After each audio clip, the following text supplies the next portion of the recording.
Testing audio.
Okay, yeah, everything should be working now. I think. But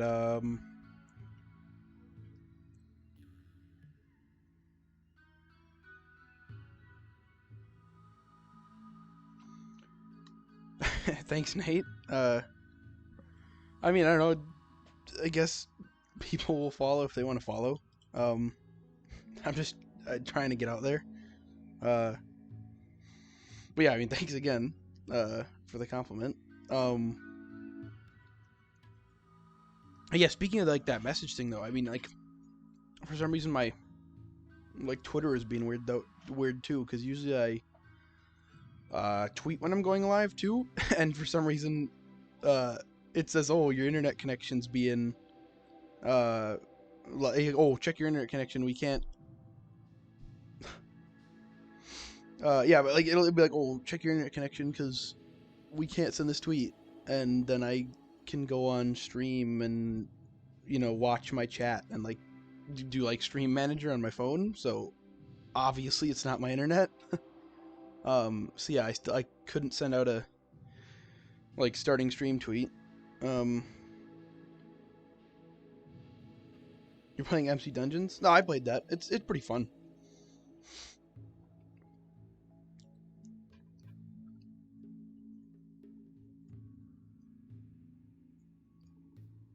That's weird.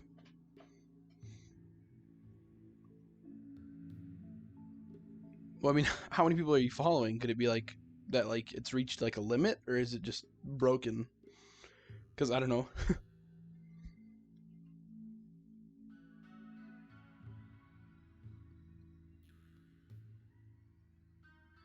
That's annoying.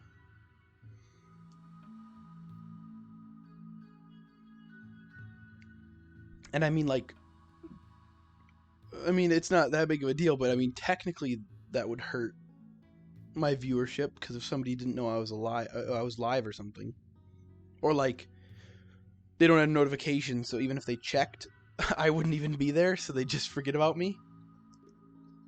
I mean, that's weird.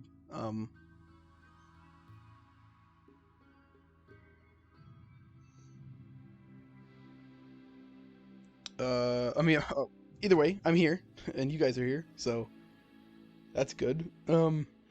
So I guess, I mean,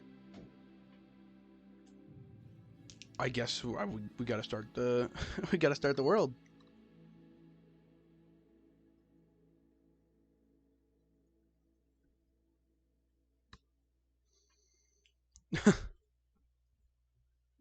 Yeah, we got to. No matter what, we gotta continue. I'm trying to think of exactly where we were last time. I think we were like, because I think I mentioned this at like the end of the Terraria stream. Uh, it was like, what was I saying? It was, I think we had like just gotten the cargo shuttle, and we were kind of training people, getting ready for like our first raid, kind of.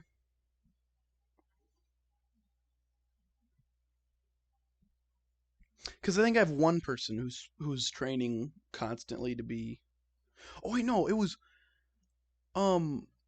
I'm trying to think of their name, but they were we have one human, and I think at least I oh,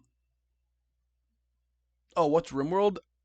RimWorld is technically like a yeah, it's technically, well, it's a colony management sim, but it says it's a like story generator because I mean, you're not technically supposed to win.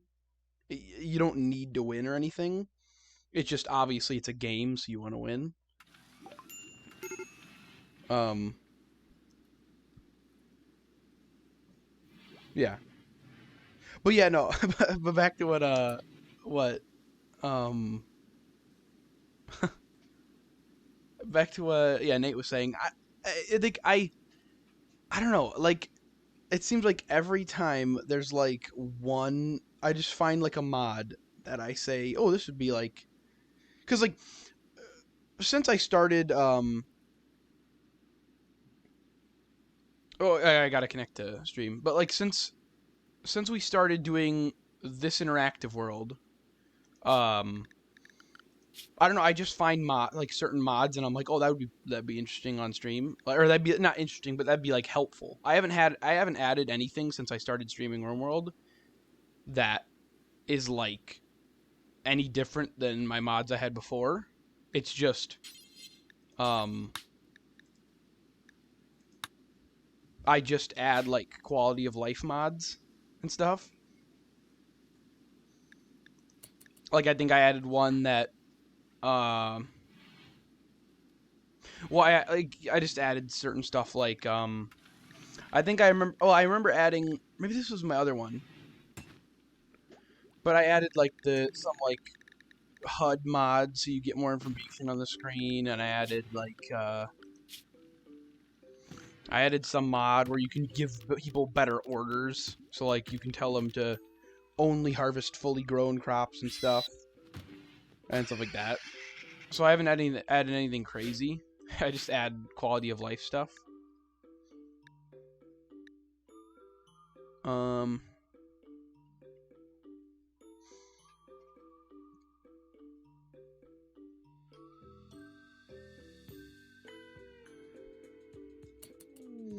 Okay, so apparently people are on.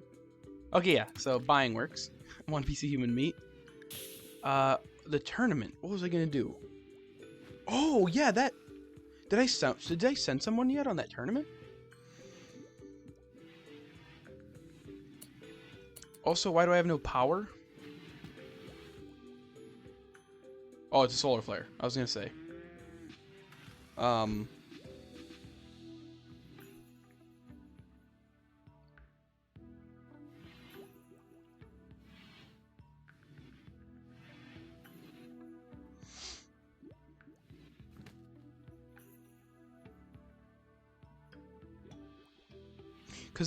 Cause I think, cause I think I have I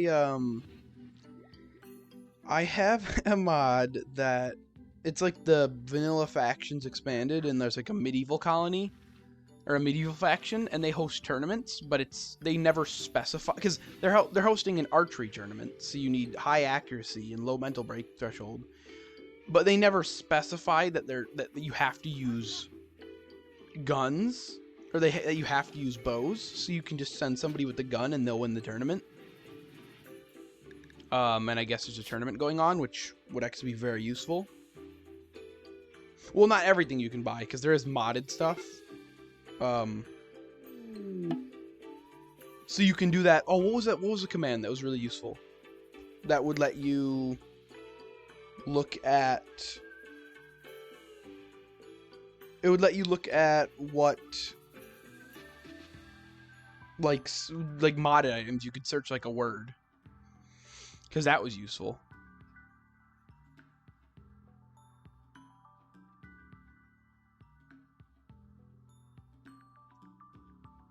Where is this tournament? Oh no, that's why I didn't do the tournament, because it's insanely. Wait, no. What was I gonna do the tournament or something? I can't remember what I was doing even.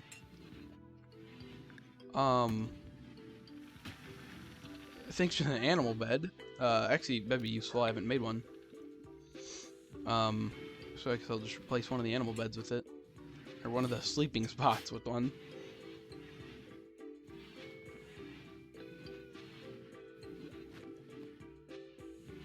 So I mean, one of my animals will appreciate that. Who was I? I'm trying to think of who I was gonna send. I feel like it had to have been like. Oh no, I feel like I was definitely gonna send Pepin. Because 18.5 shooting is not something to mess with. So I think I'll actually I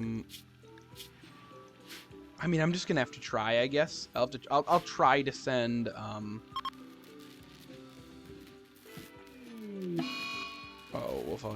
Wolf on 4 died.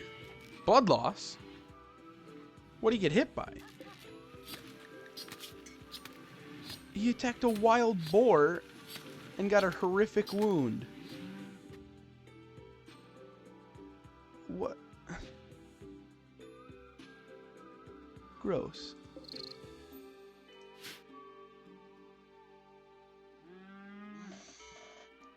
No, Pepian is gonna be our first display of power. He's gonna fly to this kingdom, beat everybody in this archery contest because he's amazing at guns, and then fly back with 2,500 gold. Or 2,500 silver. And I think also if you win, you gain favor with that colony. Actually, yeah, I could send him now. I think. Yeah, we have a lot of...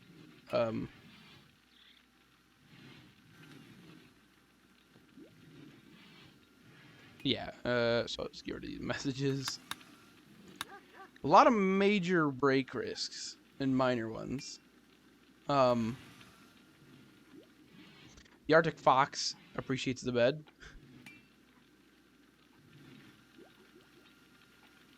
Yeah, so I think I'm gonna send him on the mission right now. So, Pepian, I guess. And no one else, really. Actually, no, none of these can carry anything. Why do we not have any pack animals?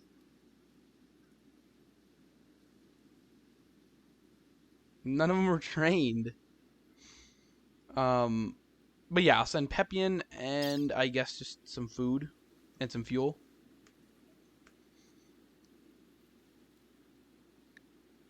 Yeah, just send like 2 simple meals, maybe. Yeah, 2 is fine.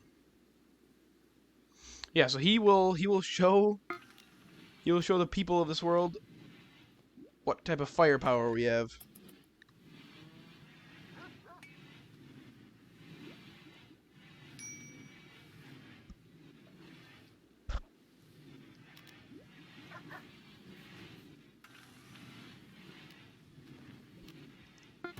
Alright, let's go. That is a far distance if we didn't have a pod.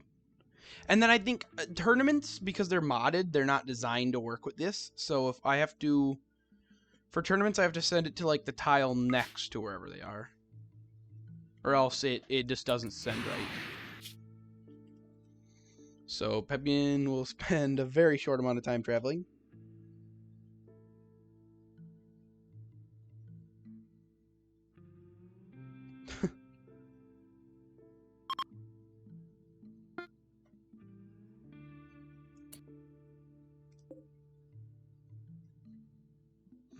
Okay,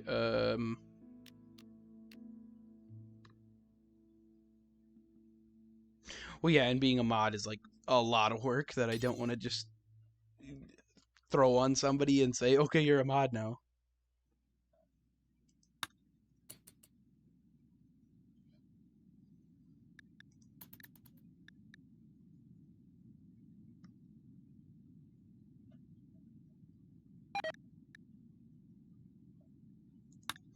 Let's see if we can win this tournament. Maybe.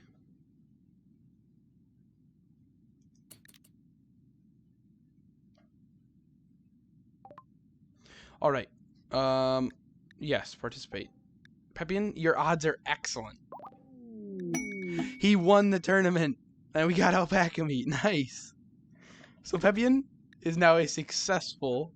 Yeah, we've got first place out of 7, and we gained goodwill and 2,500 silver for our place. So let's go back. Oh wait, refuel.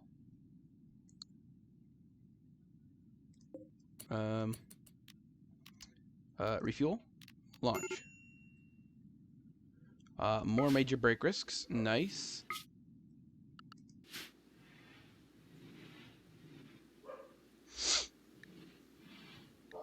$20 alpaca meat. Still hasn't been taken in yet, but it's fine. And then, okay, Peppian's back with the 2,500. So we've made a considerable amount of money because of Peppian's amazing shooting skills.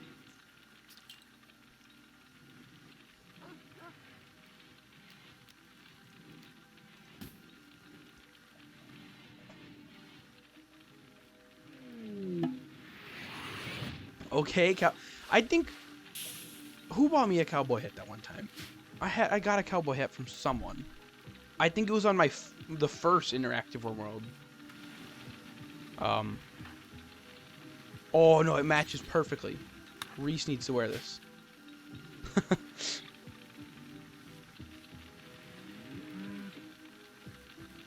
Hey, welcome to the chat. Thanks for the cowboy hat.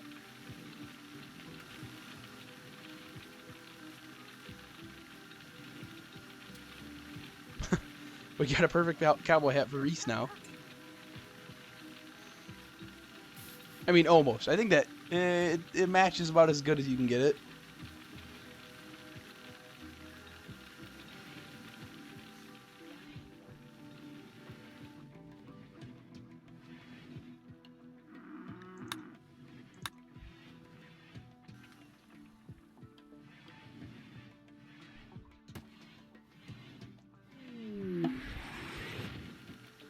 Alright, more alpaca meat. More karma gaining.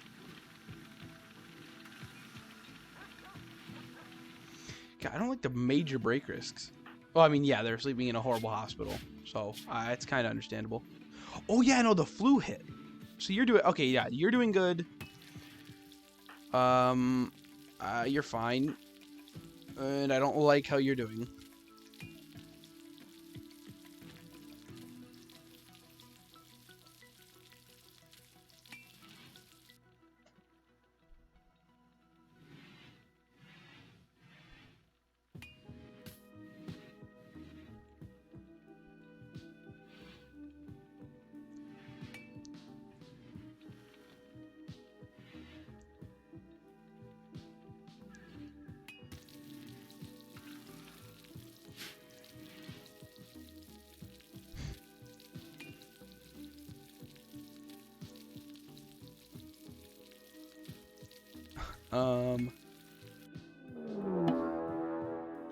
Okay, manager pack. Nice. Lemurs? Why? Oh! That is 15 lemurs. Alright, we can deal with that. We just have to assemble the forces. So, literally just Reese.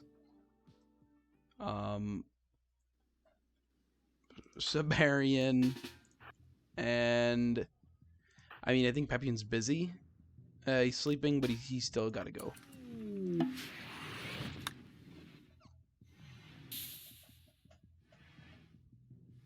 There's gonna be so much rotted meat around my colony because my guys don't have enough time to pick up all of it. Oh God, I don't have time. I don't have time to set up for this raid. Okay, I know I got a perfect plan. There we go.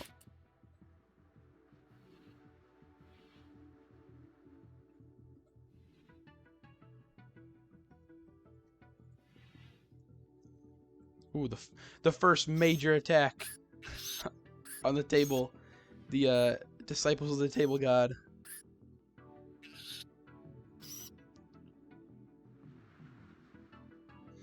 2 shotguns and a sniper rifle.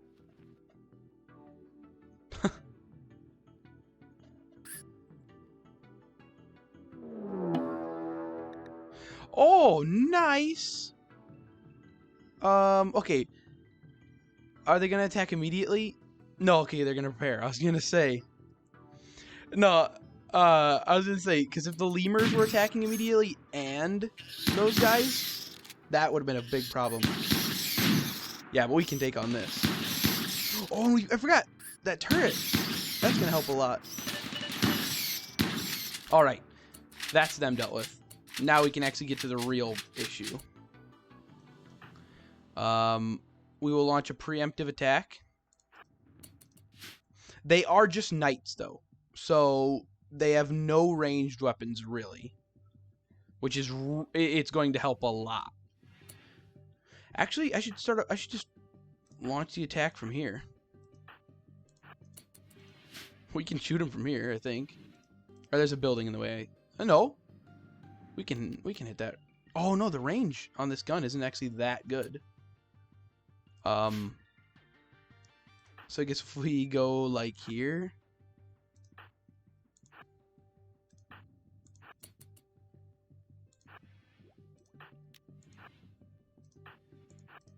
All right, we're starting the attack before they take us out. This is actually going to be rough. This is going to be scary. What the heck? Oh, dead for 17 days. Oh, it's so cold out. Nothing rots.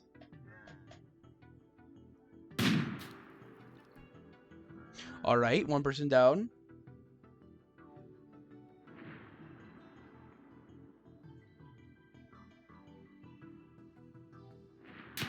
Oh.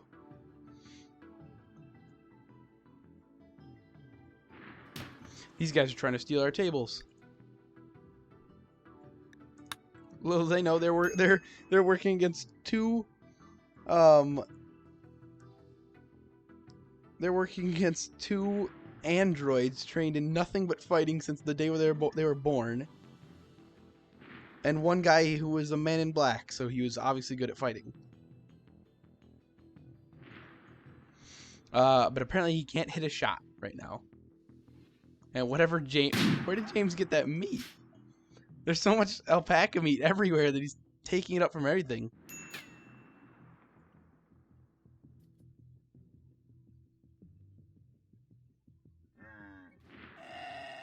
Oh. Nice, Luciferium. Actually, is it Luciferium or Luciferium? All I know is hopefully nobody tries to break the drug rule in this comp. Because we do not allow people to take Luciferium. But, you know, if they do, they do.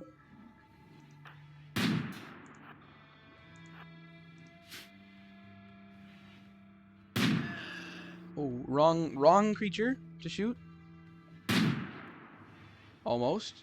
Ooh, do not shoot someone in the back. Okay, good. This is nice. Yes, no, Luciferium, if you take it, you are super good. Like, you have good blood filtration, so your wounds heal right. Like, your wounds heal quickly, and you're faster, and you have better manipulation. But once you take it, you become permanently addicted to it, and if you don't take it in, like, 6 days, if you don't take it once every 6 days, you die.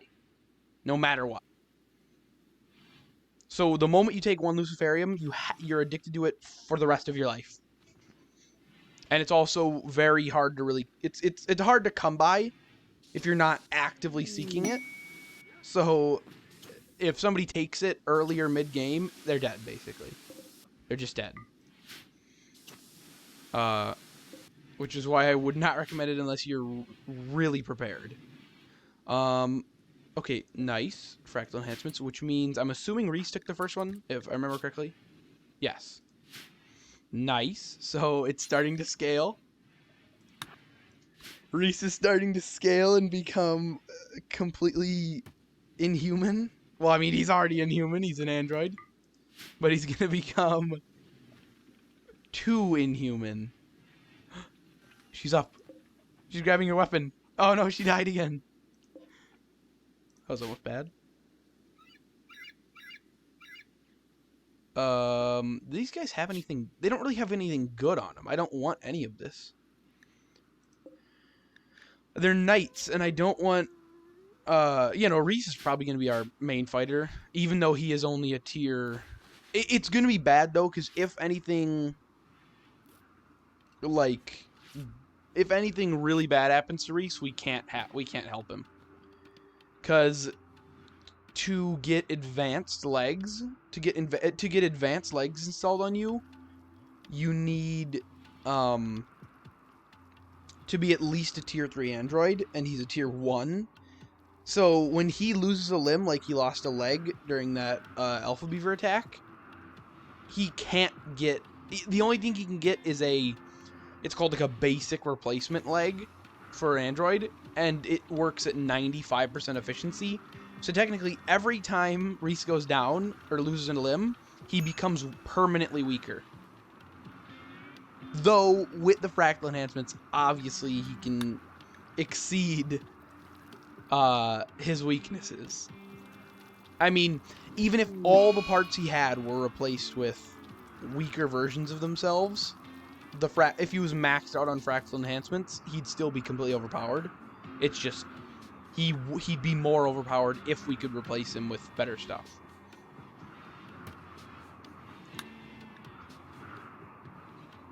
So I mean, it's not quite that we're setting ourselves up for failure by making our tier 1 android our main fighter, but we're just not as good as we could be.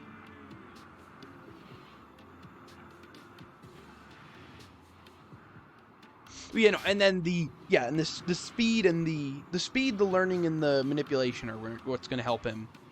Because I mean, he'll get to level 20 faster. He'll be able to stay at level 20 without doing as much work, because obviously he'll be able to train faster in shooting, and then he'll be able to run around faster. You know, and that's the thing, is the biggest negative with having parts get destroyed on a tier 1 or 2 android is the parts that you replace them with aren't as good, so their speed takes a big hit. Because tier 1 androids are well, yeah. Well, no, that thing is yeah, I was gonna say, what, the first thing you give him, it increases his hunger by 3 times. No, but I mean, like, Reese, he lost that leg, and if it weren't for fractal enhancements, he would be slower. Yeah, because the basic replacement leg is affecting it. He would be at 115%, but it's because of the leg. And then the soldier upgrade, all of the things that the soldier upgrade, all the bonuses it gives you, you just have to take their word for it, because it doesn't actually give any stat boosts that it shows.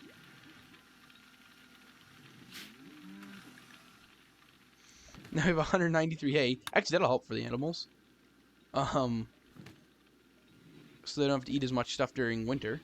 Actually, no, oh no, that's the thing. It just turned, it's just turning not winter.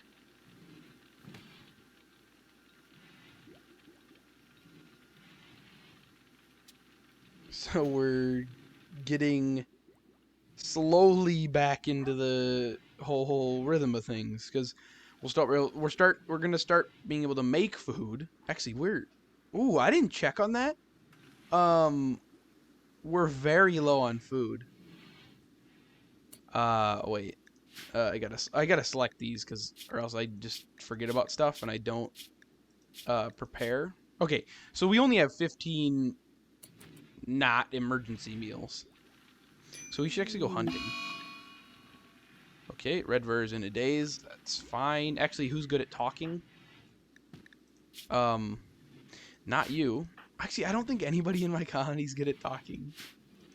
Casey? No. Nate? No. No. 3. Oh, 5. Oh yeah, no. Conrad is our king, basically, our leader. So he's good at talking. All right, nice. Nobody got horribly injured. Unless. Okay, no, you're fine. And then. Yeah, you're fine. All I know is sometimes it social fights, you really want to avoid them because sometimes they'll do stuff like, oh, they destroyed their finger. Like, in the grand scheme of things, destroying your finger is not bad, but if everybody's constantly social fighting, they just destroy little parts of their bodies that give them little stat negatives, and it just does not help.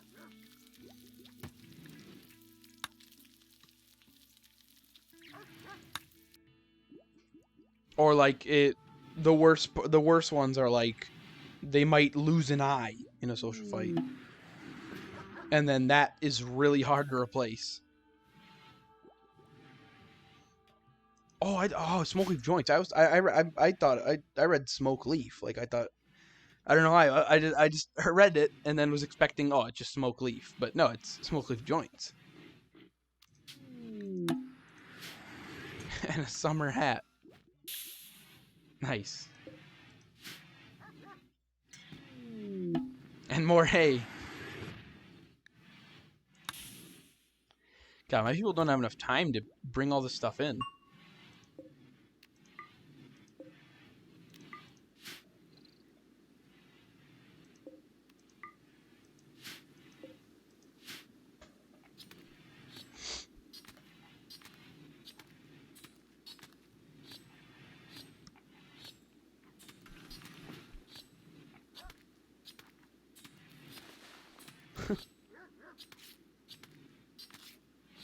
Actually, that'll help for the minor break risks and stuff.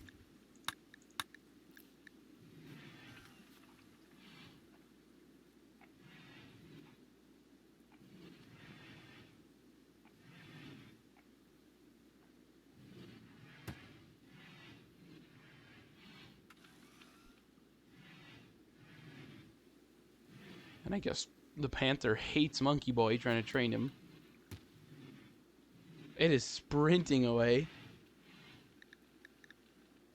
Oh yeah, low medicine. Well, that's not low. 25 isn't low medicine, really. Well, I mean, for this many colonists, it is.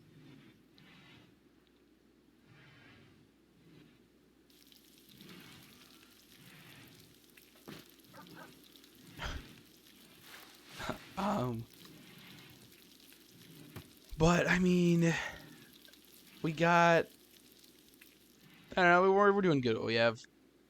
Oh no, the other good thing is it's very hard to make androids social fight because obviously they're androids. They don't have human emotions really. Well, tier 1 and 2 ones though, or don't. But for some reason, there's a glitch where when two androids social fight, they don't actually hit each other. They just say they're social fighting, and then stand there, and stop social fighting, and nobody was even punched once. Well, that and the fact that you can't actually hurt an android with melee attacks. Like, all androids come with a natural armor. I mean, even Siberian, a tier 1 android, has, like... What is it? Yeah, they have, like, pretty good armor for not wearing anything. So you actually can't even hurt them.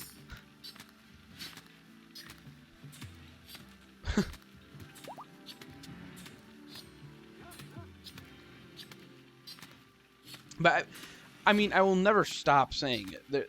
There is no real downside to androids. Like, they are better than human colonists in almost every way.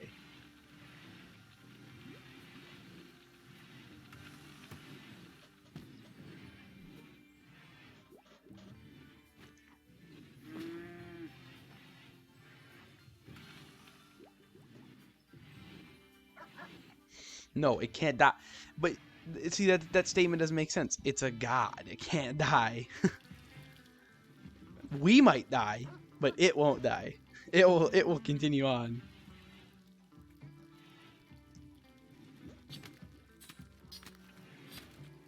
There's no replacing it.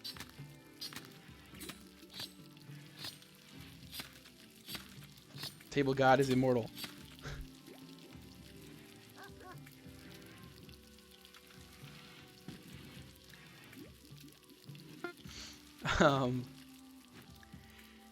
Even Conrad, who's really good at talking, has failed to calm Redver down.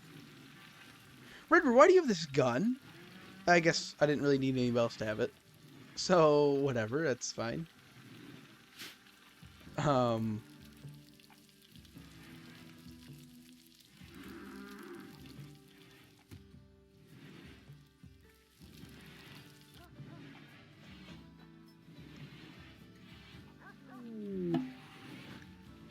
We just have infinite hay now. I mean, not including just the ones in storage, just including everything. We have almost 800 hay now. Our people have actually stopped bringing it to the freezer, and they just put it in the main storage to save time. Conrad, what is your problem? Oh no, you have the mechanites, don't you? So you're in pain constantly. Actually, then you should probably smoke something then. Or where are the joints? Nobody's taken them in yet. How about you smoke one and then he can't do hauling. Nice. My people are lazy. They're not picking up anything. How about like, can Reese do it? Yes. Nice. So we'll get that in storage so people can start using them when they need to.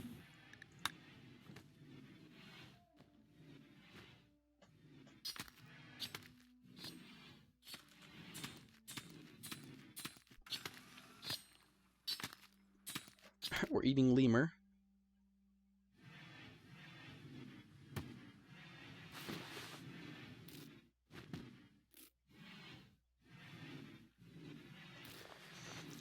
Who was I gonna check on? Casey. He's always seems to be in bad health. He's surviving it, I think. Most likely. You're doing fine.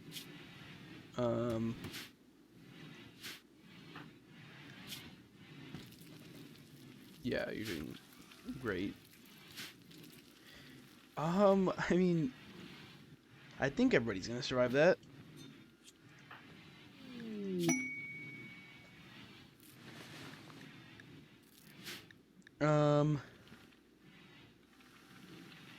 Inspired trade is actually insane for Conrad. Because he's he's level 15 in social, so he's gonna get a massive boost to whoever he trades with next. Yes, we have 3 days worth of food.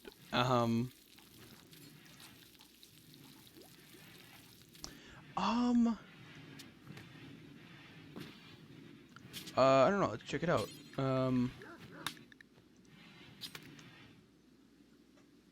Oh, I can get letters or numbers. Well, I assume letters and numbers, but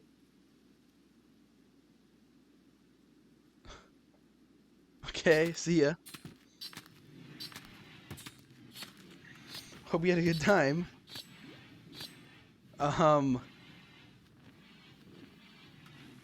Okay, mechanite storage does. Jeez, there's a lot of mech stuff.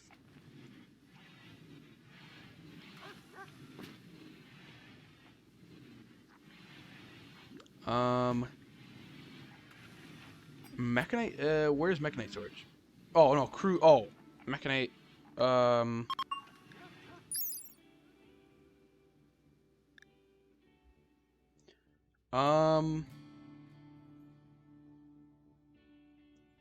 It just. Oh, it just their healing rate.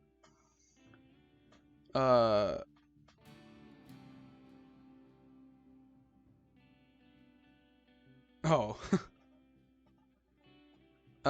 Yeah, no. So I guess it just makes them heal faster because it like releases mechanites that repair them, and I guess it also increases their consciousness, which that's you can get above 100% consciousness, but the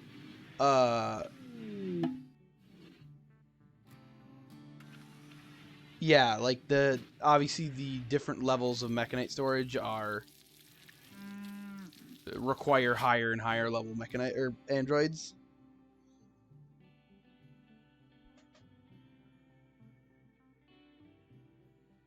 No, the architect ones are for I would assume, well, the architects are for 4 and 5. The architect mechanite storage, but I'm assuming the advanced might be for like 3 and up, because usually all advanced stuff is for 3 and up. And then I would assume the crude is for anything, maybe, or it might just be for tier 2 and up.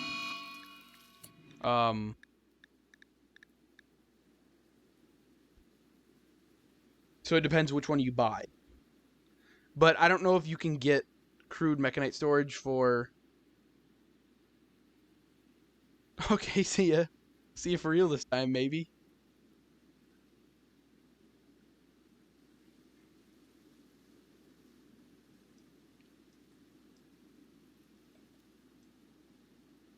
What was I even going to research?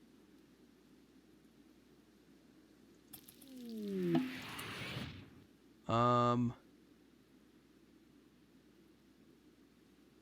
have no clue. I think I had researched... Well, we have tier 1 Android. We just researched... I don't think so. But actually... No, I don't really know, because, I mean... like, realistically... You can transfer the mind of an android, which would transfer its skills, but it wouldn't transfer any of its body enhancements, I think. I think that's how it works. Because I think you can... Because I don't know. There's a lot of advanced stuff that I have not done much research into. Because, like, there's weird, like, neural chips and hive mind stuff and mind implants and yeah, the cloud core, the sky cloud core and stuff. I don't know what all of them do, but I know I don't think there's a way you can transfer anything other than like their skills to a different android. Okay, that's nice. Gotta deal with this before it goes really bad. I can never catch a break.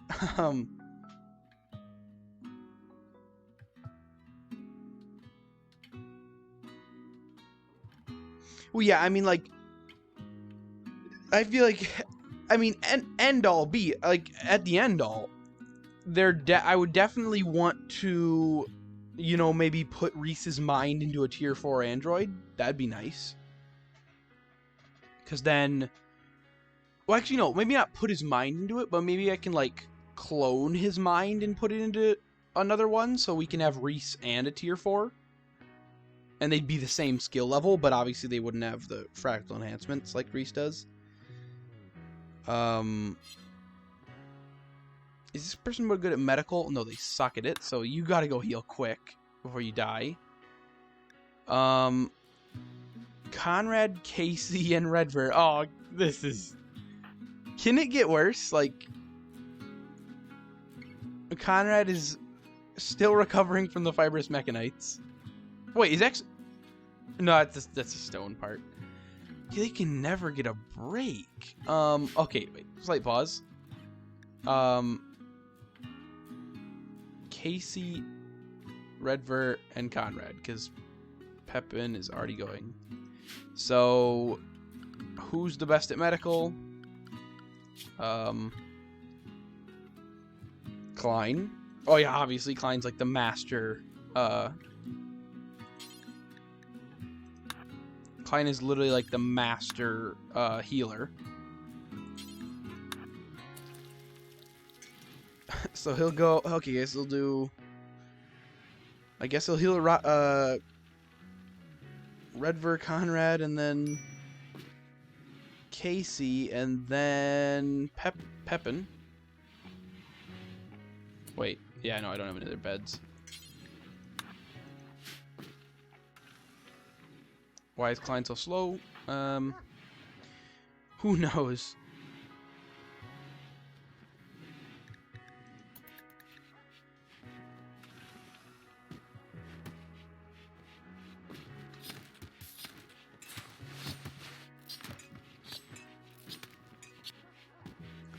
That is annoying.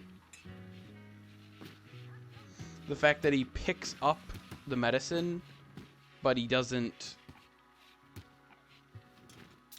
Like, he picks up one medicine, goes to heal, doesn't pick up another medicine on, like... I don't know, it just makes the whole process a lot harder. I would think. I can never catch a break.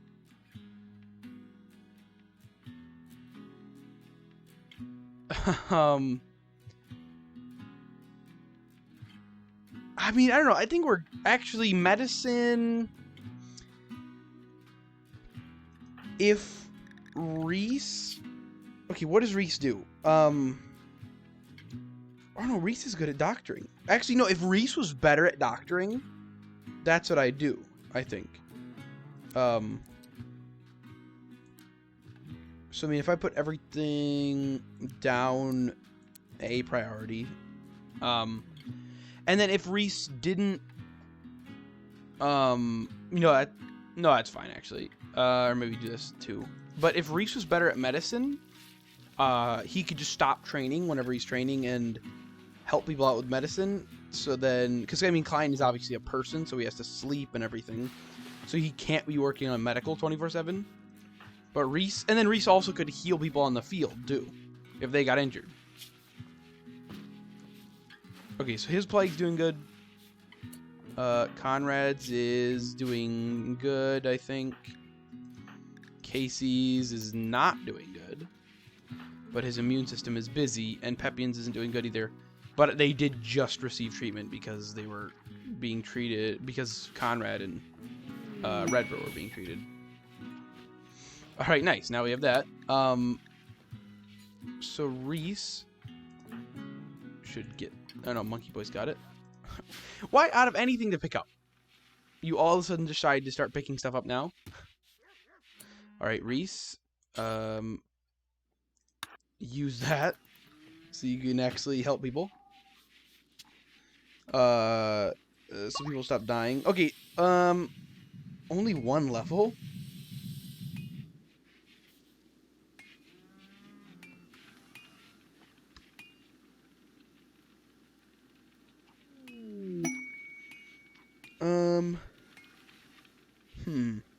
Climate adjuster. Ooh, what's it gonna adjust the climate to? Ooh. Oh. Yeah, I have to draw the attention of a,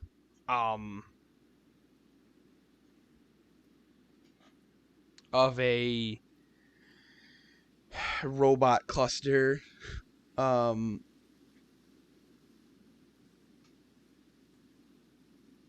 Wait, what's an evolving? Oh, the evolving AI upgrade. Okay, wait. So,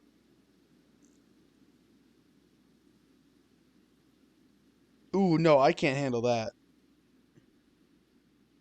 No, we're trying to build up our defenses before we're trying to build up our stuff so we can go on raids and be strong. We're not trying to lower our temperature by 18 degrees so all the crops die, so we can't get any food, because we're already basically out of food. We are out of food. I have to allow the packaged survival meals before they start eating human meat.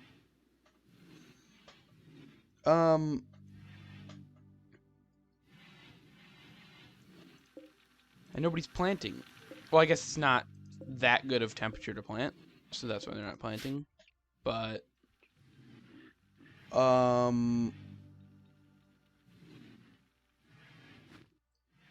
wait a minute. Oh yeah, the Mechanite Swarm. I forgot about that. Wait, does Reese have that? He doesn't. Oh, I guess you can't pick it up. Alright, whatever. Another Manhunter pack. Wait, who's got a medal? It's Casey. I think he's just about to recover. Well,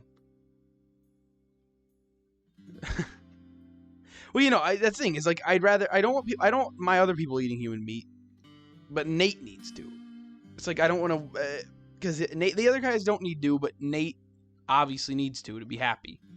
I think Casey's just about to get over his cold. Yeah, that's why his flu. That's why it's medical emergency. Who is attacking us this time? What is that? What is 14 dusk rats? I mean, I don't think rats can do that much damage. Hopefully. So I think 2 people with shotguns will be able to handle it. It is nice though. No, that's the thing. Androids, having an android attack force, they're constantly training, so therefore at any moment that you need them, they're boom, they're there when you need them.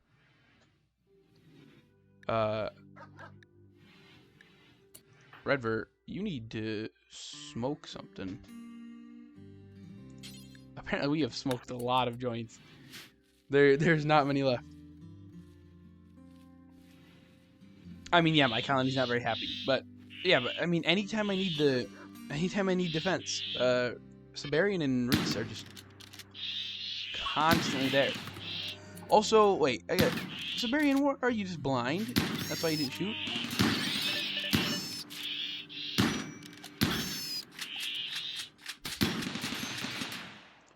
Uh-oh. They made it past the defenses.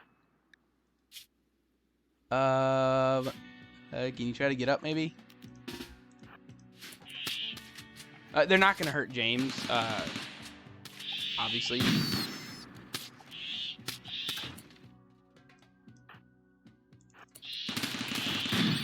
I really hope he doesn't shoot the boomalope, though.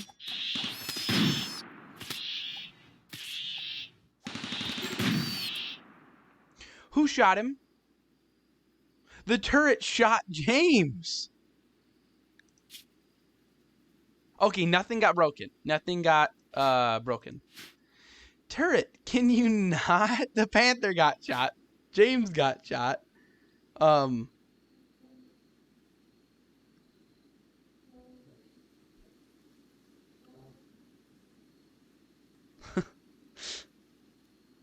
Okay, that was awful. Okay, Redvert. Besides all of the problems that are hurting you. Whoa, what are you?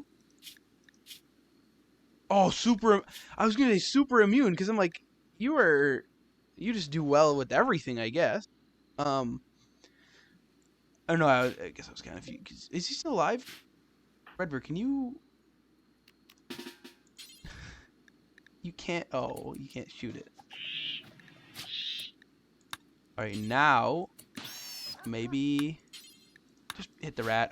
It's not like it's gonna be that big of an issue. All right. Casualties. What am I? What is happening? This is awful. Who shot his arm off? Siberian, I blame you for shooting Reese's arm off. Yes, technically you could ride a rat. If you wanted to. Siberian, you shot Reese's arm off.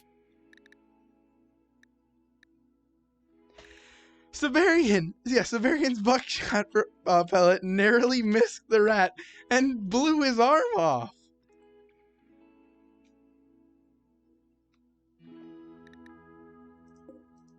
Okay, I guess we're making a replacement arm.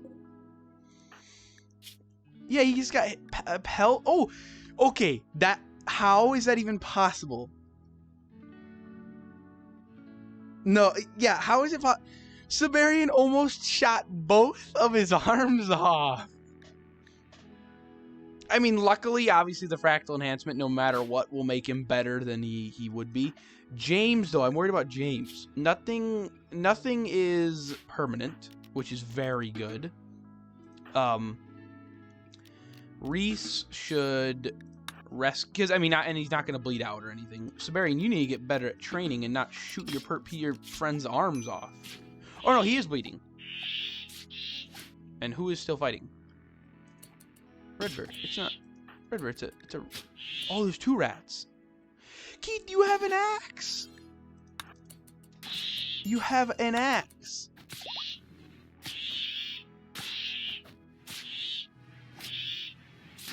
I'm very upset.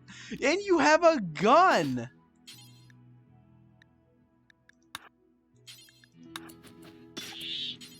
You literally just have a hand cannon. Thank you. How is Redbird being taken out? Now, realistic. Okay, I don't get it. I mean, you okay? Apparently, this you know, this you cannot hit the target. This is proven to us that apparently if anything were to happen to our colony, as in like if anybody were to attack, the only 2 people who are even capable of doing anything are Reese and Pepin. So, now, you're not going to bleed to death. You're not going to bleed to death. You are. So, you should probably rescue him. What is this? Yes, Siberian has apparently proven that we need to put him in a position in which he cannot shoot people accidentally. Jeez. Klein, what are you doing? Okay, you're tending to Redbird. Actually, Klein, after you tend to Redbird, I guess, no, you're not going to bed. I thought you were going to go to bed so he could tend to you. Okay, sickness-wise, everybody's doing fine. Mood-wise, everybody hates each other. But that's fine. Not really, but... Redbird is missing his his hunting rifle. We do have food now. That is a bit extra food. So it's not all terrible. Okay, see, Reese is now good at medical, so he's hard at work, helping people. He's also tending to himself. I guess we need to make Reese an arm. Or a new arm. He already had one. We gotta get you help. So I guess Reese. Yeah, and Reese has slow. Reese is really slow at patching himself up because he has low manipulation. Because he's missing an arm. So parts workbench, I guess. I guess we'll make him a basic arm replacement, which I'm pretty sure basic arm replacements work at 95%. Basic replacements, I'm pretty sure, work at 95% of efficiency. I just don't get why. Because there is a crude arm replacement. No, the crude replacement isn't even called a crude replacement. It's called like a makeshift one. And you can assign it no matter what you have. So like I could assign, a makeshift arm. But obviously it works at a lot worse efficiency. So if there's there are crude everythings, advanced everythings.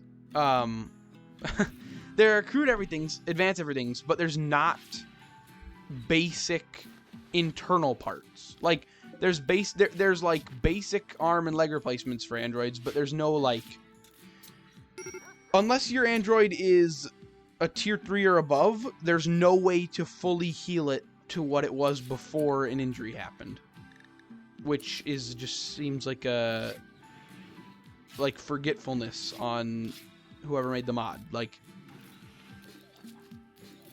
you can replace their arms and legs, but if you're like, actually no, I don't think James has anything wrong with him. Well, besides getting shot with a turret a bunch of times. Yeah, but like,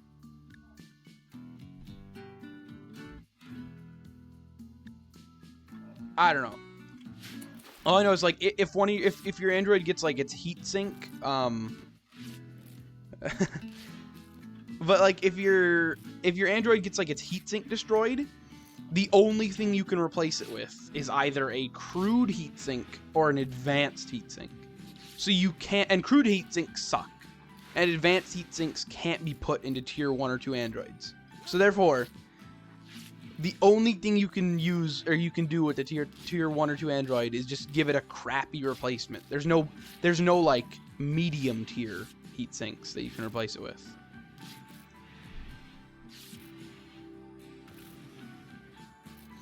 So that's the biggest problem with tier 1 and 2 androids, is it's very hard to maintain them. Well, unless you had like fractal enhancements, obviously, because James might have 95% efficiency in that arm, but the fractal enhancements will increase his manipulation to where it's above 100%. So tier 3 androids, though, if we had one solid tier 3 android, he'd be unstoppable. Thank you, events. Thank you for giving me 3 good options. Well, 3 not bad options in this hard time. But like, yeah, tier 3 android though, would be the ultimate person, because, well, I mean, obviously, except for like architect stuff, obviously the ultimate person would be a tier 4 android, because tier 5s suck. I never want to see a tier 5 again. The only use I have for a tier 5 android is I try to capture them alive, I bring them back home, I have them euthanized, and then I scrap them for a lot of good parts. Okay, we made his arm. Because tier 5 androids, I mean, it's not as useful for a tier 1 android, but it does help, I guess.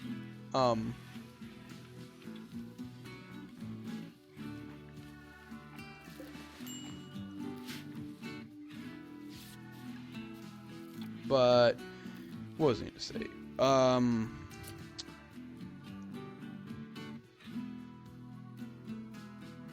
I completely blanked. No, because tier 5 androids, I really hate the fact that there actually isn't a tier 5 android that doesn't hate creatures. Yeah, like, their perk specifically says that they hate all life, even other androids, and they just want to kill them. And yeah, I looked it up and stuff, and I was wondering if there's a way you can do something about that, because tier 5 androids are obviously the best androids in the game. But there's literally just no way to make tier 5s like humans or not hate them. So you have to, and then also they have some perk always that makes it so they are always it's not pessimist, but like they always hate their life. And the more they hate their life, the more chance that they'll try to kill someone randomly.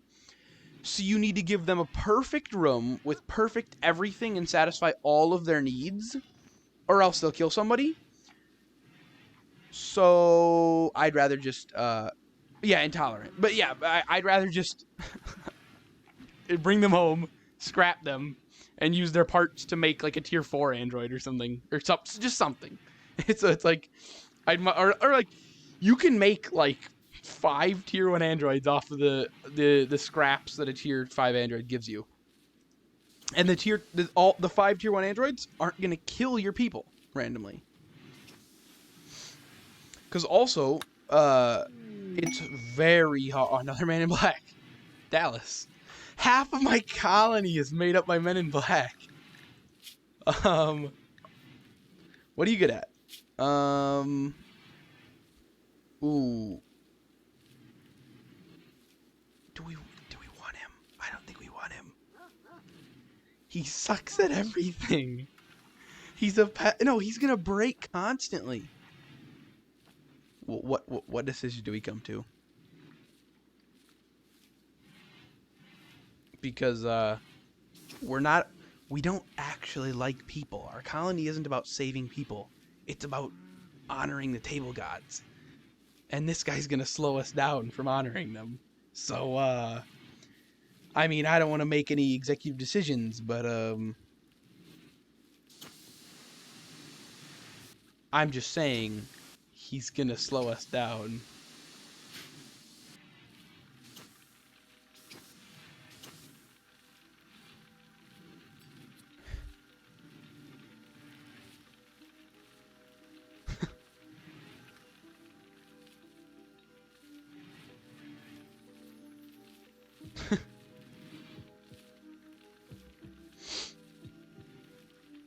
Yeah, I mean, yeah, because tier 5s just kill people. I mean, they just pick a random person to kill every time they're a certain amount unhappy. And because they're tier 5s, obviously it's very hard to stop them. They're very powerful. But yeah, I don't like I don't think I like Dallas. I don't think he fits in. Especially since we don't we have a bed for him, but I don't like him. So do we just loot him and send him on his way? Or something? I don't know. I mean, I don't know. Sacrifices. I mean, I don't know. I don't think the table gods like sacrifices. They just like tables. They don't care about humans. So I mean, like, if we steal all his stuff, and yeah, he's already so unhappy. If we just steal his stuff and then kick him out, maybe like it'd be good. So I'm not implying anything, but he's not very good.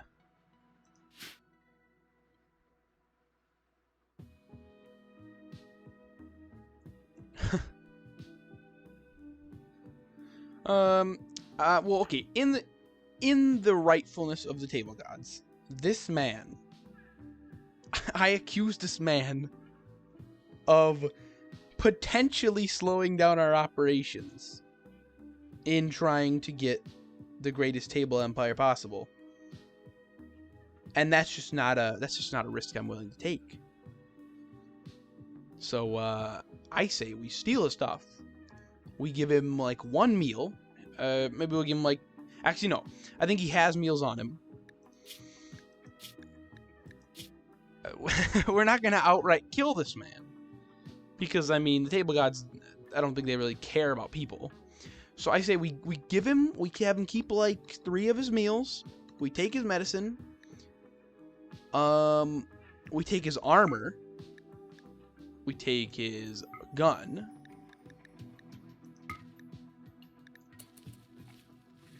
And then yeah, we leave him with like 3 meals. And then I mean with 3 meals, where is it? With 3 meals, he can, I don't know. With 3 meals, he can find some other town. Especially with foraging. It just turned spring. He's fine. Actually, give the duster too. Dusters are good armor, I think. So drop that. Give me. You can take, and then there. Pick up like 3 of the simple meals and get out of here. No. Drop that. Go over here so you don't pick anything up. And you are officially, in the name of the table gods and the potential to slow us down, banished.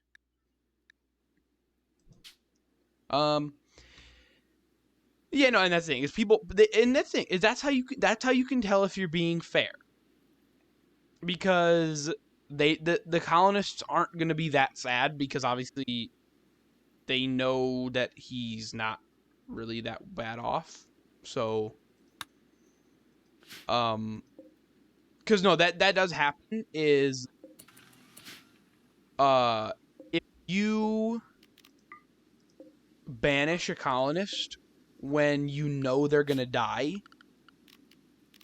your colonists get upset because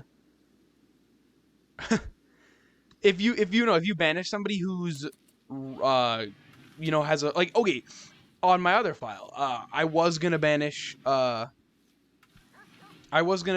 Albert because he had that Luciferium addiction.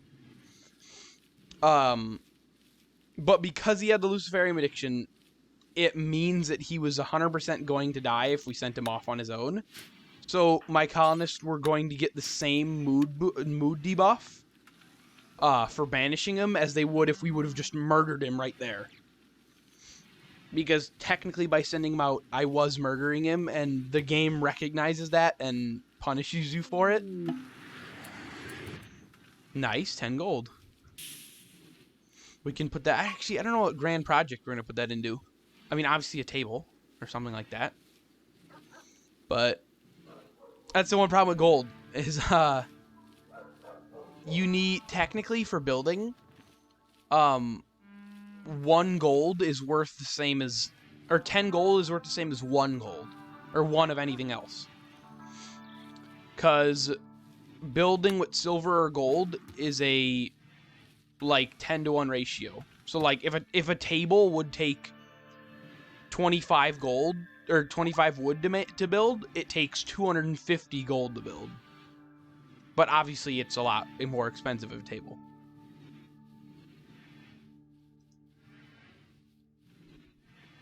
So making a gold table is or gold anything is a big investment.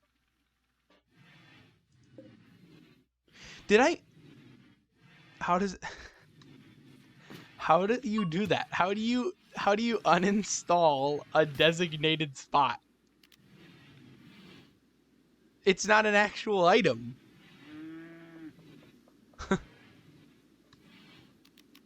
How do you...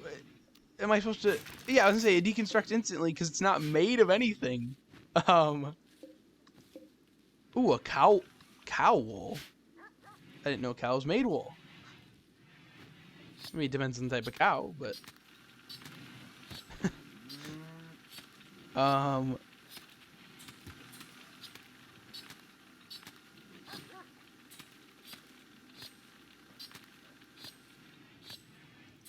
But yeah, I mean, it's certainly... no matter what happens, my people are recovering. Oh god, James...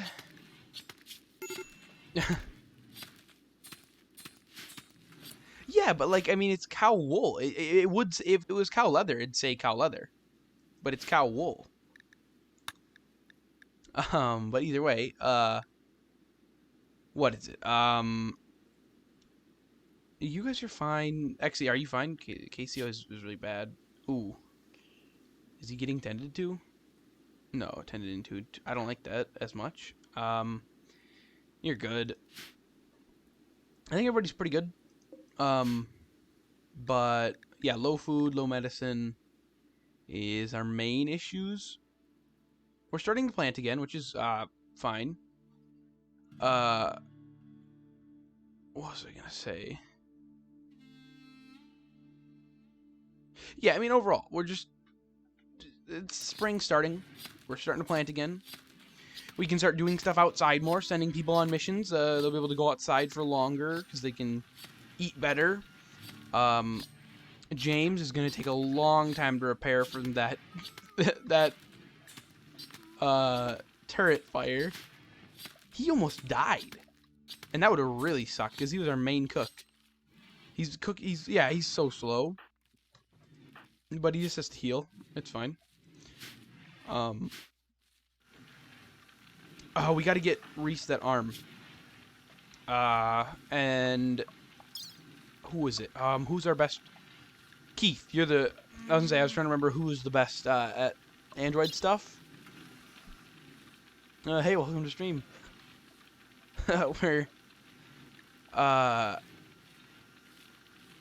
We're preparing for spring and going to raid people and steal their tables.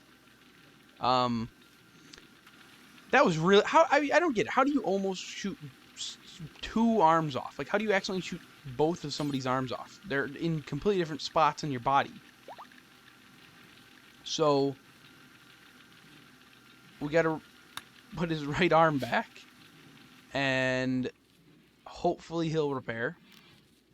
I mean, if I really wanted to, I could have James take those mechanite swarms.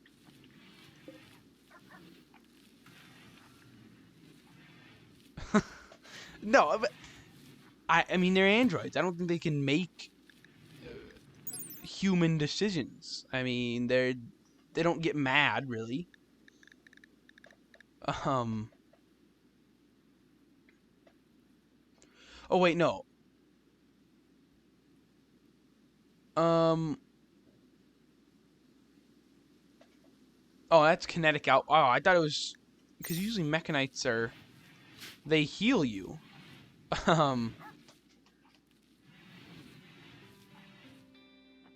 Okay, so I guess I can't heal James any faster.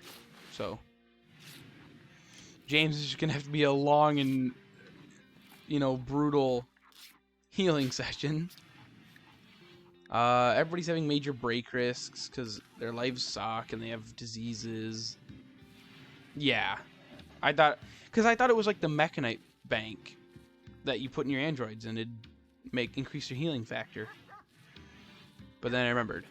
So James is going to be an incredibly slow worker, which actually really negatively affects the colony.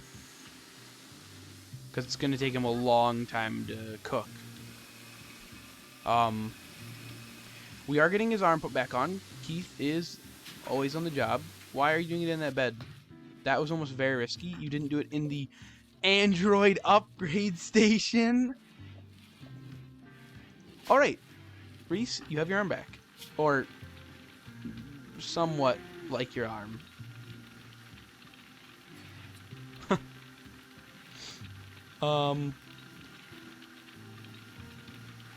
God, Reese is just... I mean, Reese is on the front lines. Obviously, he's going to be suffering from the worst stuff. He got his leg bitten off. His arm blasted off. But he's doing fine. He does... And that's the thing. He's an android. He doesn't care. He gets his entire arm blown off with a shotgun. And you know what he does the next morning? Goes up and trains. Because he doesn't care. He knows he's got a job to do. He still does have 90% manipulation, but it is because his left arm is still healing. Which doesn't help.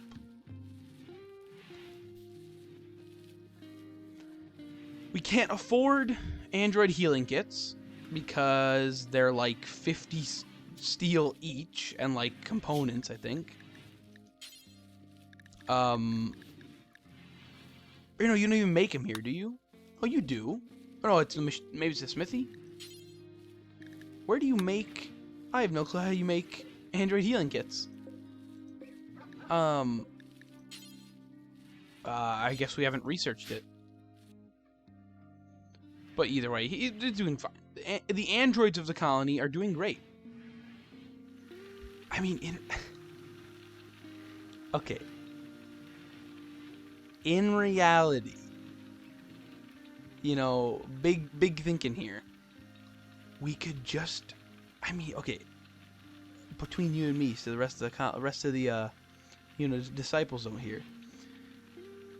The big brain decision would be if we just killed everybody except for Pepin, Keith, Klein, and the androids. And then we just... Oh, I guess if we're keeping... Before we did that, we'd have to get an android farmer. Because if we got an android farmer, and we killed everybody in the colony who wasn't an essential worker or an essential fighter. Because Keith, if anything were to happen, Keith has a major... he has major privilege in terms of decision making. Because he's the only person who can repair androids. Klein is the only person who can heal, like, he can heal the best, obviously. And Pepin is the best fighter we have, even including androids.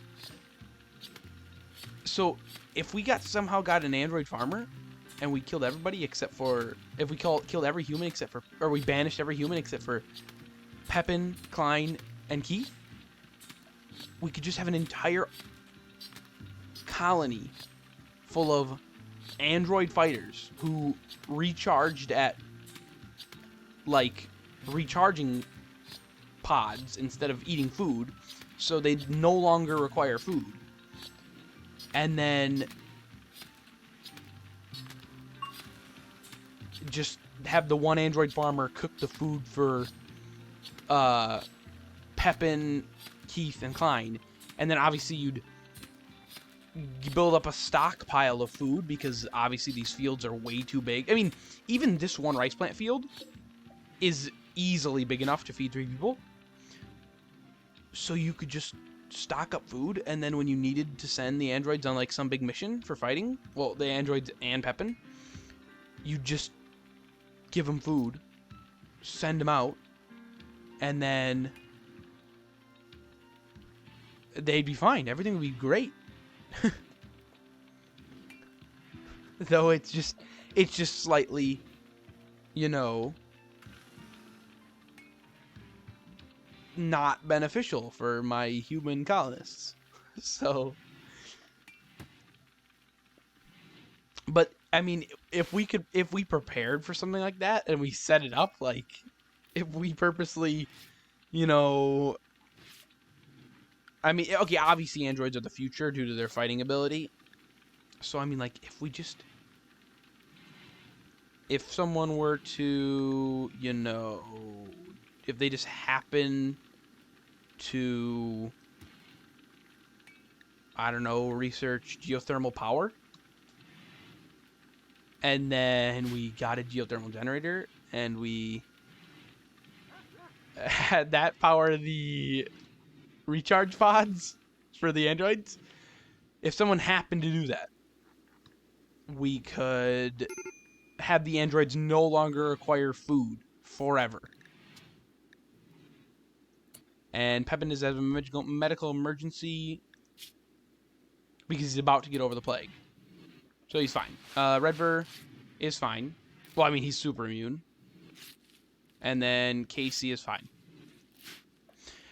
I don't know. Just saying, though. That it would be efficient. Extremely efficient.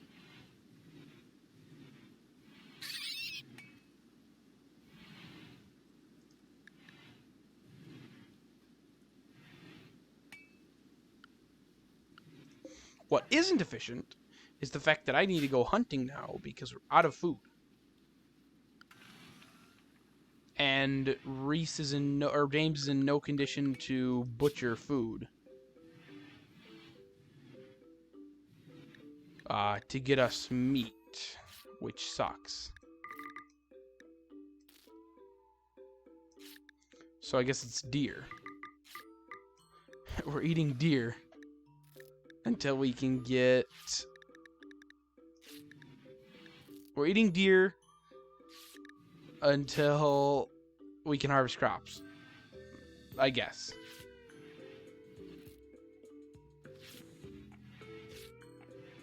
But I mean, just saying though, I mean, androids are the future. Colonists, okay. I mean, like, colonists, like, I mean, what does she even do? She crafts, but so does Keith. She doesn't shoot because she has such a high or low mental break threshold, and she's constantly unhappy to this stuff.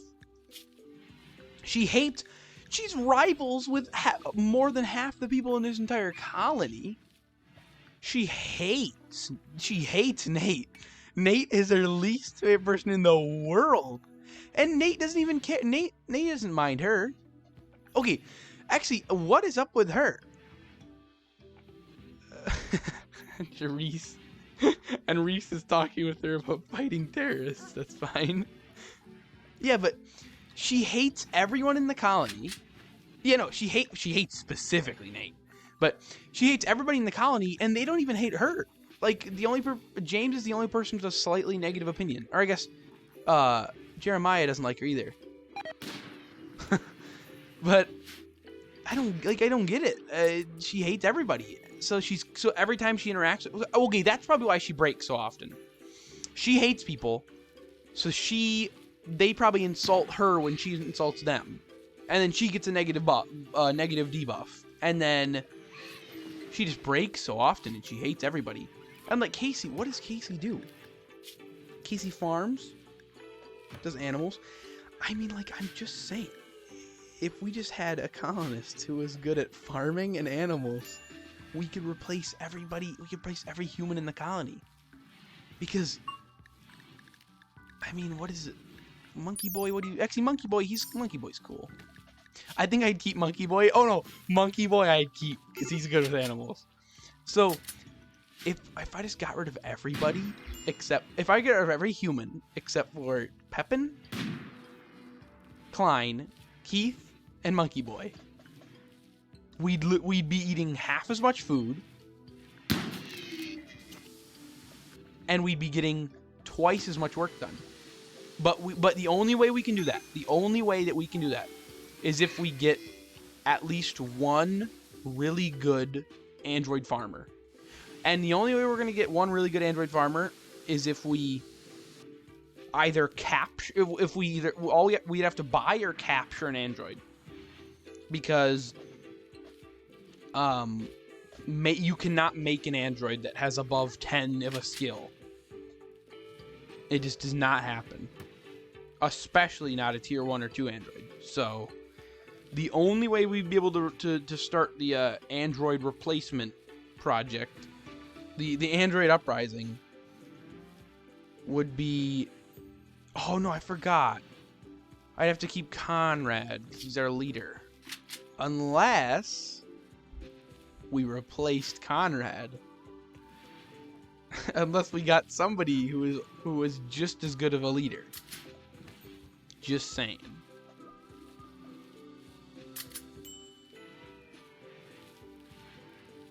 Just some ideas. Just passing out some ideas.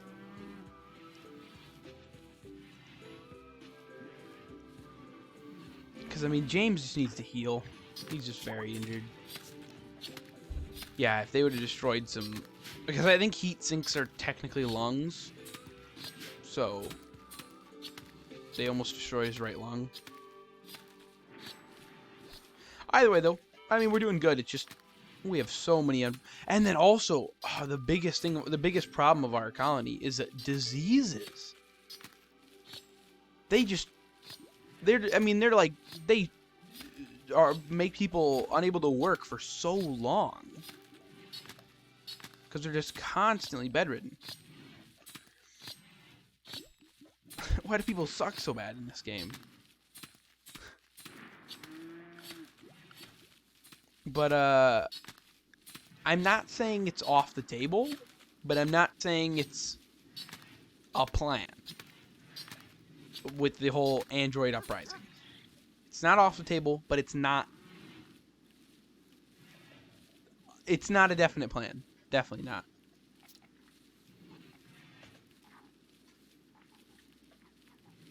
Because we still do need people to be working, because we do not have enough stuff for them to not be. We can't afford just all of our humans that we don't use a lot. Or we can't afford to just get rid of half our humans. They are still useful.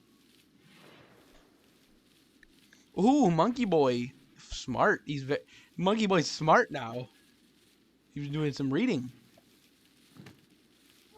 So, you know.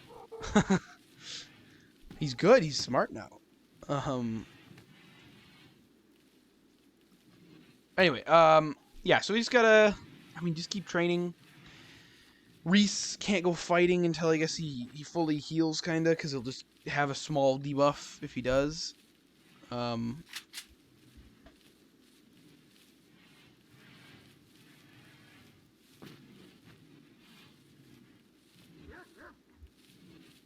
So I'd rather not just send him. I'd rather not send him on a mission until you know he's fully healed. Sabarian, he needs to train better. He needs to get better at using a gun. Because right now he sucks.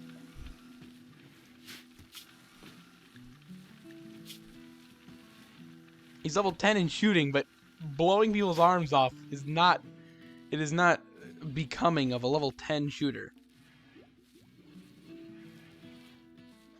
Especially not blowing off our most important android's arm.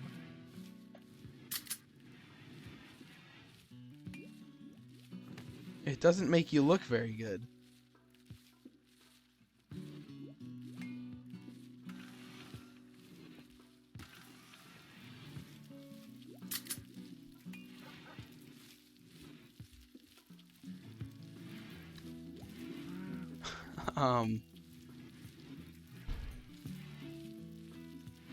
All right, but what other stuff we got? What other stuff do we have going on? Because right now, missions-wise, none active, none available. Well, obviously, like, that's not useful. And that is not possible right now.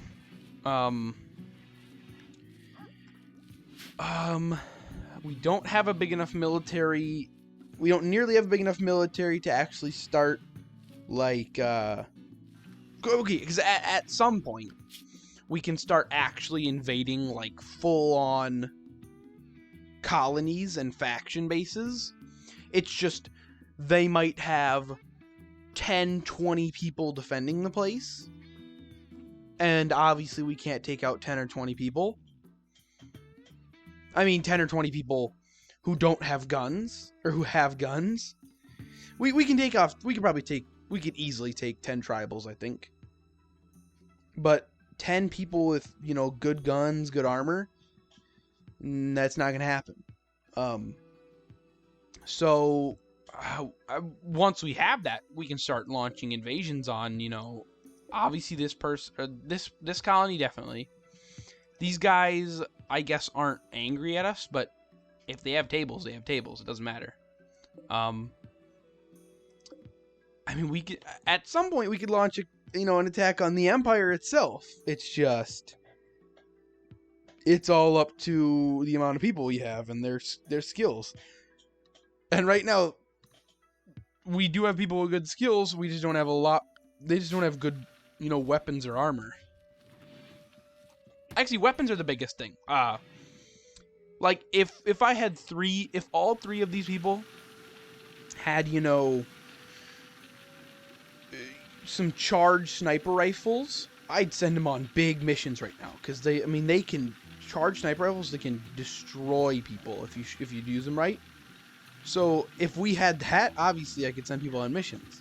But I mean, they just need better weapons, better weapons and more people. That's what we need. Because armor, for androids, armor's not that big of a problem. They have natural armor. So yeah. That's just our people and weapons. And I guess we can start making weapons, technically. At the machining bench, I think. Because now we have the gas operation. Because we have gas operation research, we can make, like, chain shotguns, LMGs, light SMGs. Actually, I think that... Oh, no, I think all gas operation does is just let you make automatic weapons, basically. Because gas operation should be up here. And gas operation unlocks... yeah, P90s, auto pistols, Yeah, machine pistols, heavy SMGs. Oh no, yeah, that's blowback. No, blowback operation, unlike those. But then, yeah, semi-automatic rifles, LMGs, chain shotguns. That's what they should have. I should get a chain shotgun for Reese and Siberian, because they're gonna be my shotgun people. Actually, I could get them LMGs, but I don't think I can make them. I think the recipes are different now. They're not.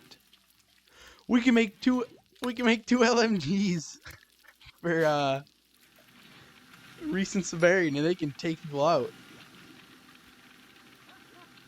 Because I mean, it's the same. It's the same thing as a shotgun. The LMGs are just really good at close range. They will destroy you at close range. Except this time, they're better at taking out groups of people because they can shoot multiple times and hit multiple people in one like burst, rather than just shooting a single shotgun shot and then that's it.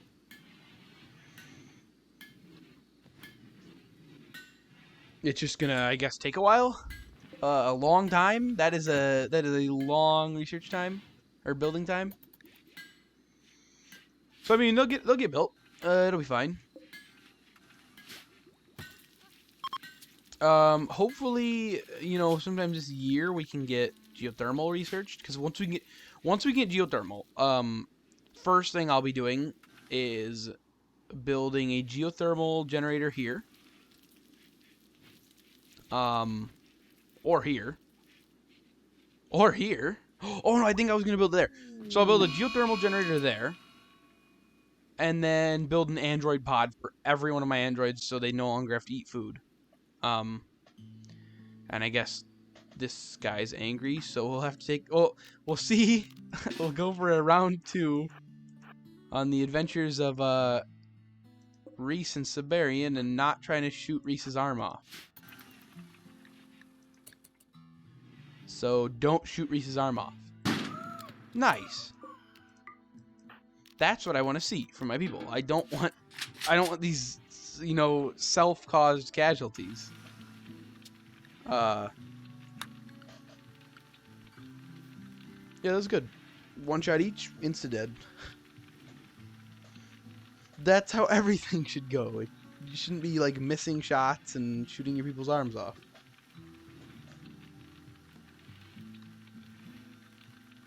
And we have room for 3 more androids to be training.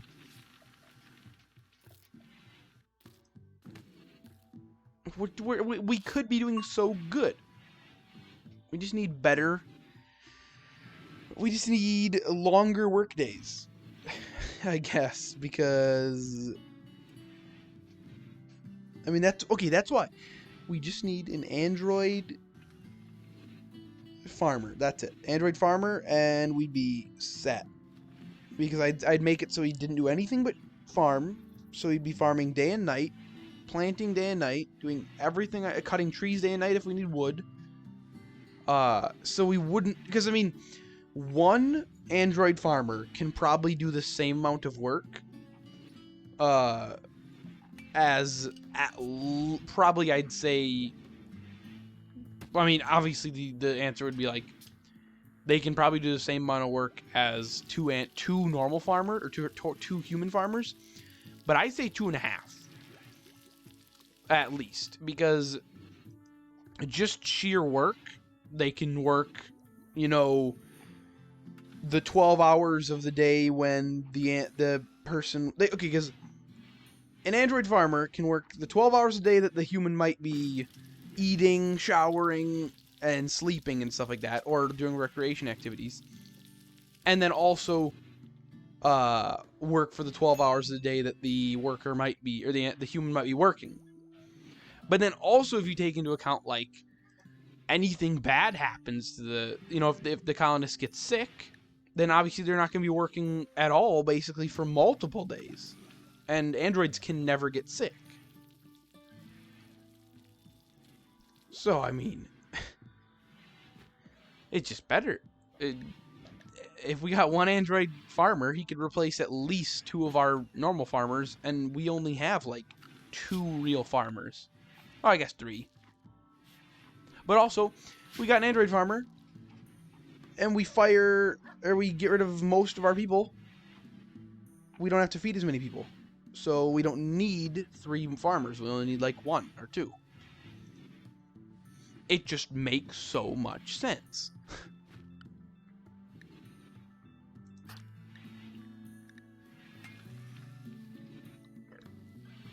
And Jeremiah is admiring this piece of art.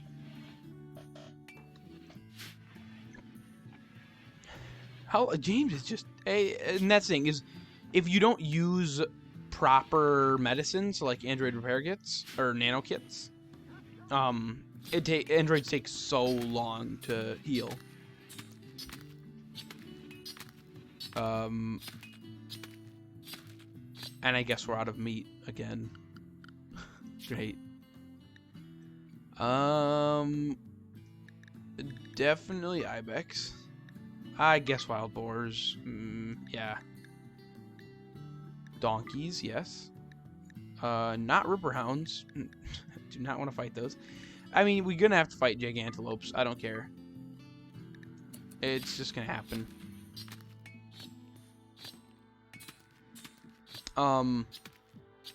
Alright, so then with that, we can start.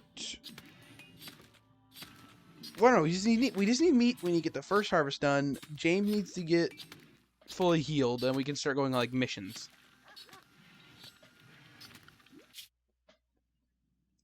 Once we get missions. Because you technically can't do anything in this game. There's no such thing as a definite mission or a definite place that you're gonna find, unless you're raiding a faction base, and we cannot do that yet. We can raid. We can raid anything else because we have that. We have the drop pod, or we have the cargo pod. Okay, Donkey Revenge. I don't think Donkey Revenge is that bad. Yeah, no, Siberian took care of it before the donkey even started fighting. Nice. We're just bringing home tons of meat. My people are just doing good. We're just good so far.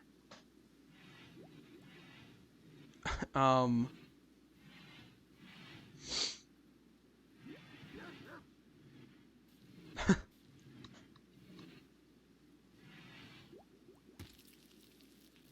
then, I mean, that covers some of our food issue. Actually, some of our food issue? What am I talking about? Can anybody else do cooking? Or butchering? Or I guess butchering's not a specific skill, it's just cooking. There are 3 people assigned on temporary cooking at least. James, especially. Where is this meat going? Like, why?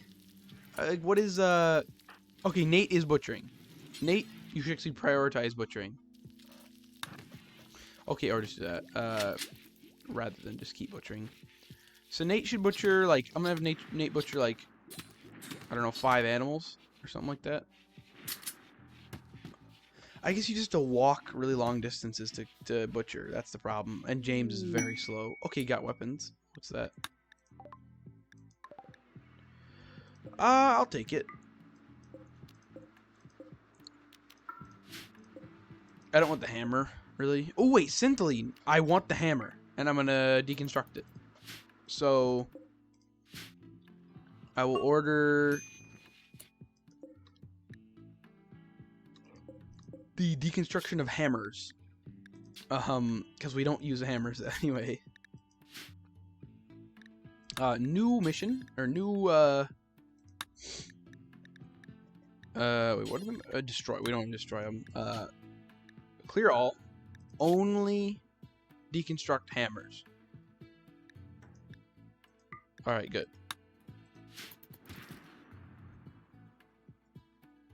because Syntholine is I think it's like, I think like steel or plasteel is to steel what Syntholine is to plasteel. So however much better plasteel is compared to steel, Syntholine is that much better compared to plasteel. So it's good. Keith isn't doing anything. So maybe he should need material. What do you mean? Smelt weapon. Smelt all hammers. There is a hammer. I don't get it.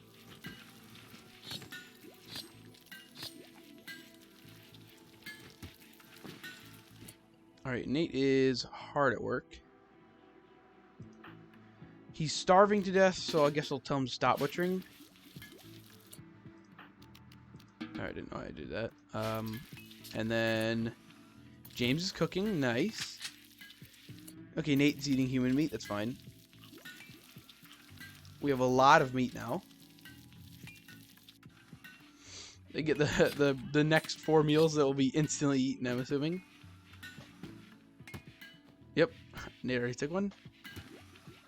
The guns are being made. I mean, everything's just doing pretty good.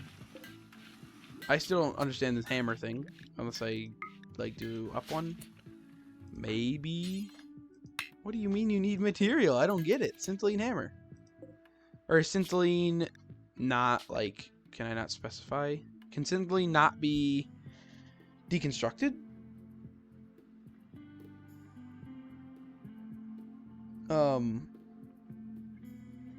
I would assume they could be.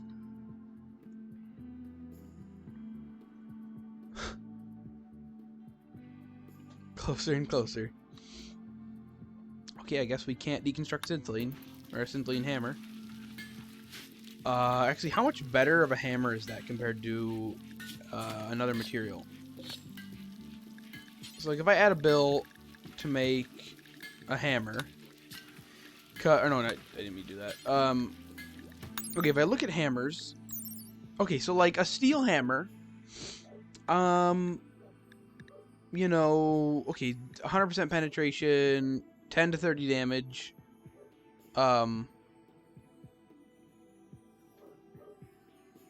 Yeah, but 2 cargo ships? I mean, I'm not going to use that. I'm not going to be traveling that much. If anything... Actually, no. Like, I mean... At the absolute most, it'd be better to buy a heavy cargo ship, rather than a second, normal cargo ship. But it's like, I don't know when I'm gonna be using a or a heavy cargo ship, seeing as it. Because I mean, I don't know what it would. I don't even know how much it holds. Because if a normal cargo ship, or if a transport pod holds 150 kilograms. A cargo ship holds 1,000. How much can a heavy cargo ship hold? But no, I wouldn't buy either. I just keep saving up. I don't think we're gonna be needing the capacity of either a second cargo ship or a heavy one. Okay, but the damage. What is Syntholine? Doesn't. What does Syntholine even do? It. Okay. Hit points 100. Beauty -3. Or no, work to make. I guess it decreases the work needed to make. And what the heck? Syntholine sucks. It increases. It does nothing for the weapon except increase, or except decrease. Okay, no, I will be. No, no, I'm not. If I can steal a table today, if I get a mission for some area to raid or something. It's just I don't have enough power to raid actual faction bases yet, and they're technically the way RimWorld works is there isn't actually ever anything on the map. Like, all of this empty space is legitimately empty with no human life in any part of it. Except for like, well, I mean, ruins don't count as human life. Like, you obviously could travel around and maybe find like, you know, ruins like this, and there might be a table in them. Which, I mean, if you really wanted me to, I could do that. I could just travel to an area and see if they have, you know, a table to steal. Because, I mean, there'll be like marble tables like this, but they'll be just half destroyed. And I'm pretty sure I think the most advanced material they can be made of is steel. So I could do that. But technically, besides ruins, there are no structures in all of the empty space in all of RimWorld, except for faction bases, until you get a mission. And then all of a sudden something will spawn there. And then that's it. It'll spawn there, and actually I've never, because I'm pretty sure if you go to an area before a faction or a mission house or a mission structure spawns, there's not actually a structure there. And then you go there for the mission, and I guess it puts a structure there automatically. But then if you come back there, if you somehow remembered which tile it was on, maybe the abandoned structure will still be there permanently. All I know is there's nowhere that I can really take a table from except for some ancient ruins that don't have anything good. Or, big risk, I could technically open up this ancient danger, because if you don't know about RimWorld, almost every or I guess I don't think it's almost every, but like most tiles will have an ancient danger tile on them, or building on them, which is a ruin. It's like a ruin, and it has like, you know, furniture and stuff in it. But it also has like one of like 5 different horrible thing inside of it that you're going to have to kill to gain access to the loot of the place. So like, I mean, that's not exactly true, because I mean, like, okay, like I could break open the ancient danger and it might have, you know, 5 bug monsters in it. I don't know what the names are, but like, they could just have 5 weird bug insect creatures, and they'd be easy to kill with like a shotgun blast each, and that'd be the ancient danger. Or I could open it up, and there might be 10 big robot machine, like human-hating killer robots that will rip through my 3 main fighters and then attack my base and kill everybody. So it's a big range in what could be in there. And there's probably not even tables in there. But there could be, though. It's just, do I sacrifice the entire colony right now to get tables that I could get at any point in the game? So, I mean, the ancient danger, though, we will break it open at some point when we know we can face whatever's in there. It's just we don't know we can face whatever's in there. Unless we get lucky. Yeah, no, it's like, no, I mean, I know you only joined in to like the last 5 minutes of my Into Space file last Saturday, but one of the mechanoids that spawned in that mechanoid, the mechanoid drop pod or whatever, that I had to fight off. Yeah, it was called the what was it? The Siege Breaker. It literally shot one of my androids and blew it into dust. There was no body. It took one shot and exploded my android into nothingness, so there wasn't even a body to bury or a body to deconstruct for parts. And there could be one of those in there, or multiple. And I know we can't take out anything, because I couldn't even take that thing out with 2 charge weapons and a, whatever, it's like a bullpup something. It's a big sniper rifle. So there could be multiple of those things in there. It's just, you know, or there's 5 rats. That's the thing, is it could be either or. And I don't want to risk there being multiple siege breakers in there. and then having the temple to the table god absolutely destroyed. Because I'm assuming they just shoot at stuff, blow stuff up, and try to kill people. It's just apparently the game has decided to make the game has just decided to make this session completely devoid of events happening. Like we got two manhunter packs, we got a siege, or we got an attack, but nothing else.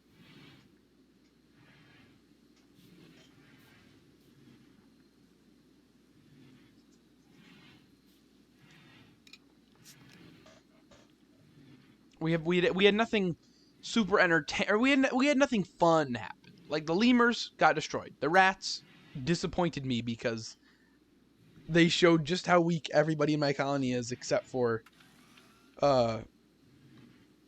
Reese and Pepin. Because Reese took a shotgun blast to the arm, kept fighting, and Pepin was recovering from the plague, and he just got up from his hospital bed and started blasting people from the hospital door. Those guys are fighters. Siberian needs more work. 10 at shooting, I'll give it that, but he's just, you know, he's a bit different. He's not as good.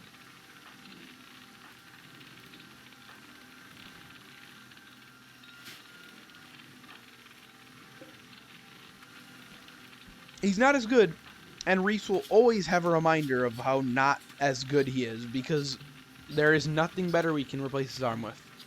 Ever. Reese will permanently have minus 3%. I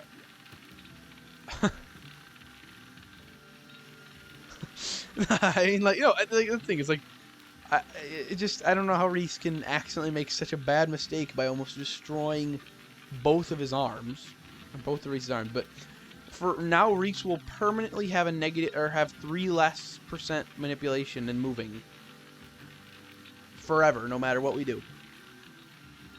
Then because I mean, technically he would be at 150%, 115 at each, but injuries.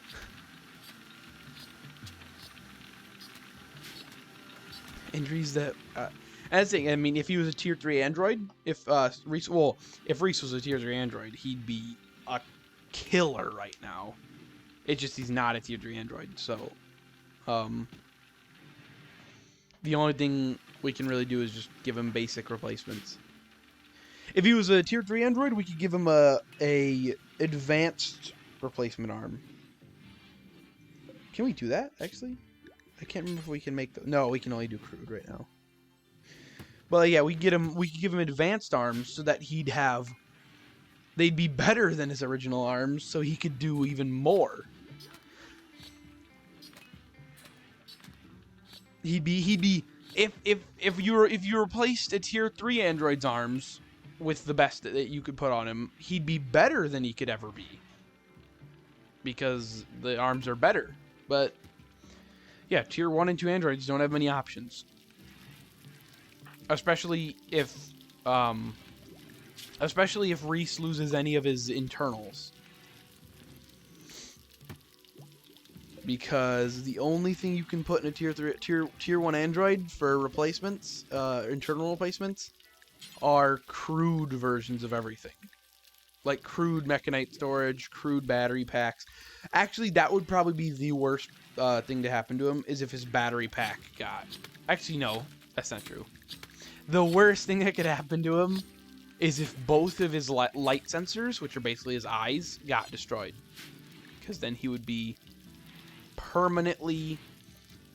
He'd permanently have worse eyesight. So he'd never be able to see perfectly again. And his accuracy would be way off. So it would basically completely negate anything that the battle implant did, or the combat implant did, or whatever it's called, the military implant. Because I mean, like replacement eyeballs,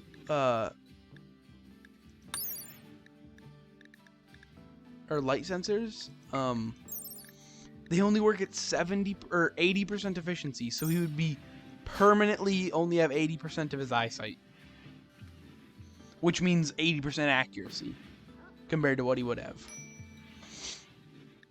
And now we have low food again. But we don't have low food. We have tons of food. It's just not made into edible stuff yet.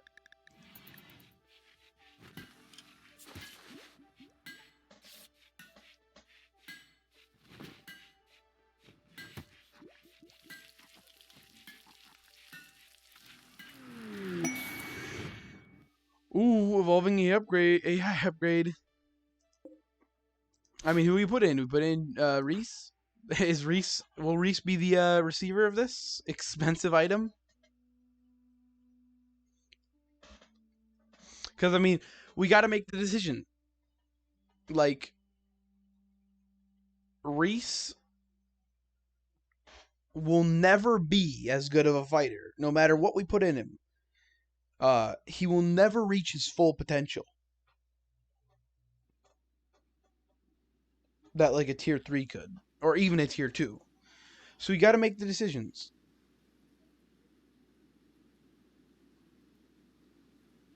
I mean, like, you got to ask yourself. Reese is worth it as a fighter, but I feel like he wouldn't want us to waste it on him either. Like, I feel like the first chance we get, if we put it into a tier 3 android, obviously that's what we're going to do. But I mean, like, it's questions you got to ask yourself. I mean, Reese doesn't care either way. He's an android. He lives his entire life just to kill things. So I mean, he doesn't care either way. So I mean, like, do we save it for a tier 3 android, or what?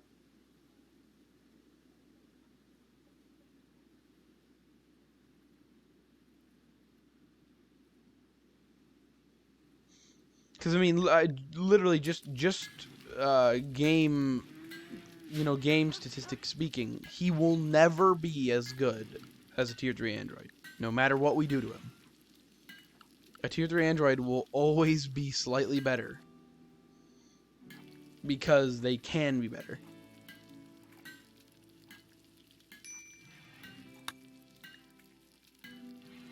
Like, obviously we're gonna keep the upgrade to put into to anybody we want. It's just, do we put it in Reese or save it for a much better candidate? Reese will always be a fighter until the day he gets exploded by some horrible creature. It's just, he's not the best fighter he could be.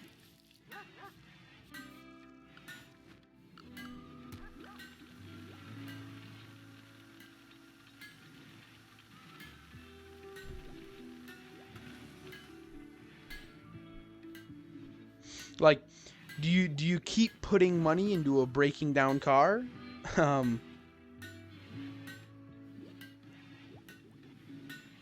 Like, because like, okay, do you keep putting money into a breaking down car, or do you just buy a new car?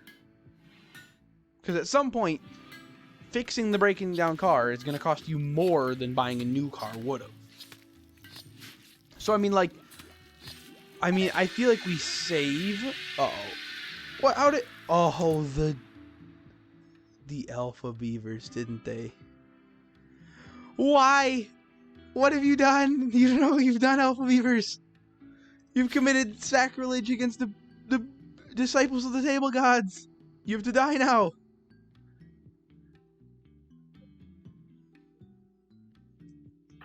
You've released a plague on this land. Anima Scream is affecting everybody in the colony. We must kill you. It's nothing personal. It's just my people are in constant pain because of you. And Reese lost a leg because of you guys.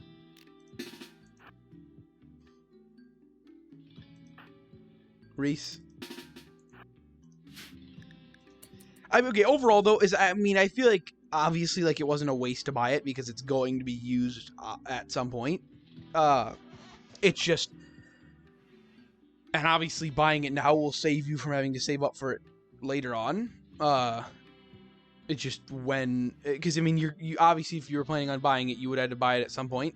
But it's like I feel like the best option would be to save it till we get a tier 3 Android, and the moment we get a tier 3 Android, we name it like Reese 2.0, and then him and Reese will be on like the front lines in battle.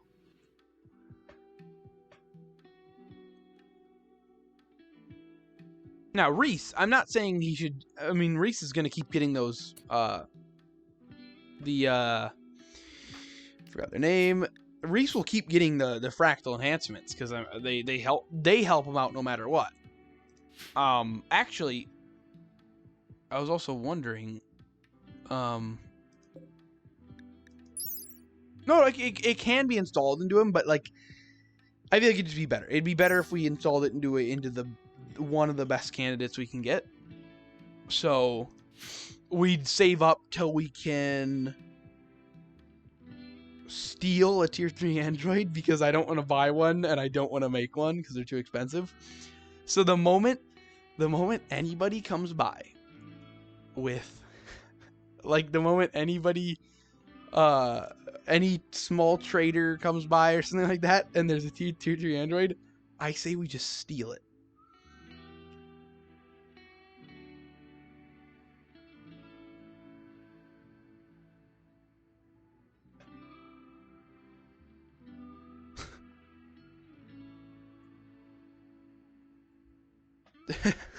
Well, yeah. Well, you know, I mean, I feel like the best option tactically would be getting a tier 3 Android and putting that in him. But obviously keep giving the fractal enhancements to Reese because he will get better with those no matter what. It's just yeah, and then the tier 3 Android, we're just gonna have to steal it from a trading caravan or some passing by people. We're gonna anger a faction, but we're gonna have a tier 3 Android fighter. That's worth it. Oh, a high tech and of wait, is it? It's from the United Union, also known as the Android Colony. The Android Colony, who is made of a lot of androids, has come to visit us. Interesting. Now, let's take out these guys. Because while technically they weren't the same beavers, they did technically bite off Reese's arm. Or right, Reese's leg. Nice. Okay, you go this way. You go this way. Yeah, I mean, like, obviously, besides the horrible stuff that happened to us earlier today with, you know, Reese's arm getting blown off, other than that, they like us. Now, the question is, okay, it's an entire colony made up, it's an entire trading caravan made up of only androids. And this guy, Sylvester's a tier 3. He's the only tier 3 of the group. The question is, will they get angry at us and try to kill us the moment we steal one of their people? Or will they just not like me and leave? Because while I do want to steal Sylvester, because he's being remotely controlled. Would we have to do something to him to like rip out the remote controlling part?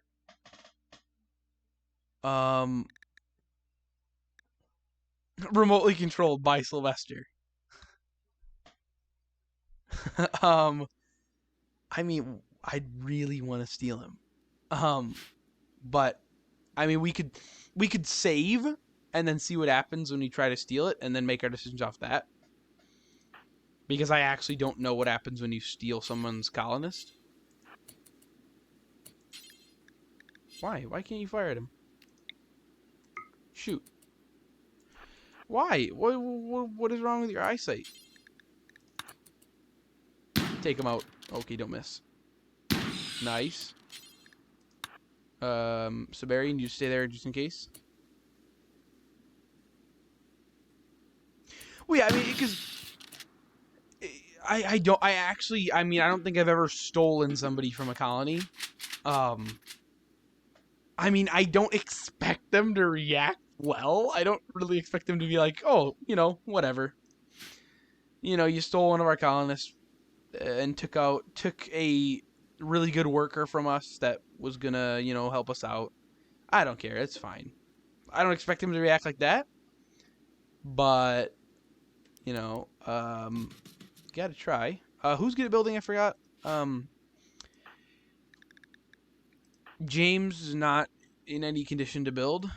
No. Klein. Oh, yeah, Klein's really... Oh, Klein, why are you just a great person overall? Sorry, I was just trying to direct the rice plant to go build the android pod. So we will build this pod because we're gonna need to build a pod for stealing androids anyway. Or I mean, we can just have it. Yeah, see the tree. Redvar, please. Conrad, I need you to wake up and try to calm down Redvar. Okay, I guess I can't direct them to try to calm down people. I guess it just has to happen naturally, but he's now going to insult all random people. I thought he was going to target like one person.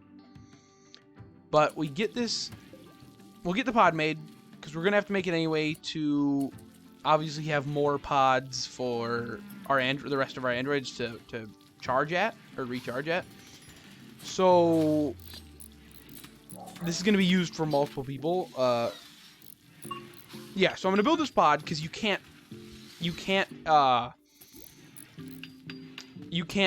tell your colonists to arrest an android unless there is an android specific prison bed, which is really dumb sometimes, and it's made me lose out on potential tier 3 androids many times.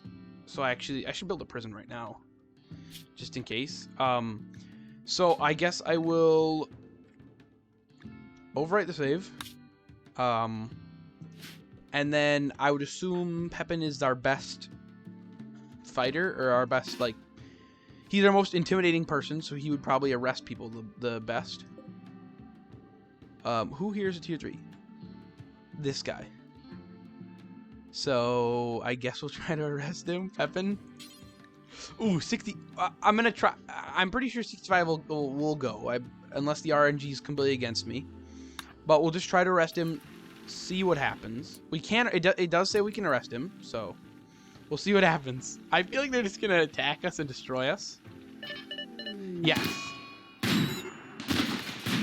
So theoretically, our entire colony is dead now because they just killed our best fighter. For some reason, Reese and Siberian aren't fighting back. Like, it's... Yeah, I guess we didn't really have an option. Yeah. No.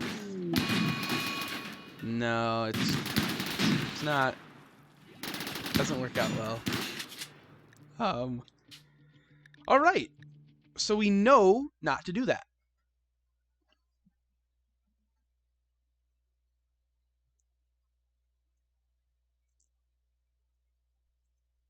Now the question is, maybe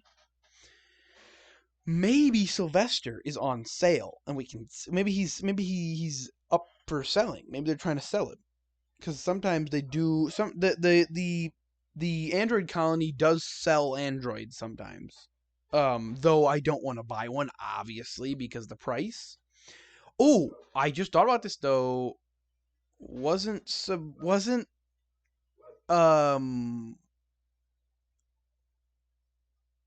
no, like no, because the androids do, the android colony does sell androids pretty often. So maybe if I sent, maybe if not Redver, Conrad, because he had a trading inspiration and he's already good at talking, so therefore he'd get an insane deal on whatever he was going to buy. So if we send him to an android colony with the pod or the cargo, the I forgot what it's called. Is it just the cargo pod or the cargo ship? We send him cargo shuttle. We send him with a cargo shuttle to go buy an android. Buy it for, at most, maybe. Actually, do we have enough to buy one? All I know is Conrad has the trading inspiration. He has the trading inspiration for another. I forgot where to check it. I have no clue. It should say here.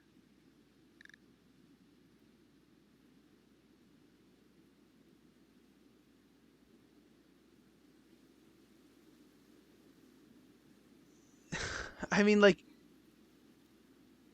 what do we?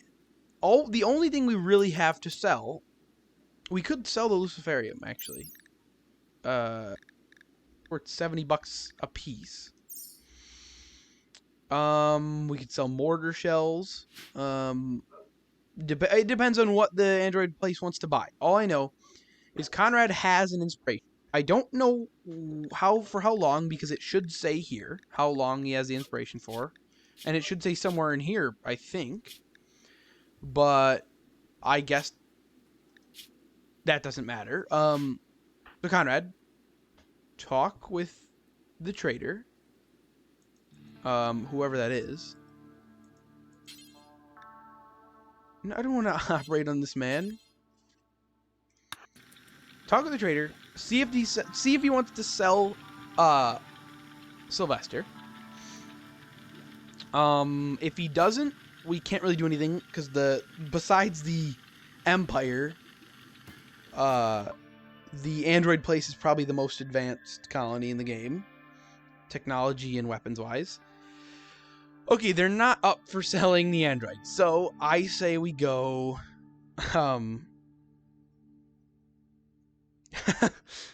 so I guess we just travel to the colony right now before that trade deal ends, because he's going to get a 40% price reduction on whatever we're buying. That's almost half off.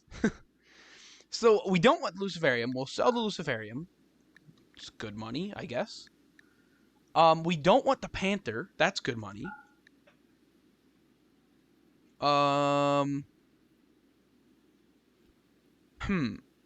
We don't want the mortars right now. We can make high explosive mortars, and we need the money right now, so it's a no-brainer. And then, I mean, we don't really want to sell anything else. That's an easy $700. Perfect. We do that. And then we just send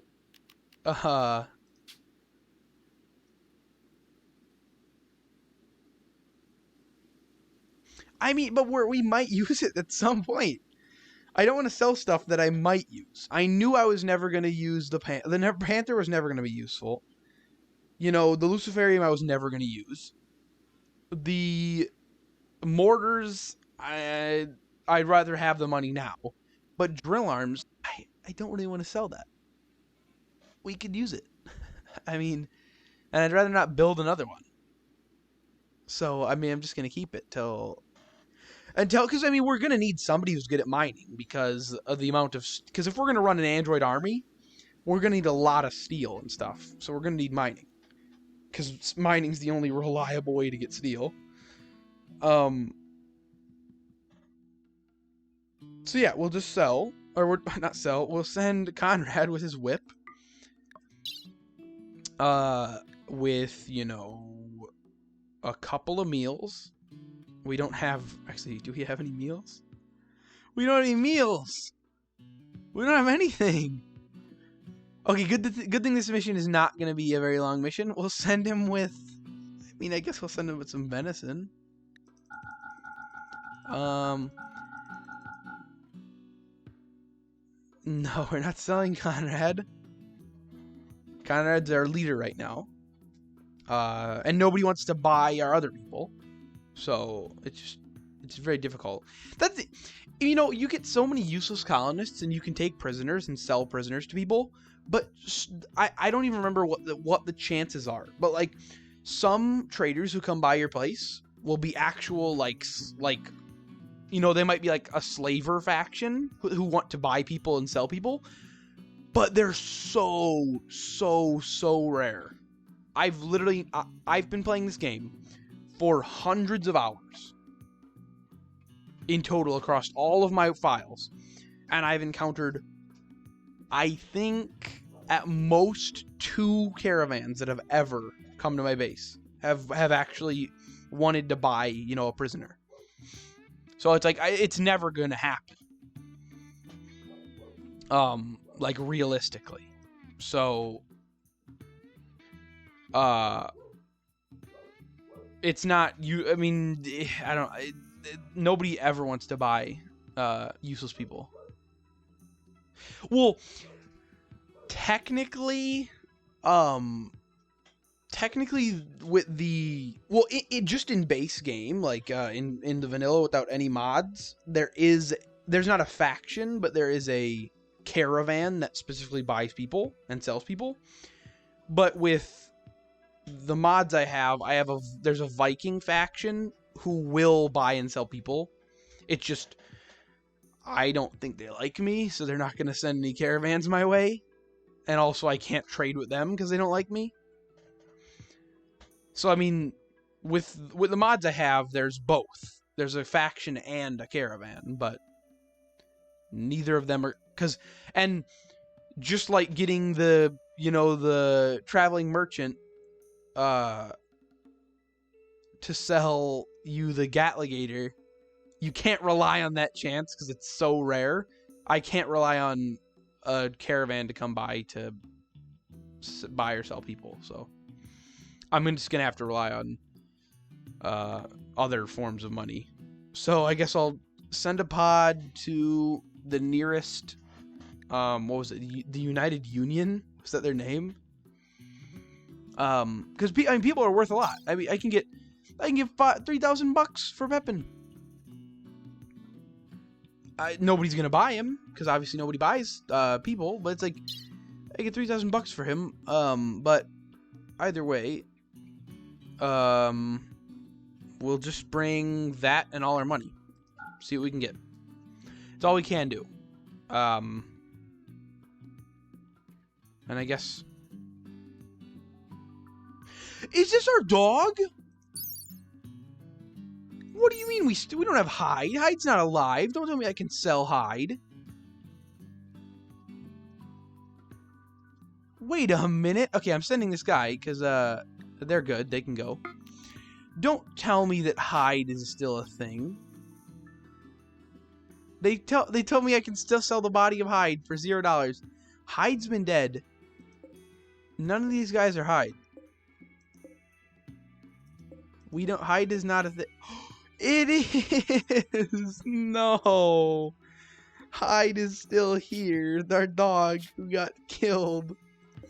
Our dog who got killed by this girl. Like 20 days into our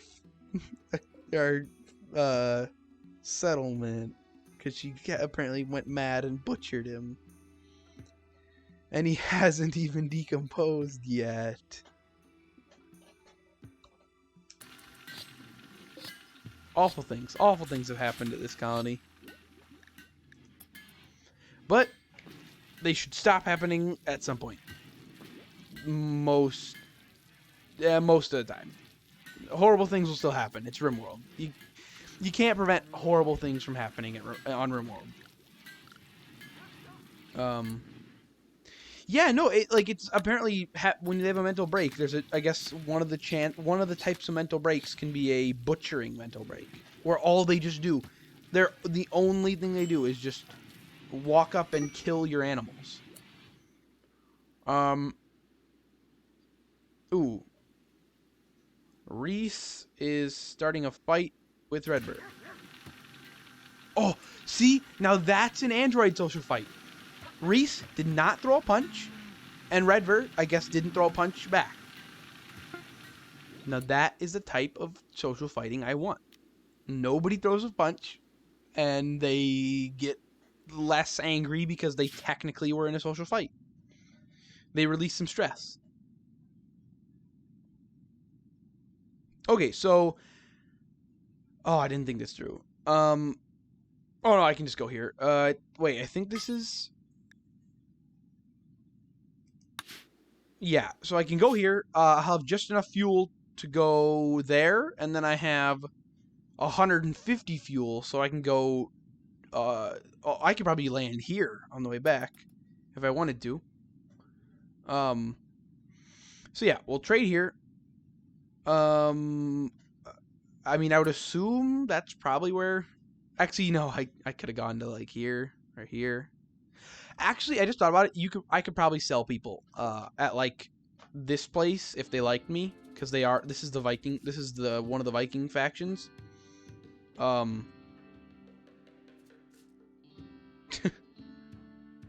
that's how it works. They get rid of some stress by fake punching people. Alright, let's trade with these guys. They're selling a sub... Ooh! Oh, it's too expensive. Okay, they're selling a tier 3 android. They want... Even with my... Oh, did Conrad's... Oh, his inspiration wore off. I might have been able to buy this guy. They want $4,200 for...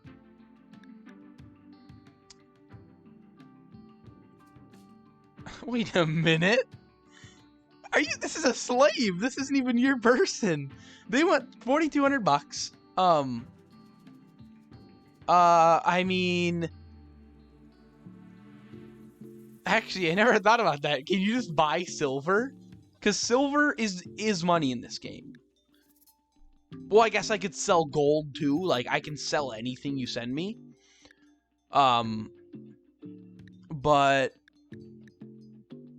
it's like, it just depends on how cost effective it is. But yeah, no, I think it's because I'm in this shop menu. You can't buy anything technically yet. But this isn't even... These are android slaves. Because this android is from the Stilla Coalition. Yeah, this android from the Stilla Coalition. So they... It's not even this guy's... Okay, so they want $4,200. We only have 3,200. So I guess we'll go back.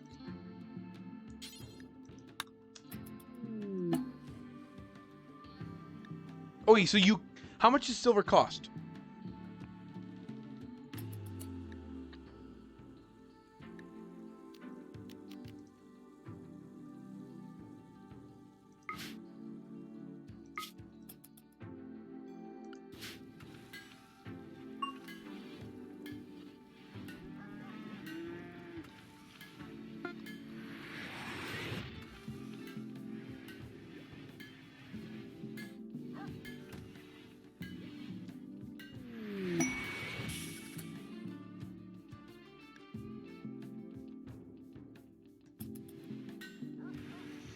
Ooh, what is that?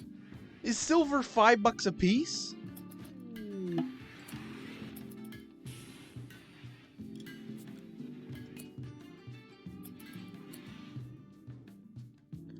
Everybody know, if you bought 150...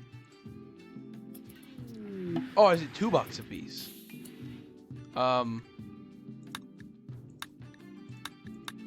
Alright, we got some silver. We'll get that brought in, because it's all over the place right now.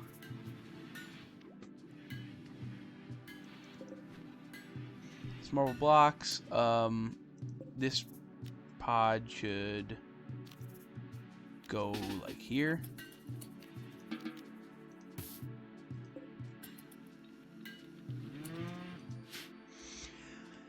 I mean, we may actually be able to just sell, like, we may want to sell the tape or the drill arm now, probably, because right now we have, including, if I can double click it, okay, that's not all the silver we have.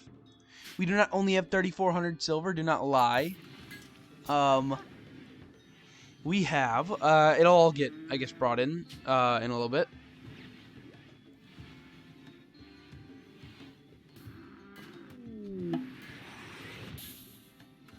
Ooh, contrary to popular belief, a meteor shower is not always bad. Like, the, depending on where the meteors land, because all meteors are made up of, different minerals. So technically a meteor could land that was made of gold. So we'd get gold if we could be able, if we mined it.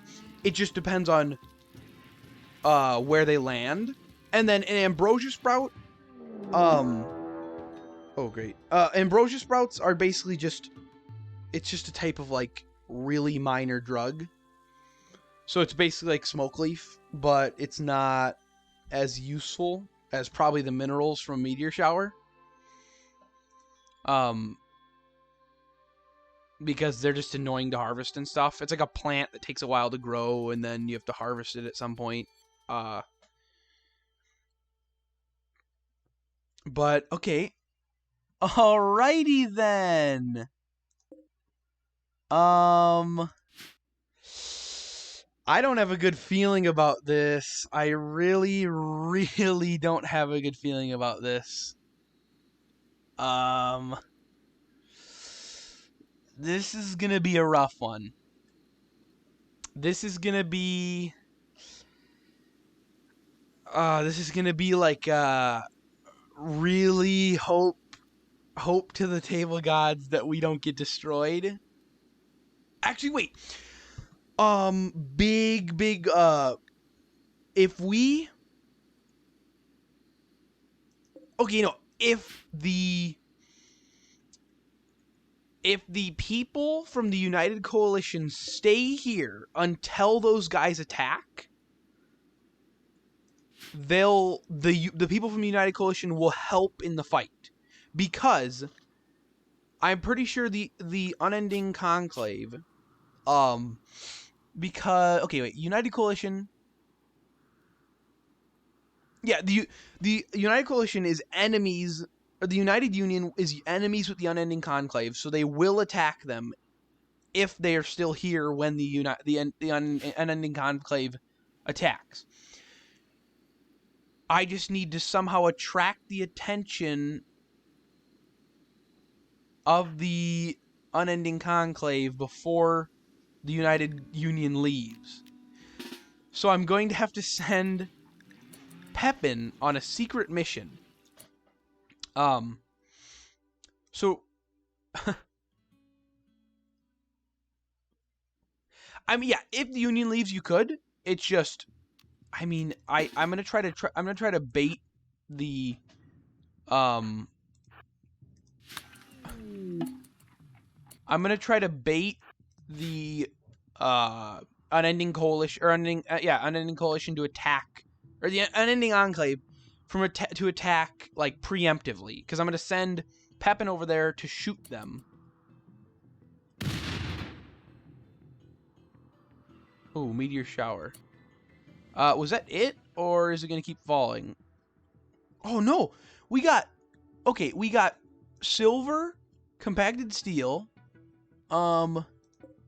hardened slime. Ooh, strange shiny mineral. And yeah, that was it. I'm not gonna lie, I was kind of hoping that would happen. I wasn't going to immediately say, yeah, that's not gonna happen. I was, in the back of my mind, I was like, I really hope this happens. I really hope they just get destroyed by a meteor, because it can happen. It could have happened. It didn't.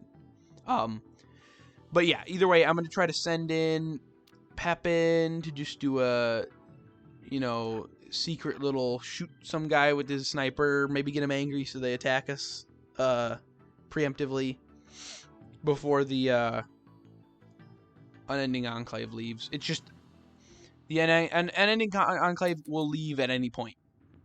They could leave at any minute right now because they've been here for a while.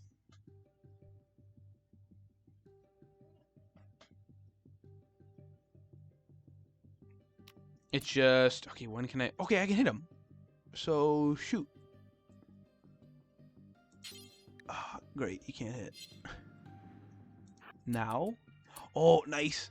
I just don't want them to shoot back.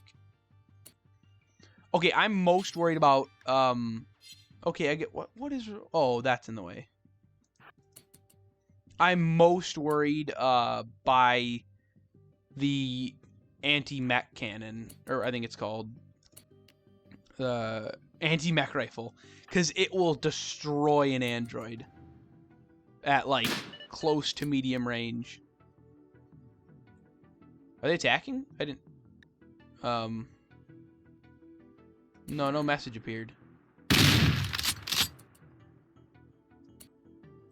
Pappy, you should probably get out of there.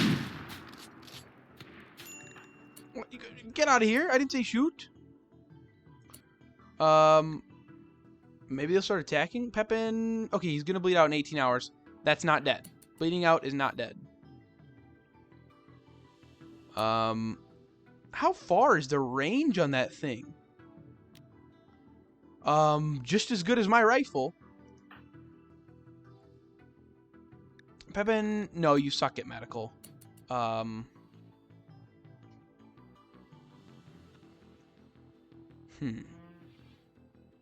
Secondary plan. Pepin, you go seek medical attention. Obviously, I don't. You're a very valuable fighter. I don't want you to die. So you go seek medical attention. While who's faster? I think Reese is just faster because he hasn't taken as many injuries. So, or I think Siberian's just faster because he hasn't taken as much just damage. Okay, the United Union is leaving, which is bad. So we will be without fighters for when they attack. So that's not good. That really is not good. Which means you should just pick your shotgun back up. Yeah, so we're not going to have fighters for the attack because they're leaving. It depends what the caravan is, because it might be some weak colony. I don't think Conrad has any ability to... No, Conrad has no political ability with his whatever rank he is with the Empire. So, I mean, whatever you can send in will help, I guess.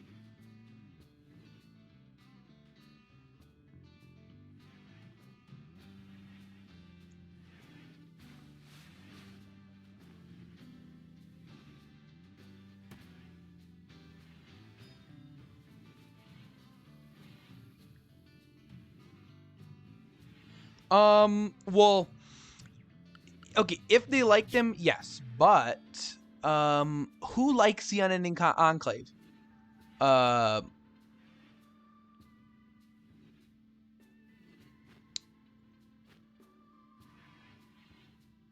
Unending Enclave likes themselves. They're the only one who does not have a, symbol of themselves by their enemies, so nobody likes the Unending Enclave. So even if they sent the caravan that arrived was a the United Union, nice. Even if the caravan was of an enemy of me, they'd also be an enemy of the Enclave. So, ooh, big problems here though. Big problems is we're locking our doors. Nobody comes out tonight. Nobody's allowed to leave their rooms until the fighting's over. Yeah, it doesn't matter. You just have to stay where you are. Pepin, he got treated. He's fine. He's stable. Nobody can leave their rooms for risk of getting absolutely destroyed.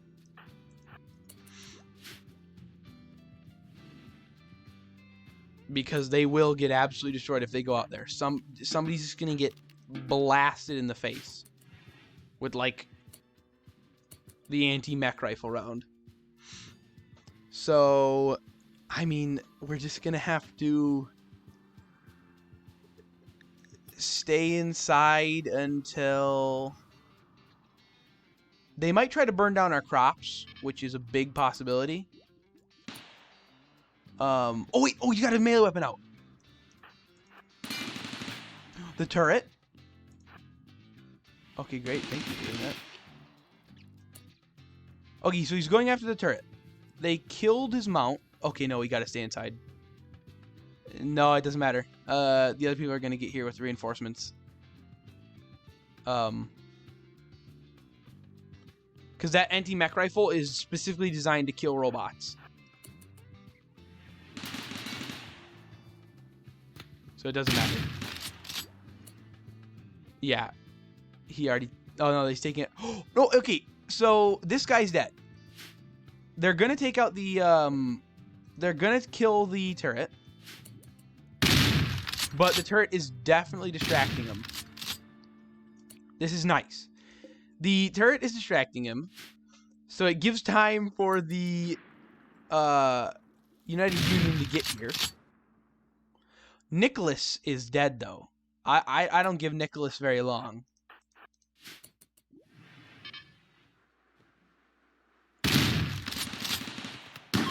Nice. They're fleeing. All right. I don't really want to follow Robert. He seems to have his back pretty well covered.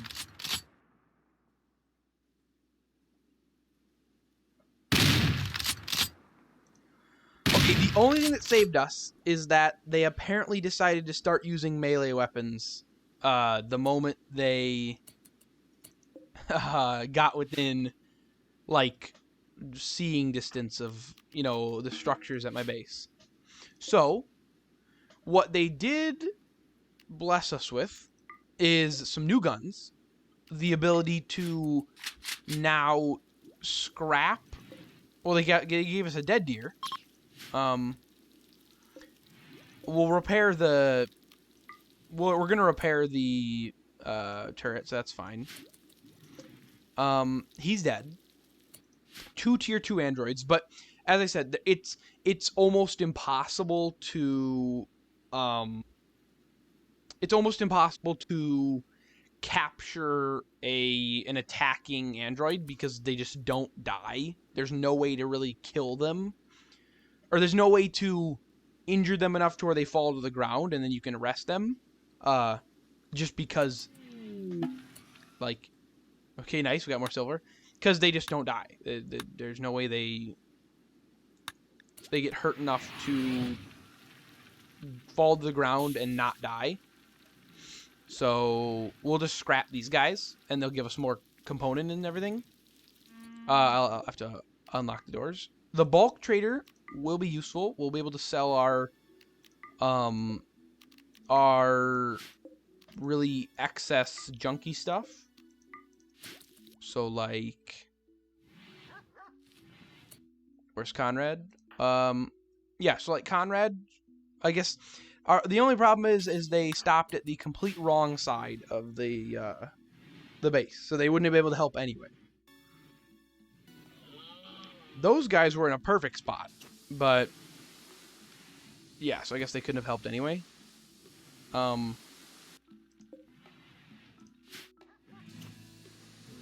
We'll trade with these guys, and then Conrad will be going on a trip to trade with... Oh, you went all the way around. So we have enough silver. We have 4,200 silver. So we can get that tier 3 android. And then I guess we'll install the evolving AI right away, so no matter what, it'll just keep working. But yeah, all we really need to do is... Ooh, I do want to sell the wolfhounds, because I don't... They're not useful. Meat-eating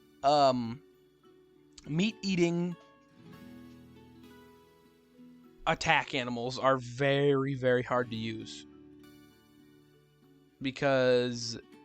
meat rots before you basically can caravan to any location, so there's nothing to feed them. But we will just sell them. Like, we don't need bird leather, we don't need that much pig skin, we don't need blue fur really, or no, I guess no, I'll take the blue fur, I'll sell the light leather, because we shear blue fur off of our muffalo. We don't need camel hide. Don't need any of this. I'll keep this because I think it probably makes like pretty good light armor, because it's like actually hard. Yeah, that'll give us a lot of money, so we'll be able to get there. We should be able to buy advanced stuff too. We'll have enough money to buy extra stuff when we go to the colony. A minimal ship bridge? Geez, I wish this was selling on our other file, on my other file. Minimal ship bridges, I mean, they're not expensive, but they're definitely worth more than $277.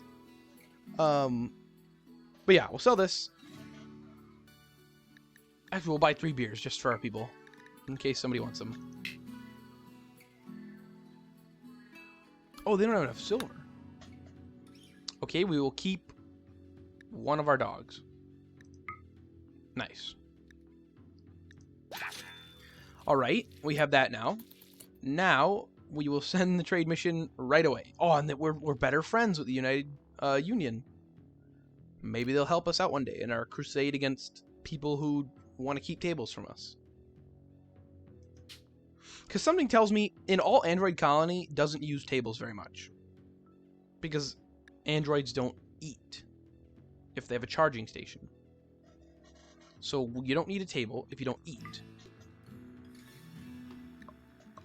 And you don't craft anything at tables at this game, so you wouldn't need it for...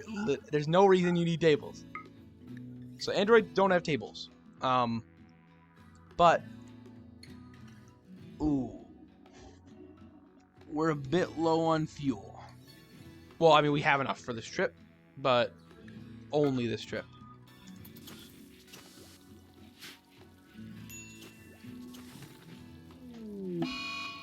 Oh, and great. He's gonna eat all our food. All I know is we're going on... It doesn't matter. We're gonna go on a trip. We are going to buy a tier 3 android. We're going to train him to be the best fighter. And he will be unstoppable.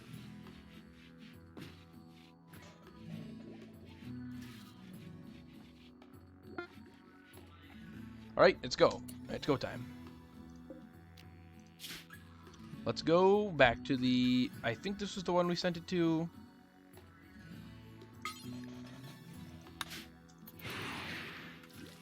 Let's go. All of our progress into one thing. We refuel the ship. We have... how much fuel do we have? Ooh. I don't know how to check how much fuel we have. Trade with them. Alright. Doomsday rocket launcher. Kind of out of our... What am I reading right now? Please don't tell me. Please don't tell me I'm dumb. Oh, God. Well, we're going to make more fuel. Because it seems I sent my caravan to go trade without putting any of the money on board. So thanks for the deals. We're gonna head back.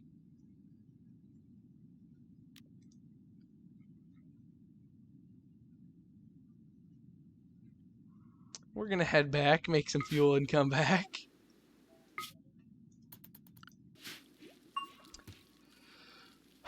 Well, okay, did a uranium meteor fall? Because, I mean, okay, it costs us right now, I'm pretty sure it costs us 10 uranium. It would cost us 10 uranium to make a there and back trip. Because it's about 100 fuel there. Because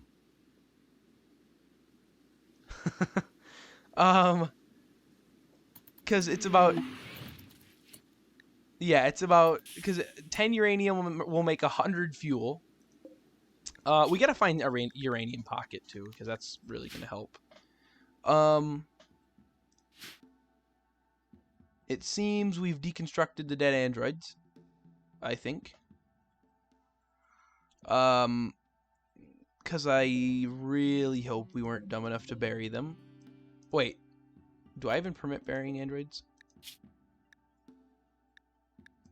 Oh, I do. Wait, if I do that, copy settings, paste settings. There, we can no longer bury any androids, but I think we did deconstruct them. Thank you for the uranium. That will help with more trips. And then I guess we make 6 more uranium fuel pods as quickly as possible.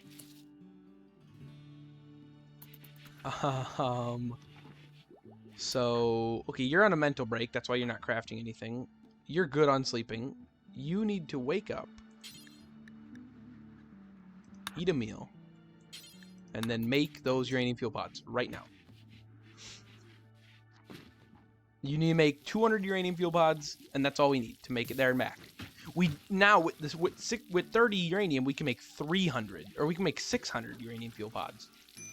Oh wait, we have a sweet, we got a marksman rifle. Is it better than a sniper rifle? I wouldn't think so. Armor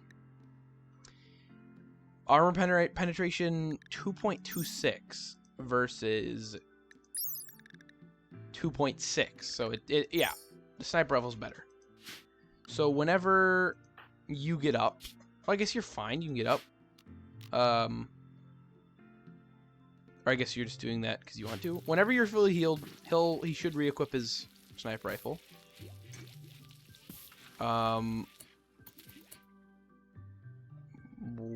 Keith should be making the stuff.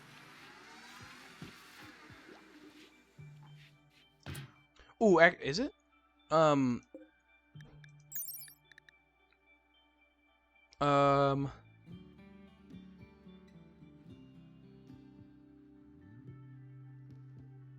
Rate of fire.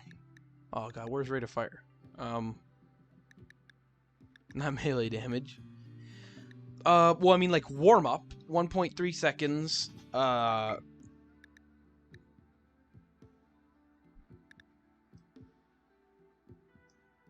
Warm up, 1.3 seconds, so they can shoot, like, every second, almost? I don't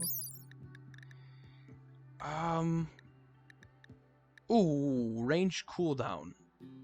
Because this has a range, a longer warm up, and it has no... Oh, no, it has range cooldown. Oh, no, it's got 0.37 versus 1.36? It has such a... Oh, it's got such a small range cooldown. See, actually, use that for your main weapon. Then, Reese should use this as his main weapon. The LMG. Because also, the shotgun has a range of 16 tiles.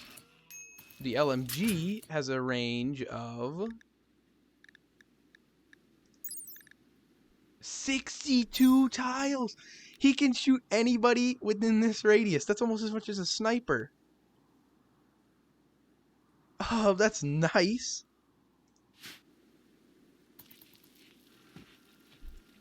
Okay, so people are doing good.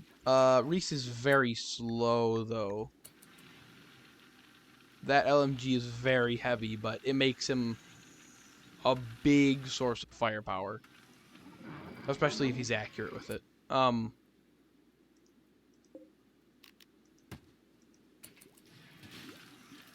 so... Okay, yeah, we already have enough fuel made.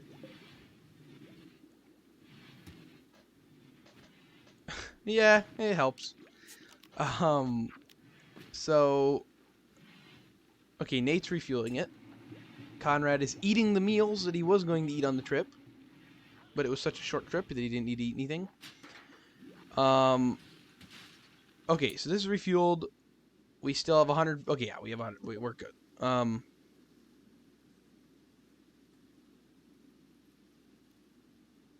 yeah, I mean...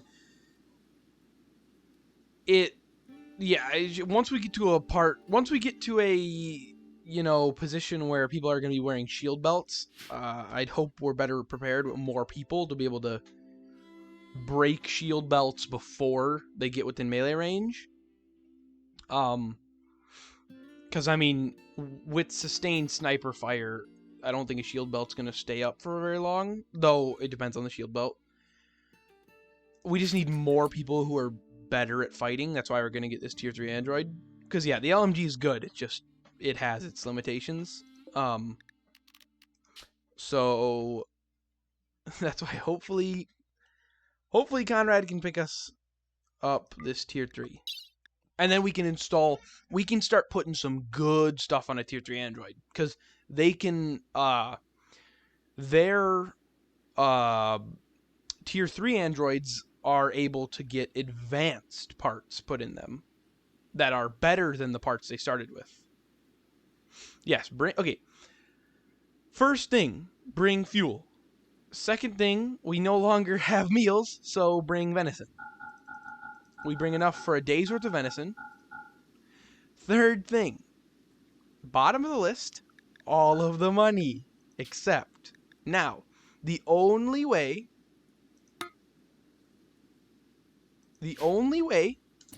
that we can get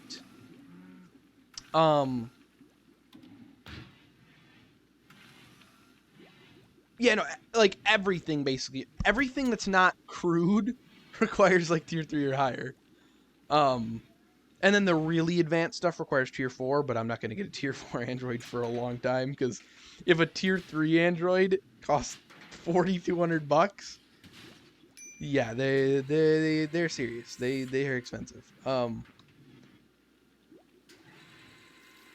yeah, we'll get what was I saying?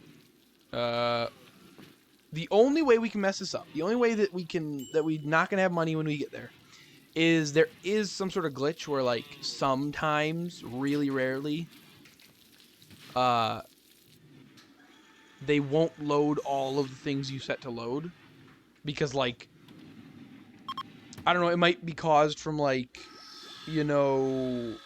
one of the people who was gonna load something all of a sudden decided, oh, they're so tired they can't load this, and then they give up, but it technically counts as them loading it already.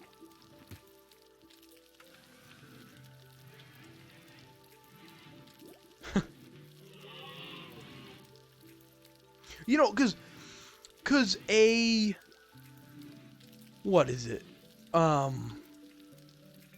A tier 3 android requires 10 advanced component. One advanced component costs $250. Therefore, just the advanced component requirement of a tier 3 android requires $2,500. And then tier 4, I don't think I've ever even unlocked tier 4 to be able to see the recipe. So they are, I mean, well, but I don't get it though. The cost of building a tier 2 to a tier 3 is way too big of a jump than it should be. Because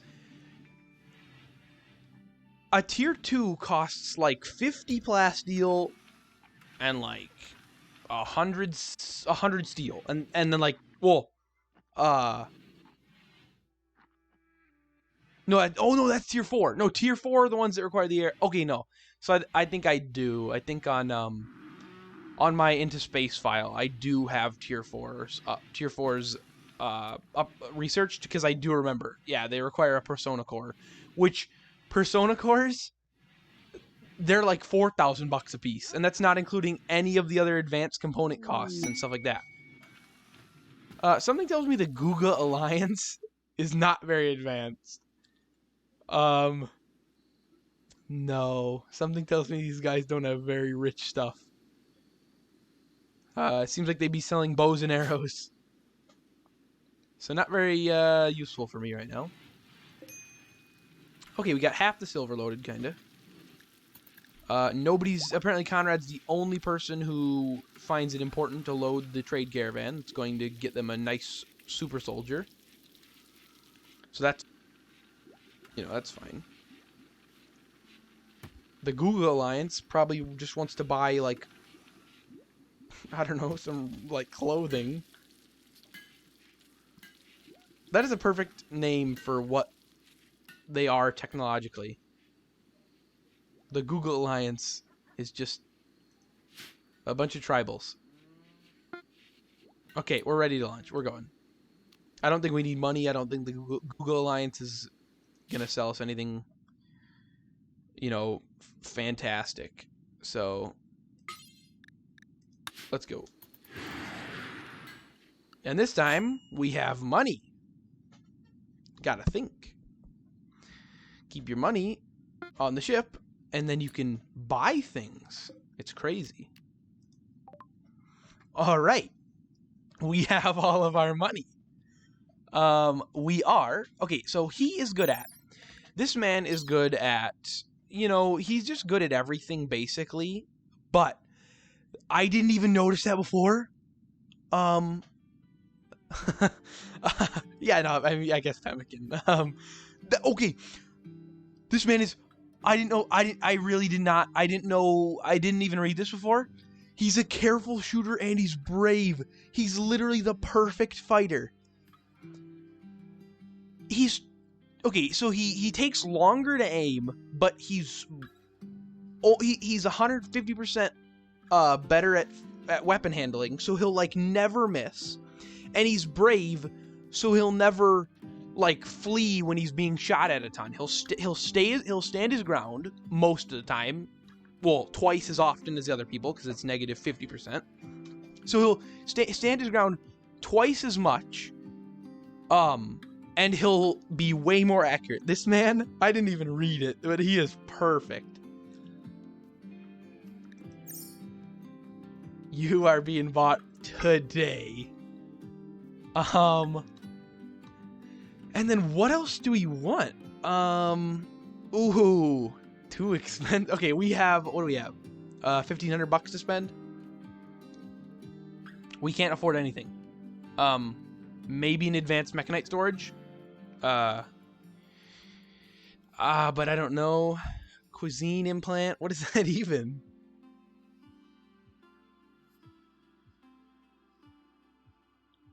Wait, it just makes them... You just put it in them and it makes them better?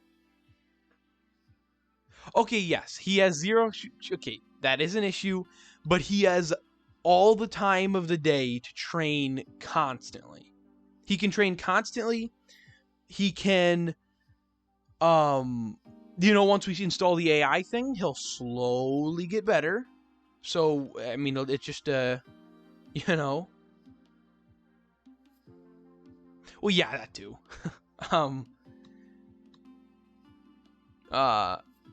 But I mean, it's just gonna be good. Oh, what weapon do we have him use? Oh, that's the big... Okay. We have two people who are going to be using LMGs. So they're kind of... They'll be the people who kind of do the group weaker targets. We have one guy with a sniper rifle, so he'll do single target long range stuff. But then what do we have Siberian do? What is he gonna be? What type of soldier is he gonna be? Because I was almost thinking of just buying this chain shotgun and having him use it, but I don't know now. What do we want to use?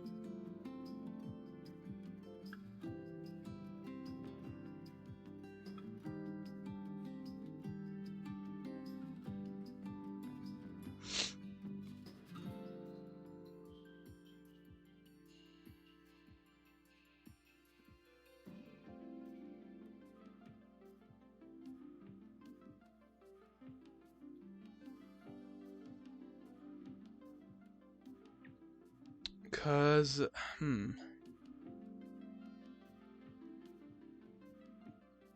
I mean, he doesn't need any weapon to train. It's just for use, like, actual fighting.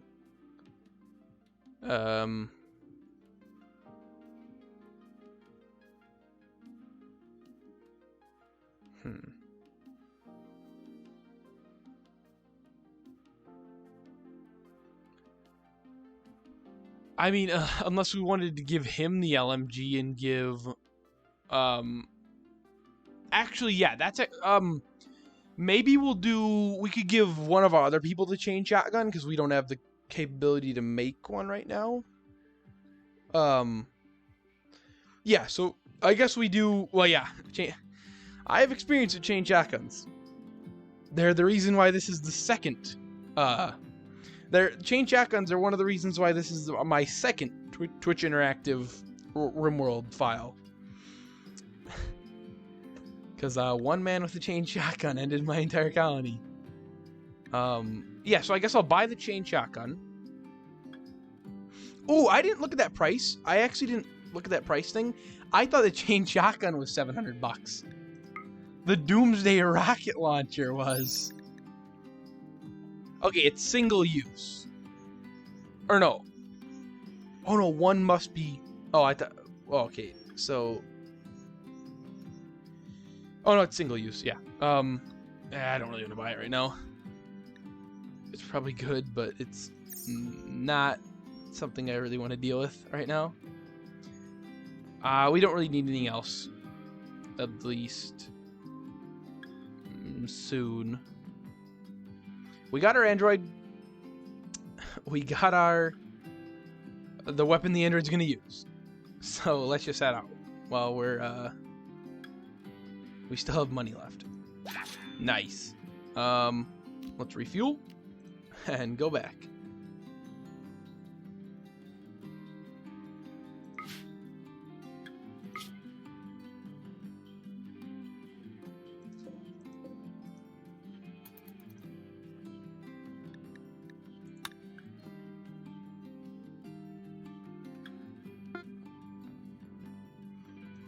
Yeah, that's gonna be another thing. It's gonna be risky. Okay, so I guess with that done, we could right away negate the need for power by just making Siberian be a battery only android. And that'll be definitely good. I don't know why I have everybody on flee.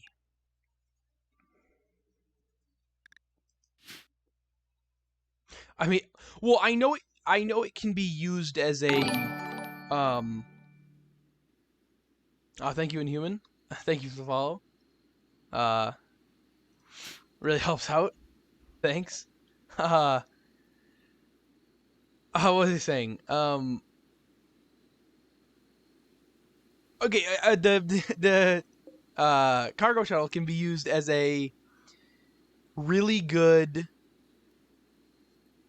like, wall. You can just draft it, tell it to go somewhere, and then when people shoot at you, they'll hit the cargo shuttle instead. which can help. So you can't land it directly on people and kill them, but it can be used as like a portable wall.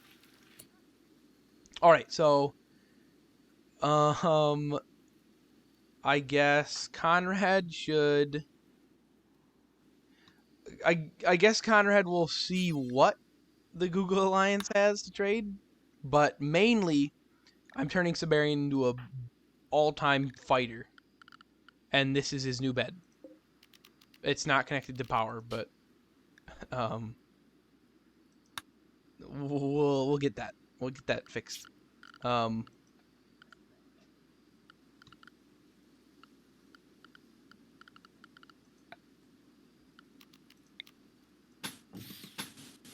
Yeah.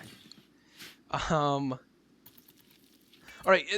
We go to this. I guess I'll give him the same. I guess things as Reese. Yeah. He doesn't need to do anything else. At least for right now. Because I mean, he's already good at stuff, so he can do any job I need him to on a mission. He can deconstruct. He can, you know, do jailer stuff. He can capture animals, maybe. He can cook if we really needed to on a mission. Cut down plants. Actually, no, not cut down plants as much. Mine rocks, stuff like that.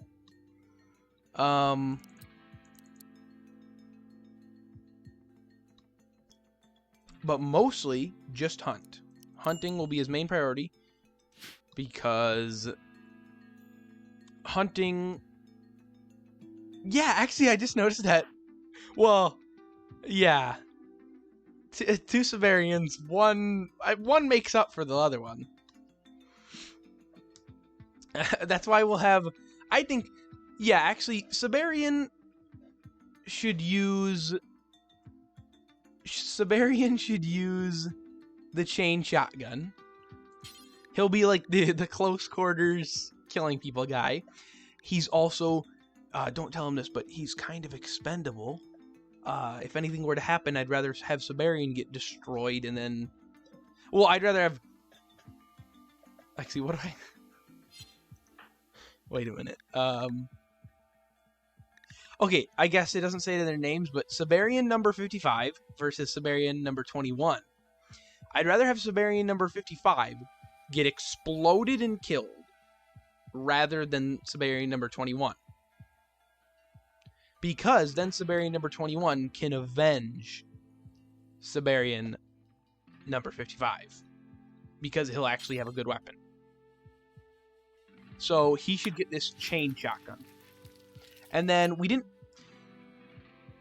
pick up any other really good weapon from those attackers. I thought they both had ranged weapons, though. I thought one of them actually had a good gun, but I guess not. But either way, Siberian will get that weapon. He'll be a close range guy.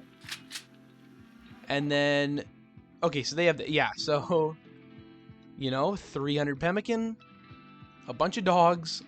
I'll sell him this dog because we don't want it.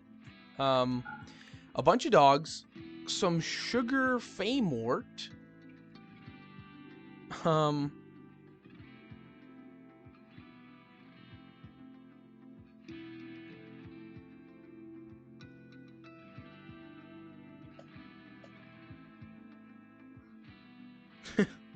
I mean, no, okay.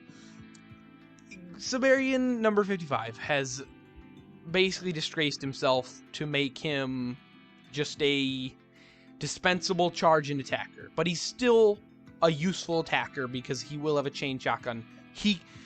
Even if he's... Okay, it's almost better. Because if Siberian is good at accidentally killing people, then why not just send him in and let him accidentally kill people? Because if he has the shortest range gun, he'll be in the front, therefore he cannot accidentally shoot somebody in the back. So that's the best thing, is to have him have a short range gun so he can't accidentally destroy somebody. that's useful.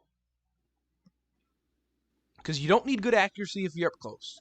So I don't want anybody else getting injured who stays far back. But yeah, I don't need anything else from these guys. We're good on meat. We need vegetables, but we need vegetables, but nobody, or we're almost to the point where we can harvest for the year. But mostly, I mean, Reese has his weapon. Siberian's now got his new weapon. Siberian 21. Okay, now we got a shooter up. We got a shooting upgrade. Nice. That will help. I guess he has nothing to do, so he's stargazing. The upgrade has landed. Okay, here. Being level 0, I'm assuming he'll level up a lot from using this. He can't go down.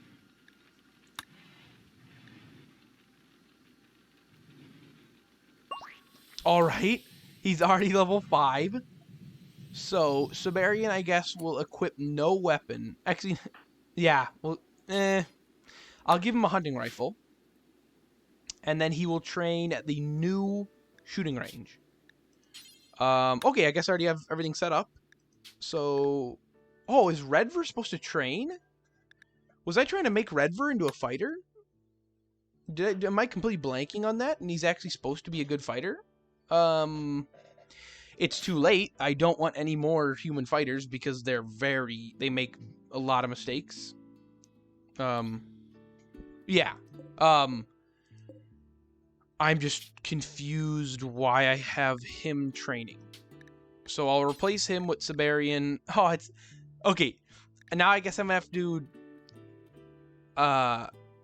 Yeah. So I guess the way I have to distinguish them is by shooting level. So Siberian with level 5 shooting. But yeah, Siberian.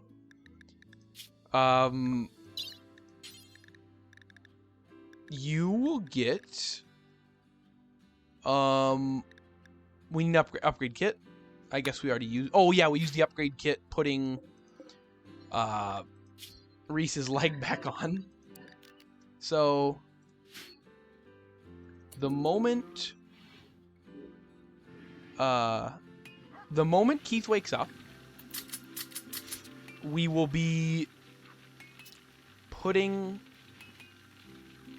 The moment Keith wakes up, we will be putting. Okay, or I guess we have an upgrade kit. Okay, 4 upgrade kits. Nice, thanks. Okay, we have upgrade kits. Reese, put these in storage so that the game recognizes that they're in storage. Siberian is just, I guess, doing what he wants.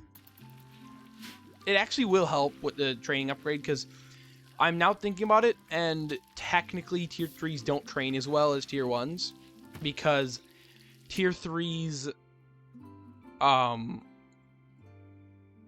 guess we'll find out. It'll probably have a % bar till it gets to like its next level, but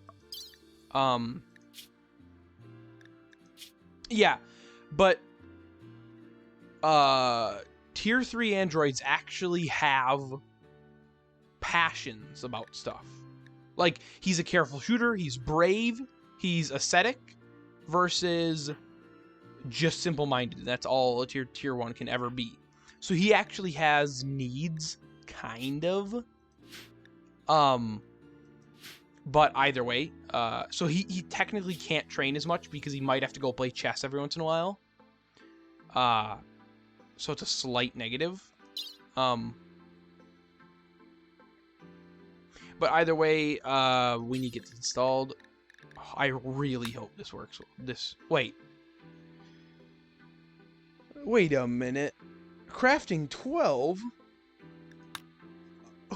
Keith, what's wrong? What do you mean you have crafting 11? Oh, what do you mean you have crafting 11? Where'd it go? I thought you had like crafting 13. What does she have? Crafting 11 too. Oh, how long does it take to train crafting? Keith, why? Why do you do these things? Wait a minute. Wait a minute.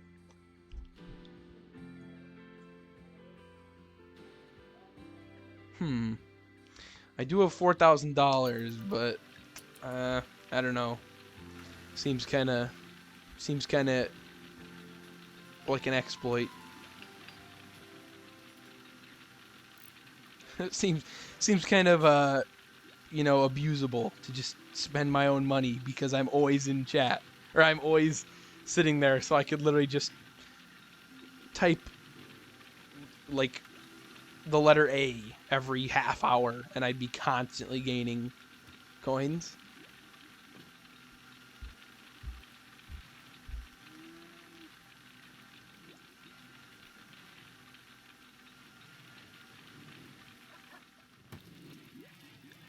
How does that even happen? How does your crafting deteriorate? Because I swear it was at like 12. And it'd be even better right now because you're at 140% manipulation. You'd be able to do that surgery so well because of the fibrous mechanites. They really would help out in surgery.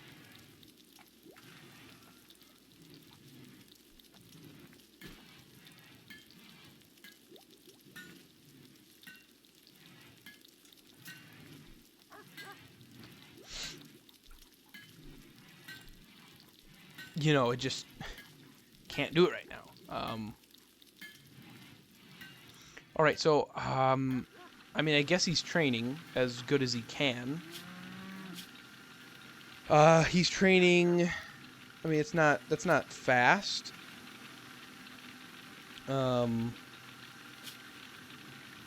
then he's gaining how much experience every training session?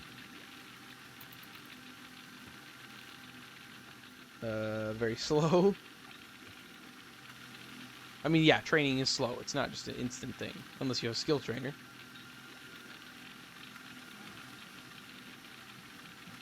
I mean, he's not gaining like a bad amount of XP per level.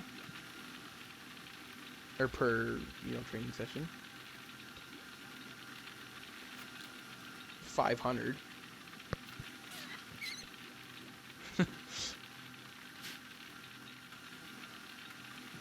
He's the future of our fighting force. I think tier 3s should probably make up like the majority of our fighting force. I mean, he's already level 6 now. Oh, Pepin just has to keep training. Pepin just has to keep training to keep that skill, because obviously it will deteriorate, but if he just keeps training, it'll slowly make it back up. Ooh, that's deteriorating at a fast rate. Like, if he doesn't train constantly, he's gonna lose that level 20. And he's already... and I guess that doesn't help. He's already learned all of the XP that he can today.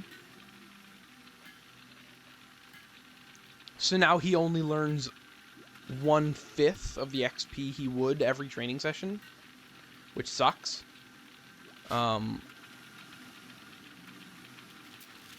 So yeah. Either way, we're not doing bad. Where are we putting these meals? Oh, I didn't see the meals. I'm like, where are they going? We're out of power. That's what we are. Best thing about losing power, though, we will never lose power to the freezer because of the power cell. We can lose all the power we want, and our stuff will never go bad. Oh, we got power back, kind of, I guess. Yep, we got power back. Okay, slight pause in our power, but we're good. And then the Guga Alliance is leaving. See, this will be power once we have 4 trained fighters. 4 trained fighters with Siberian number 21 having the evolving AI upgrade, so even if he doesn't train, he'll get better.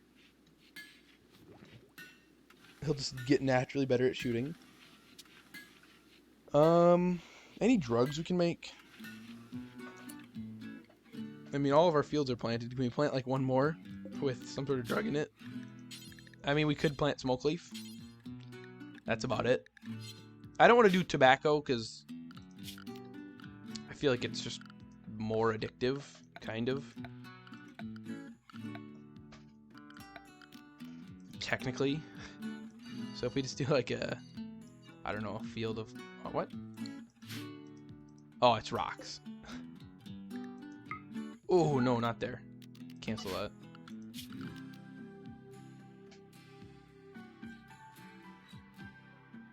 Well, no, I think it, no, I mean, not skills, but like, like his stats. Like, if it increases manipulation, that increases accuracy and weapon handling. Because I mean, the skills sort of weirdly just affect each other, kind of.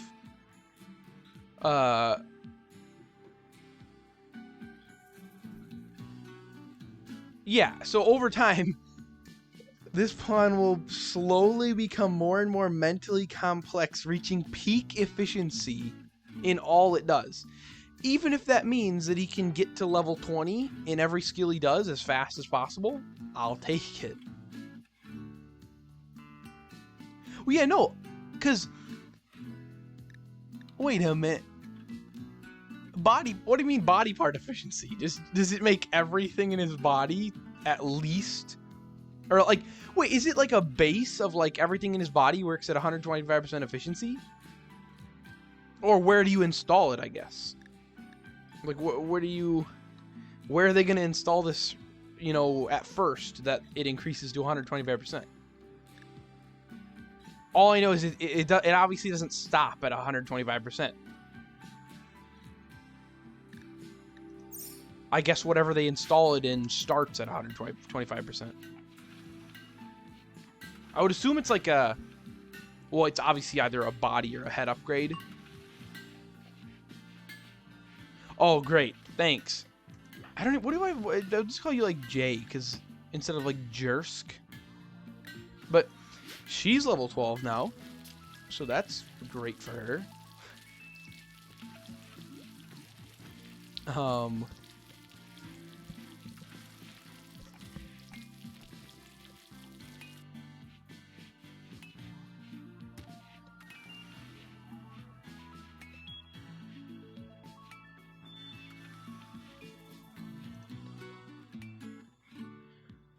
Now we just have a bunch of shotguns we're not using. Actually, we should probably just destroy those shotguns. Because I mean, they're pump shotguns. They're not. They've exceeded their usefulness. The pump shotguns, the revolvers, they're not. They're very old age weapons. They're not like pump shotguns are not new compared to like other things. So if we just deconstruct the... Where are they? If we just deconstruct sawed-off shotguns, and I missed it, pump shotguns. Yeah, I mean, it'll get us a bit of a component back and everything. And maybe Keith will gain some experience in crafting. Not that much, though. Obviously. It gave us steel and wood back. That wasn't that useful. But I guess it's good for XP, again. Yeah, Siberian, I guess, is just constantly training now. And he no longer eats food. That's the biggest part.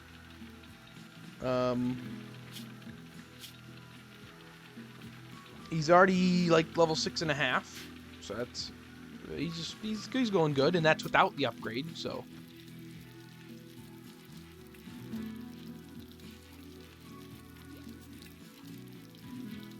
Ooh, maybe I should have Siberian 2 pick up the Mechanite Swarm. So, because I mean, obviously, he's gonna be the most efficient in bat. What are you talking about? Pick up Mechanite Swarm. All right, whatever. That's fine. Okay, we've made 2 LMGs, so whenever we get some more fighters, we'll equip those guys with the LMGs. Keith is still really low on... Well, I guess it is because she slowly loses XP, but that's so... She's not losing XP that fast. No, melee weapons are useful. Like melee weapons, just depending on the situation, are extremely useful. Like, because the moment you get within melee hitting range, it also known as the moment you get to the tile next to the person using the gun, they automatically switch to using melee back on you.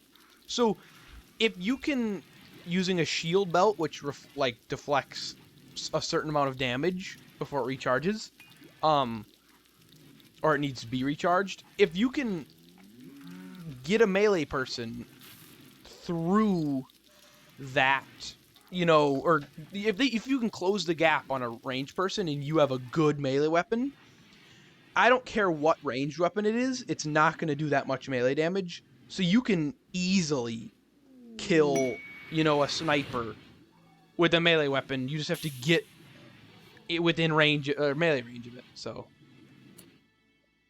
depending on how, if you use them right, melee weapons are very good. But now we do have crafting. So Keith, please, wait, pick up or, oh no, use there. So use this, and then Siberian, you should get on the upgrade bed. There. Nice. Just to level 12? How level 12 are you? You're not even that far into level 12. Ooh, rewiring Android.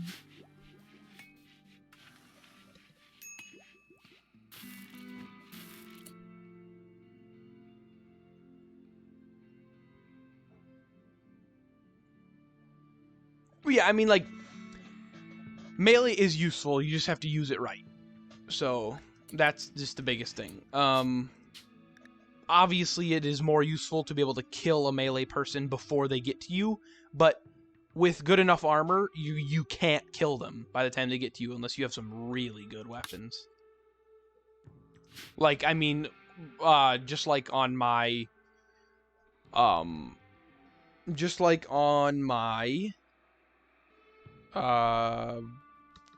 think of the name. On my Into Space file, when I get heavy, it's called like FVE armor or whatever it is, the space armor. If I get a guy in full FVE armor, like FVE heavy armor, nothing's gonna be able to do enough damage to him unless it's like some big spaceship gun. Like no handheld gun is gonna really do enough damage to a person to be able to kill them by the time they get to you. Unless you had like a firing line of people.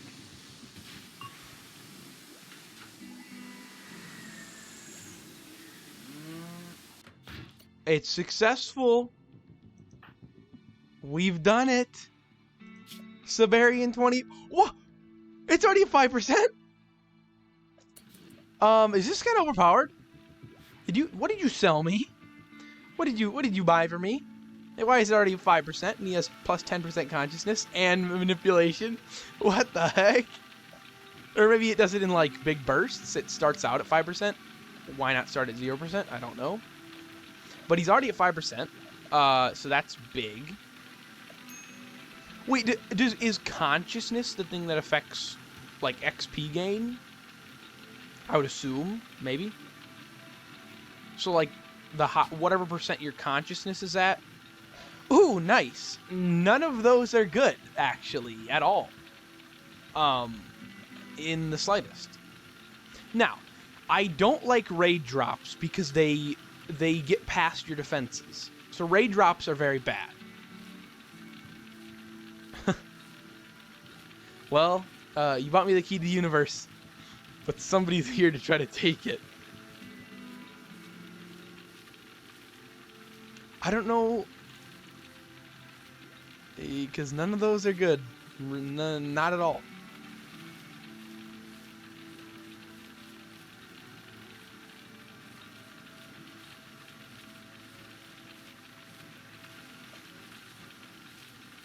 I don't know what they mean by big. Like, oh, a big raid. What is it? Or a big siege. Because, I mean, like, the siege would be the only one who would be outside my walls. But what do they mean, a big siege? You know, 5... Because the last big siege that raided us was, like, 3 people, and we killed them with 1 sniper rifle. So, I don't know what they mean. I don't know. As long as nothing else happens, sieges really aren't that bad, I don't think. It's just... It depends what faction is sieging me. If it's the unending enclave, it'll be very bad. If it's the, you know, one of the tribal empires, it'll be completely fine and I'll be great. Yeah, it just depends on who's sieging me. I mean, yes, there's a 1 in probably 5 chance that it's the... whoever hates me.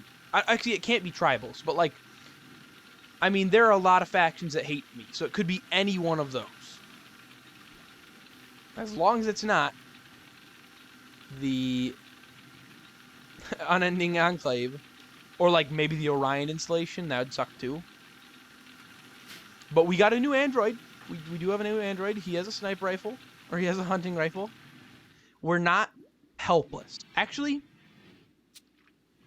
Maybe he should use this thing. Just quickly take that. Because he's not the best at shooting, but I don't want him to get hurt at close range, so... We'll see. We just gotta see. He does have better weapon handling because of the manipulation, so, you know, he's not totally weak. He's level 6 in shooting. That's better than most of my colony can say.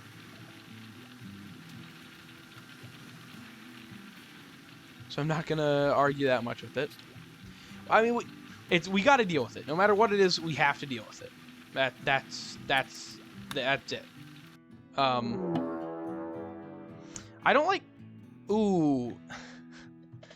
Well, it wasn't the unending enclave, but it is another android place.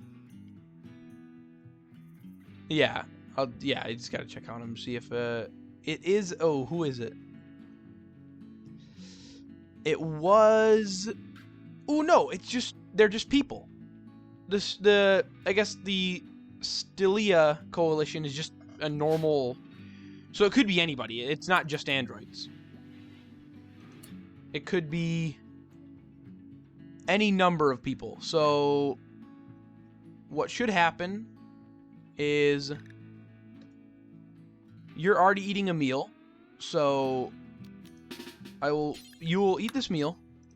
You 3, get ready. Go here. We're not doing horrible. We got our people. It's all we can deal with. What weapons? All right. All right. The farthest range weapon they have is a hunting rifle or a bolt action rifle.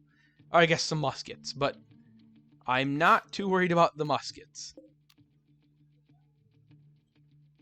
What I am looking at is this tier 3 android that because he's an android, I'm not gonna be able to down him. I'm gonna have to kill him. But I'm gonna deconstruct him and get some loot off him. Pepin needs to eat as quickly as possible. Okay, you're there. This will be our staging point.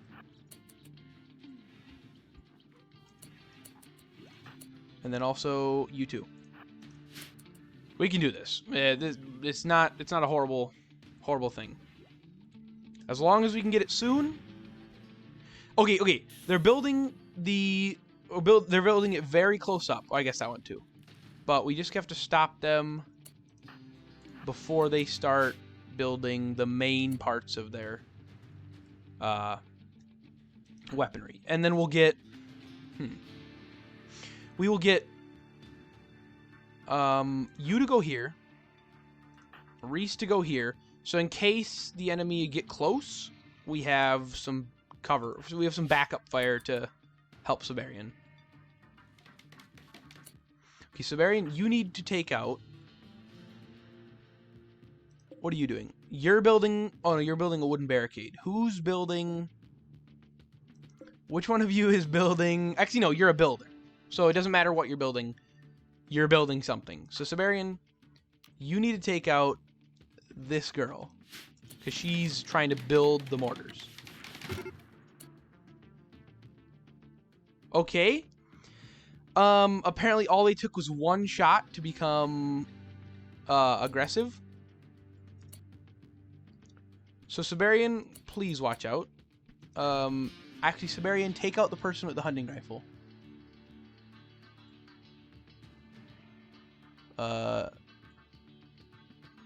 Please. Actually, no, I guess the person with the hunting rifle is trying to use their knife. So take out the person with the shotgun. Because that'll do the most damage to us.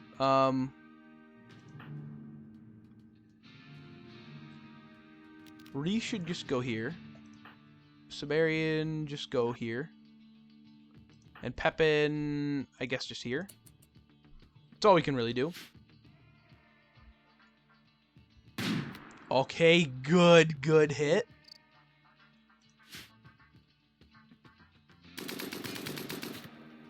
All right. You fall back a bit. The bigger weapons will deal with it. Okay, yeah, the LMG has a really good range. Reese, I guess he's just not that good at firing. Oh, no. The fact that we are, like, it's providing cover fire, so it's suppressing them because it shoots so often.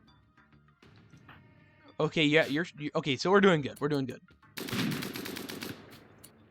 Siberian, yeah, actually do attack him. Actually, the first person we want to kill is Luck. Because Luck is going to give us the Tier 3 android body to be able to deconstruct. Nice. Take him out, please. Everybody attack Luck. But don't move in, obviously, because you might get hurt. And then... Okay, you're attacking Luck. Why is everybody targeting Luck?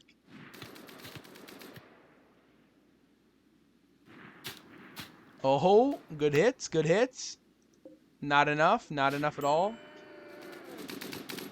No, it's not going to be able to do it. Nah, they escaped. We weren't going to get that much from them. Yeah, I guess the least you can do is kill Lynn.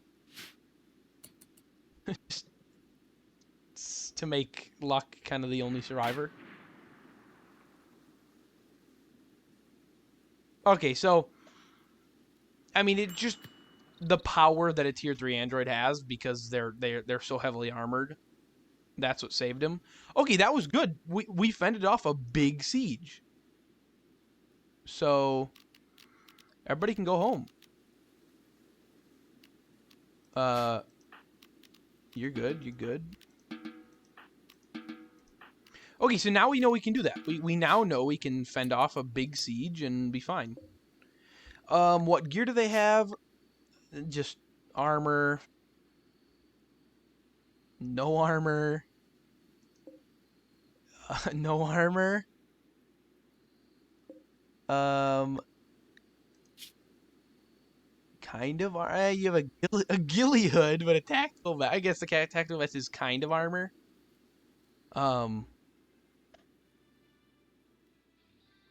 Yeah.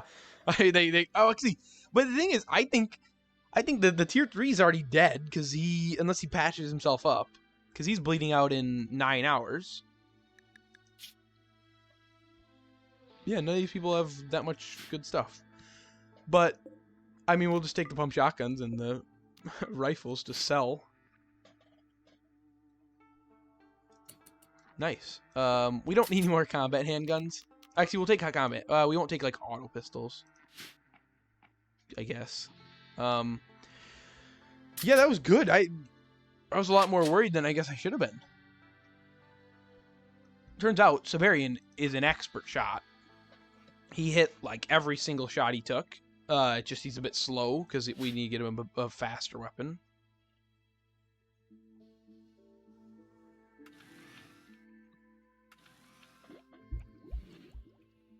Actually, what was I going to give him? Was I going to... Actually, wait, I may have... I think I was going to give Severian the...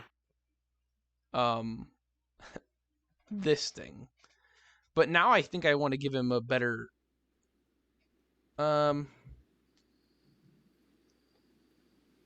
Actually, no. Right now we'll have him use the LMG if we get a long-range weapon. Because that is the one thing. That's the one good thing about RimWorld. Just because your colonist has been training with a shotgun all of their life does not mean that they're only good at shotguns. Because they train the shooting skill, not like the shotgun skill. So if somebody gets to level 20 shooting and all they've ever used is a shotgun, and then they pick up a sniper rifle, they're just as good at the sniper rifle, and that's the great part. So it doesn't really matter what weapon he has now. We'll get him a better weapon. Oh yeah, it's been like kind of a day. He's just sitting there playing chess. Yeah, because he needs recreation because he's tier 3. But that's the only thing he needs. No, still 5%. So it is very slow. Well, I guess it'll take multiple days for it to upgrade every 5%, I would assume. I would assume it does like 5% increments when it increases, I think. I'm just guessing. Both Siberians training.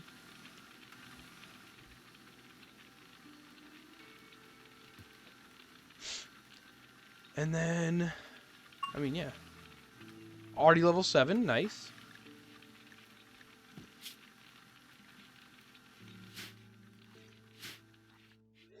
I mean, now that we have fighting down. We have good fighters. I mean, I guess just building up our army would be the main thing. Because we don't have any missions. I wish we had some mission, because, like, you know, you can get missions to, like, raid caravans, raid enemy, you know, like, encampments, stuff like that. But I'm not getting any of those, and I really wish I would.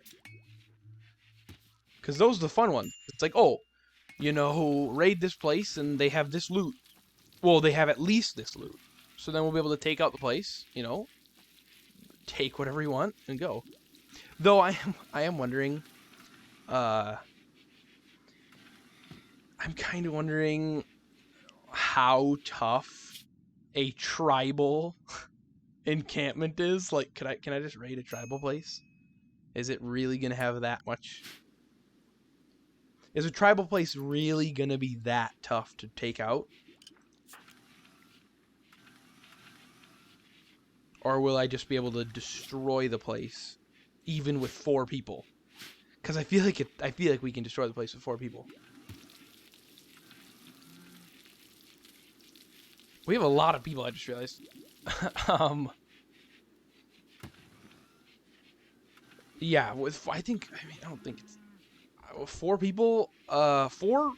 I mean, obviously Siberian's not like a well-trained fighter, but he's just naturally good at it, I guess.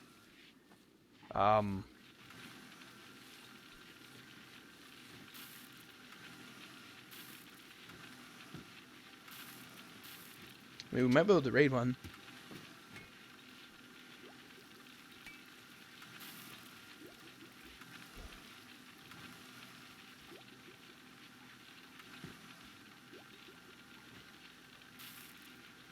Because I think the biggest weapon a tribal can have is like a hunting rifle.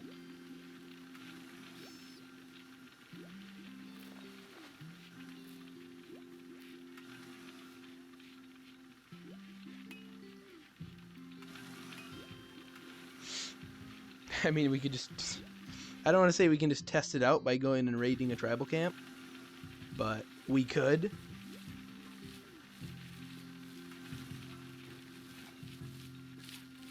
Because, I mean, how many people can they have? How good can a tribal town be against 4 people with long range and automatic weapons? Because I feel like they can't be that good.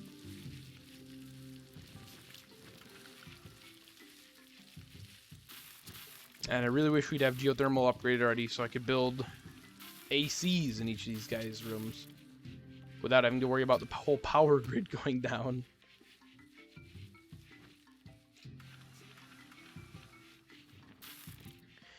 Because, I mean, I don't see the... You know, the blue expanse as that tough of a, you know, town to take out. So maybe we could just fight them, like, right now. Unless we wanted to wait. I don't know. But I feel like they can't be that tough.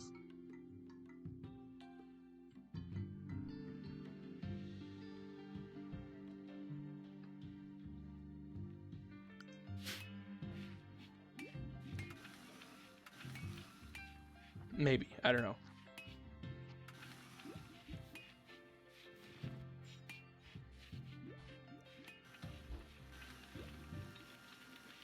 All I know is we're getting good training done.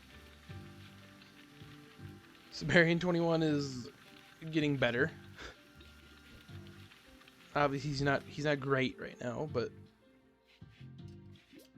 I mean, from what I saw of Reese's accuracy with that with this LMG, he's not that great either. Unless LMGs are just that inaccurate.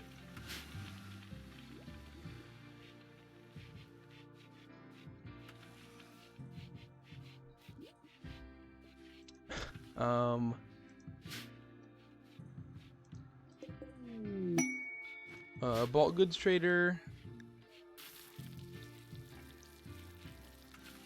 Vanillire Accord. Oh, it's them. Yeah, that's basically the opposite of the Stylia Coalition. Just a bunch of humans, but yeah, I mean, it's basically the most default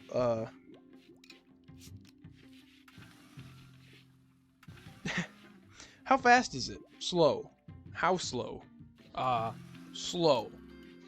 So like how does it progress? Slowly. Even though there obviously in game is an actual exact number, like, oh, every 3 days. So they could have just said that rather than just slowly. Because, I mean, obviously it's a game. Nothing's random about a game, really. Everything has numbers. So there obviously is an exact number of when it goes up.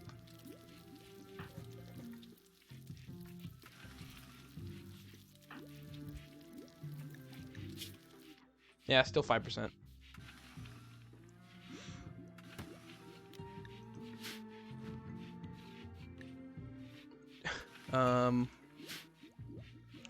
Yeah, I'm just wondering, like, how hard can a tribal...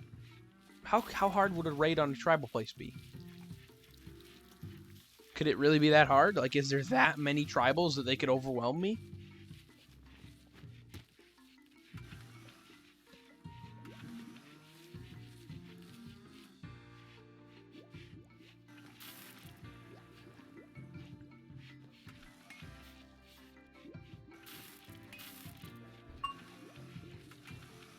Alright, already level 8 shooting. That's nice.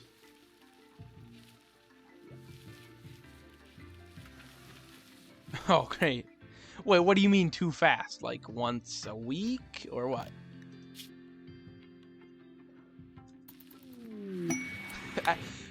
Using them too fast can make my mental breaks. And then you buy me one. Yeah, but like, what do you mean too fast?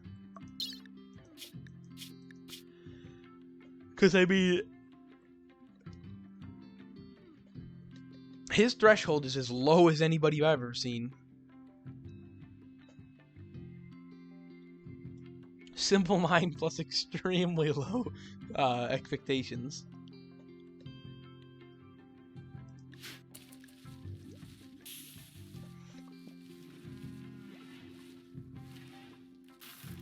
Oh.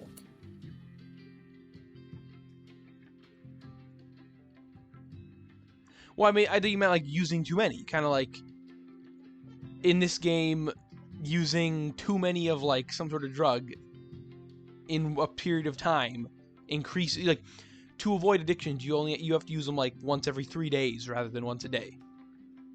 So like, I think you meant like it was some sort of like event that if you use them too fast, that it would cause a break rather than like using them every once in a while. So I guess what, Reese is just gonna become a psychopath or what? He's gonna become an overpowered psychopath?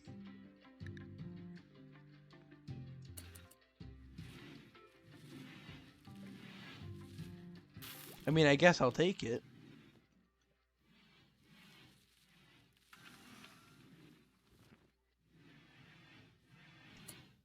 All right, Reese, see if you become a psychopath with this one. And let's see what bonuses it gives you.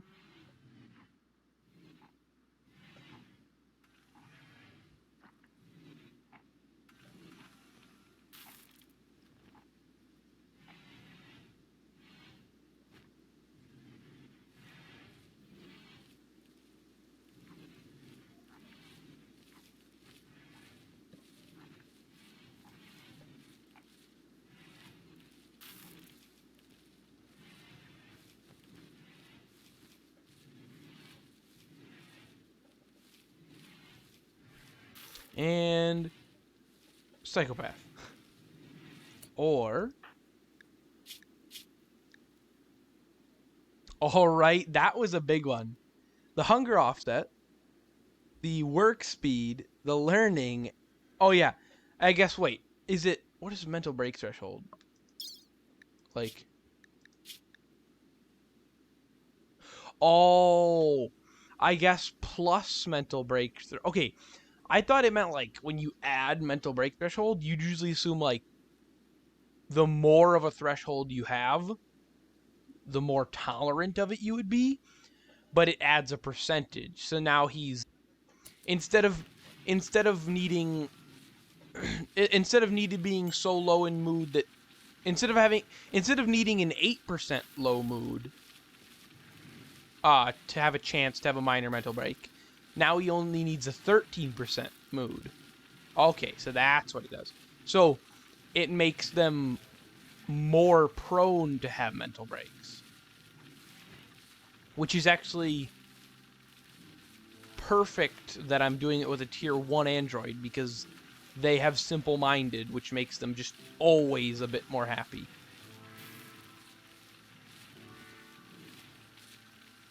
Okay, so they're well, but you can't do that though. That's not possible, because that would make it so they're always having a mental break.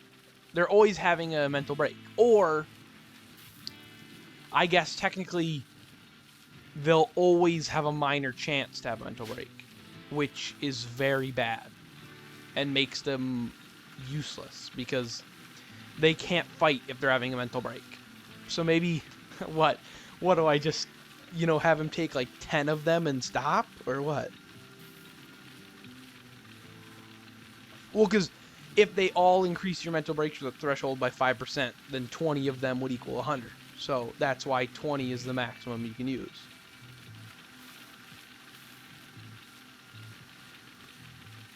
So yeah, I mean, I guess that makes sense.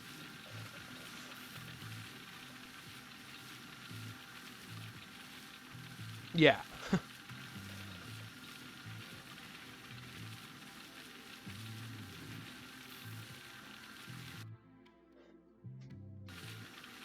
because I don't want him constantly having a mental break. Or the chance of having a mental break. Because, yeah, that's the dumb part, is like when they have a mental break, they just stop fighting too. So they'll just walk out, and if they get sad wander as their mental break, they'll just walk in the middle of the battlefield and get shot to death. So it's not useful for me.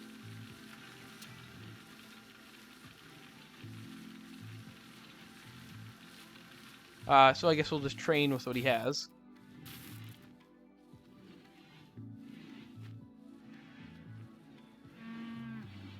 Yeah, they become, and then that's the thing though, is that would be awful if you have them take 20, so they're unkillable, and then they decided to go on a they went into a berserk mental break, which means they attack people.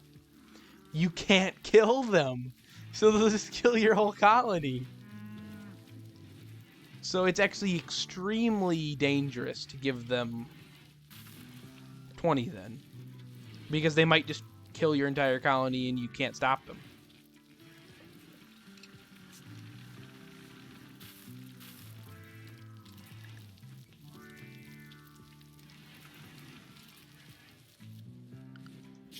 Oh, I guess I should have set this on the oh, I forgot to set work times for these people.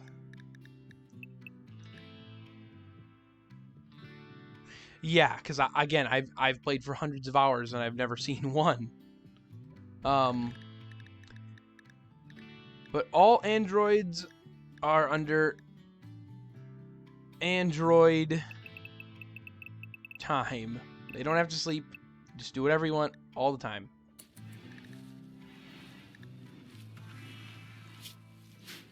Basically, no rules for the android. Just do what you want. They gave me a gift. Ooh. I think MOP's is like good. MOPP. Ah, not that good. We'll take it though.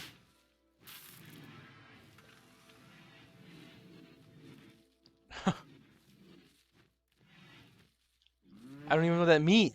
Like, do I have to like raid? Does that mean I have to raid like these things? The ancient dangers to get them probably? And still, I've raided at least 2 or 3 ancient dangers in my life, and I've never seen one in one. So I don't know.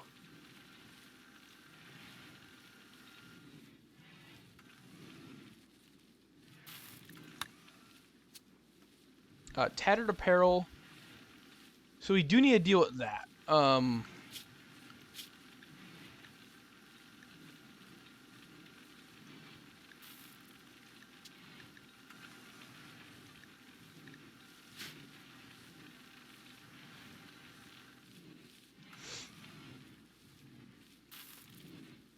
I mean, I could, but I also could find, as I said, you know, a siege breaker that insta-kills all my people. Because the only thing... We don't have any charge weapons, and the only thing that was hurting that siege breaker on the Into Space file was the charged sniper rifle. So we literally, if it was a siege breaker, we couldn't do anything, and it'd kill us all, and we couldn't even pierce its armor, so it would stay at 100% health the entire fight, no matter what we did.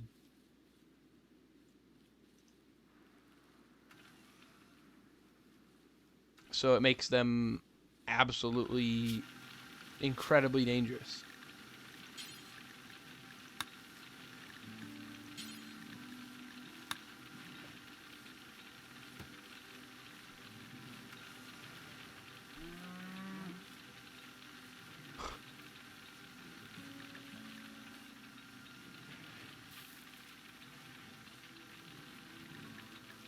Well, yeah, I mean, do you take one and then it puts you instantly at 100% pain, so you just go right into shock the moment you take one, and then you never get out of the shock, so they have to kill you? And obviously when you're in shock, you can't tell anybody anything, so... I mean, I feel like that's what happens. Like, you take one, you go directly into shock, and you never get out of shock. So you have to die. I feel like that's pretty fitting. Oh yeah, I still haven't set the thing. Outfits. Take clothes off if they're below, 6% quality, so they can get repaired. Because that is a big thing, is people won't change clothes if you don't tell them to. Or if you don't tell them that they have to. So now people will. Which means Pepin should take off his overalls. Because they're at 48% health. Though it might be like he'll have to do it when he like wakes up. Because right now... Oh, Severian. Interesting look. I mean, it fits you. You're a fighter. Still at 5%. The AI, I guess, takes a long time to go. Nice. You have a desert MOPP mask.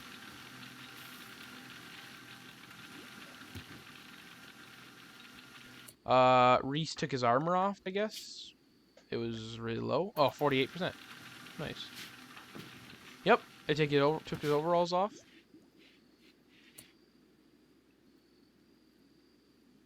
I mean, yeah. Well, no, actually, the ultimate interrogation tactic. Apparently, you can get like brain implants. One of the upgrade trees goes to like brain implants, and there's literally just a brain implant that's called like a mind screw. And if you actually have like a prisoner, and I don't know why you'd ever do this, but if you had a prisoner, because obviously you can force prisoners to do like surgeries, so you can implant a mind screw that you make it like the machining bench into their brain, and the only thing it does is just cause them a ton of constant pain, and that's it. So that's a thing. Well, I guess all it would do is just keep them in shock constantly. Like it would put them in so much pain that they're constantly in shock. So like that'd be the perfect thing to do for a a really dangerous prisoner that you don't want causing like a riot. So if you just put a mind screw in them, they wouldn't be able to think about anything to plan a riot.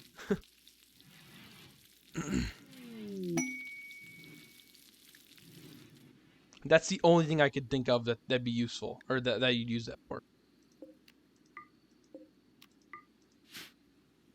But then also, if you didn't do it right, and the prisoner didn't go into shock, the first thing they'd want to do is start a riot because they're so angry at being in your prison. So it's, it's got its downsides.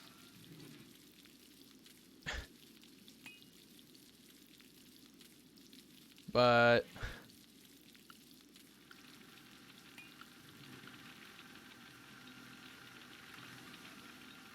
and we're training Siberian, already level 8. Almost 8.5, kinda. Not really, but it's like 8.25. He's doing good.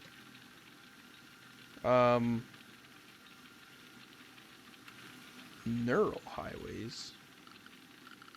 I don't know. Any item I need to look up, I guess because of the Twitch Toolkit, I can just look up. Neural.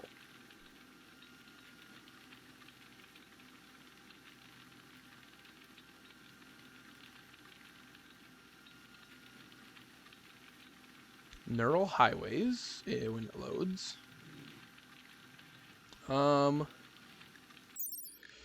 If obviously for androids, remaps the inner workings of their mind, allowing the formation of highways for electronic singles. What does that mean? Oh, it just makes them faster. It makes them work faster, fight faster, so they can dodge attacks and move faster. Interesting. And they're not... Well, actually, they're pretty expensive, too. Yeah, they're $2,600. Almost 27. But they just make them faster. So that's... I mean, it's nice. It's just everything with... I mean, if you wanted to make a Tier 3 Android that was maxed out with everything you could put in it, that'd be like... I mean, that'd be like... You need at least, like, 20, 30,000 coins if you wanted to buy everything that a Tier 3 Android can have put in him to upgrade him.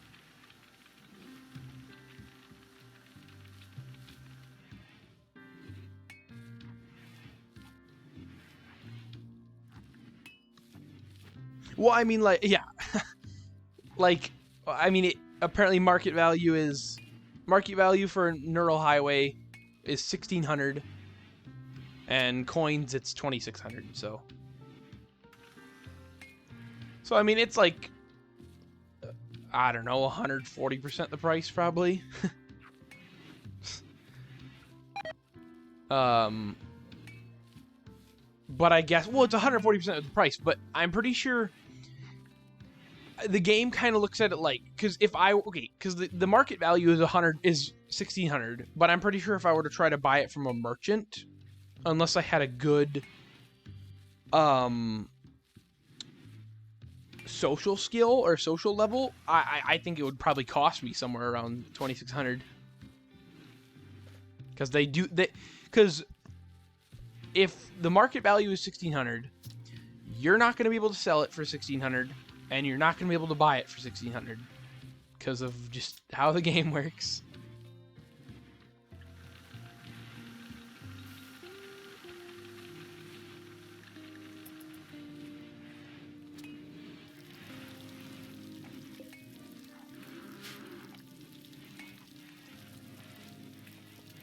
I still really am contemplating like how hard a tribal camp would be.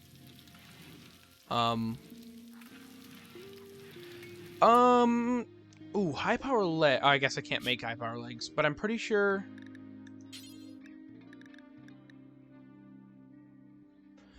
I'm trying to think of what a high power leg does.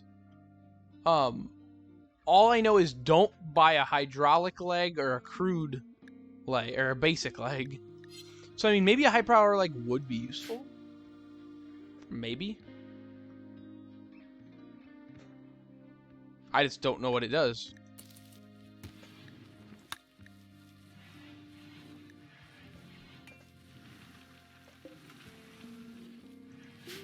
Okay, yeah, no, so it would be useful. So, like, if I put it...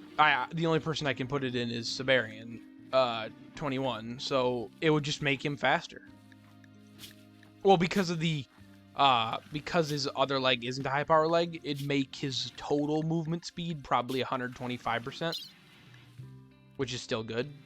So he can, you know, get into position faster. And that's the biggest thing about movement, is it just lets you get your pawns into position for fighting, basically. Or I guess, obviously for working, they can get to their job spots sooner.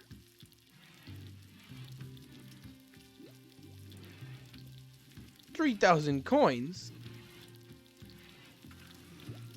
Ooh, maybe I can research that though. Like, I would assume it's in advanced replacements.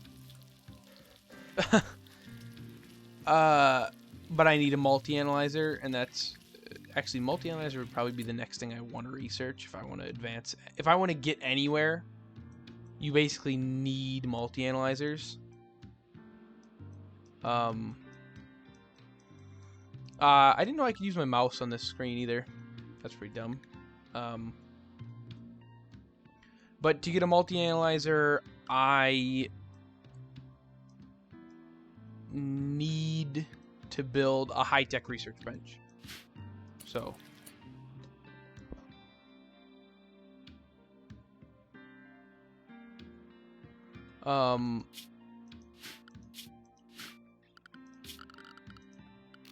yeah, high-tech research bench is what I need to build. But because I have geothermal power, now I can get that stuff. So technically I could build that like right now. If I uninstalled this, destroyed this, and destroyed this, whenever that gets done. Oh, geothermal though, I'm gonna need to do that. But I guess I'll try to get this working first. So whenever somebody who's good at building wants to do this. Okay, good. Destroy that. And then also put this here.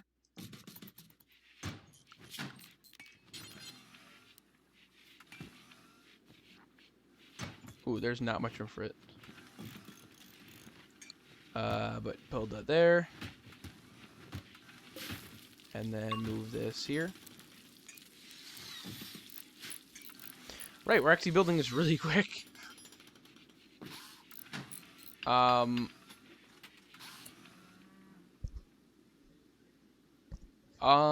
it's called the...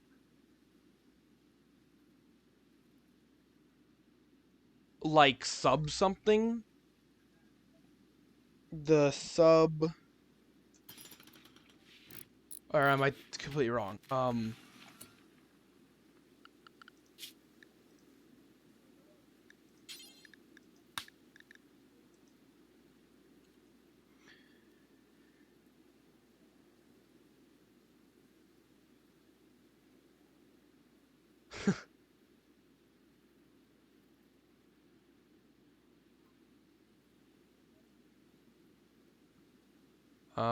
Oh, the tech prof sub persona core. Yeah, it will. The AI will teach you. Yeah. Instantly and for free. And it's only $1,600.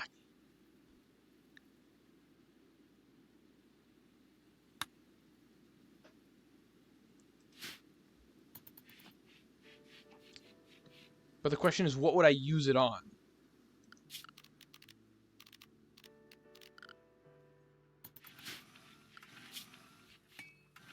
I don't know. It's like what I don't know. I mean, like obviously at some point it will be useful, but like, I mean, at some point it will be useful, but it's just when. Because I mean, like, if I were to try to research, you know, where is it? It's called like scanning.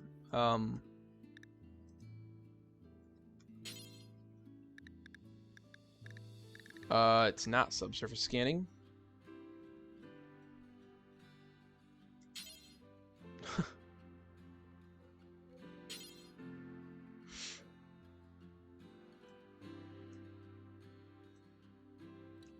No. Didn't buy it. You made $150. Ooh, we could go nuclear. After we do multi-analyzer, I'm gonna go nuclear. Rim atomics.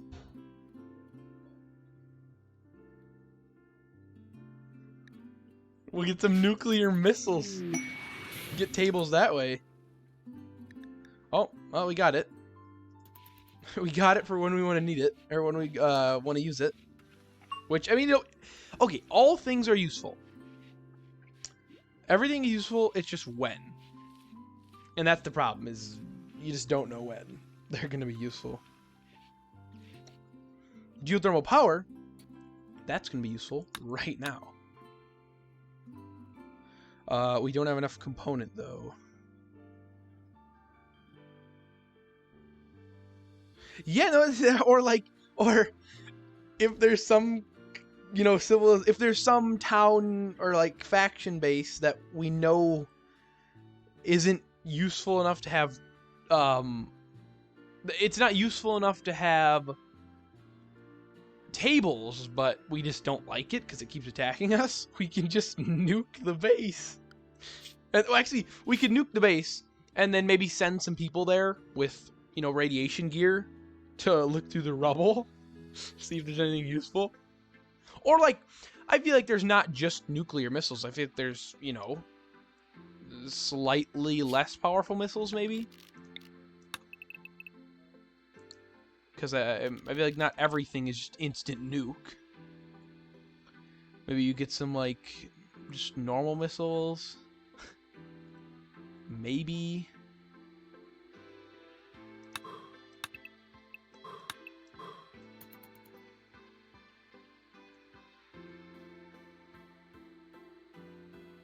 Well, I could get nuclear power and power my entire base with one nuclear reactor. But that's like the, that's the peaceful thing to do. It's the useful thing to do. Because realistically, all nuking the base does is get you nothing. It just stops them from attacking you. Well, no, it doesn't even stop you from attacking you because there are more than one base for each faction. Like, just because I destroy one of the faction's bases doesn't mean they're not going to keep attacking me. So it's actually not that useful. Nuclear bombs aren't that useful. Nuclear power is. And maybe I can find some better way to get uranium. So I can make, like, fuel.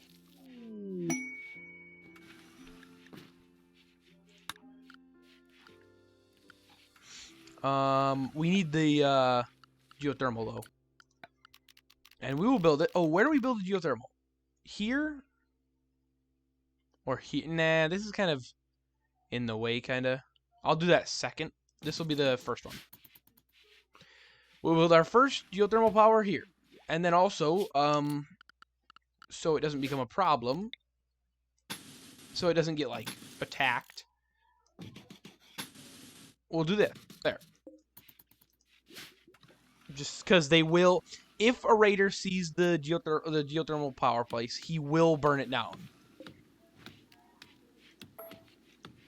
Like, they will set it on fire and they will destroy it. Then that's why we need to build a wall around it. But first, we need to build the room. And then I guess we can have a... we'll have a door here. In case we need to access the generator. Because it can break down, too, so... You need doors on all your generators. The Arctic Fox is dead. He's been bitten to death. What is that? It's a cougar. Siberian, avenge our fox. That fox was given to us like 6 days ago. Take him out.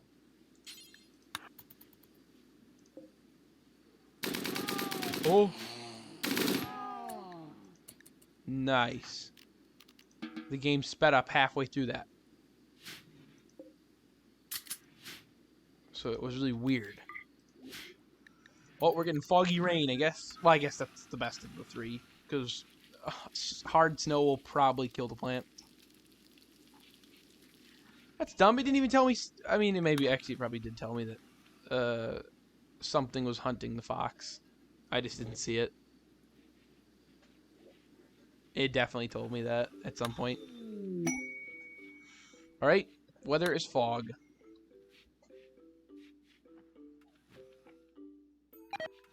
Foggy rain. So it's just really, depressing. Not anything bad. Just sad.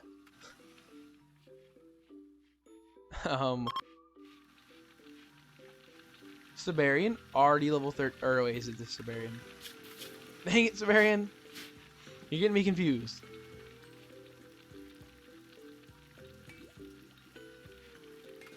Well, and I feel like the one we're gonna do, because okay, steel is very important. Steel and component and plasteel are very important for Android production and really any thriving base. So, we need to research ground penetrating scanning, and it is 7,000 research points. It took us like a month. It took us like an entire season and a half in game. So that's like a season and a half is like what, 20 something days to research geothermal power which is half the research cost of this. So therefore, it'll probably take us most of a year to research geothermal, or to research the scanning. So it's just not realistic to be able to do. So that's 100% going to be what we're going to, because then once we research that, then we can you know, build the drills to drill underground steel pockets that are nearly limitless. And that'll be the biggest help. We'll just get nearly limitless steel, and then there's a chance that we can find like underground plasteel pockets, underground everything pockets.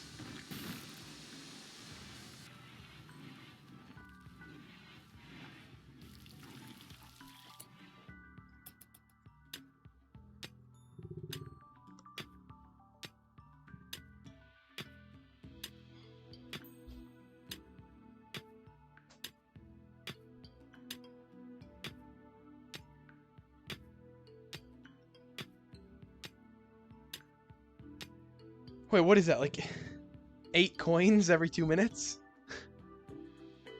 Well, I guess, wait, 8 coins every 2 minutes. Whatever 15% of 50 is. Great.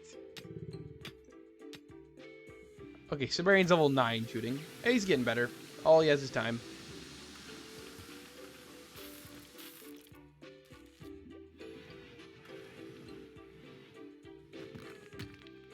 I guess nobody's building. Oh, no climb. Good job. The party cost too much.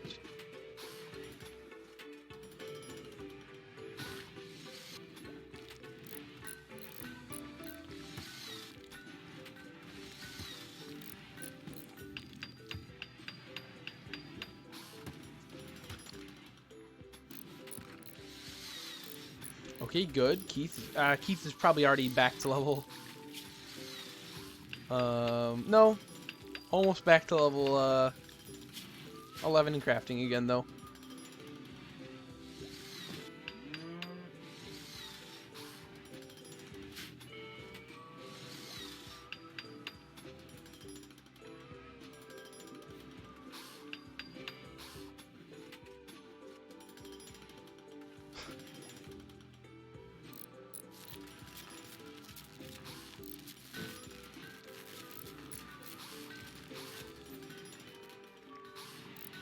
Theoretically. That is the command, theoretically. Wait.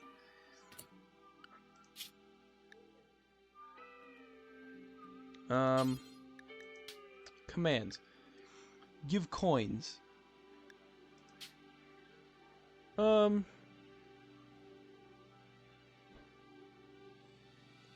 Is it give coins or gift coins? Because it might be give coins now. Because I mean, I don't know what the web I don't know which. I don't know if the mod or the website's more updated.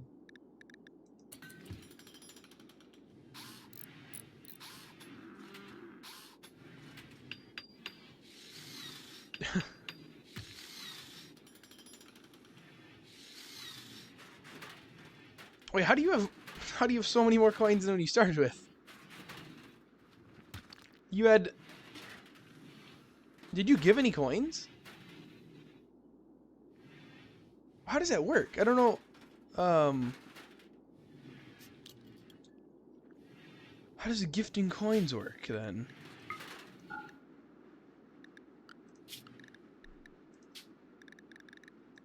That should be how it works.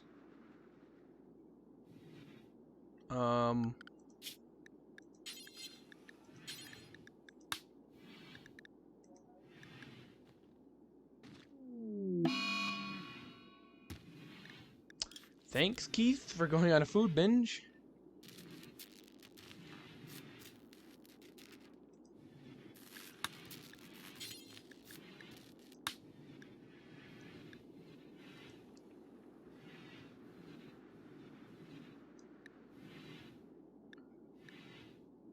I have no clue. I just don't know. Oh, I'm dumb. Sorry, it's not enabled. There, it's enabled. My fault. You know, you had the command right. It is give coins. I just didn't have it enabled. Now it should be. Now it should work. There we go. That's working.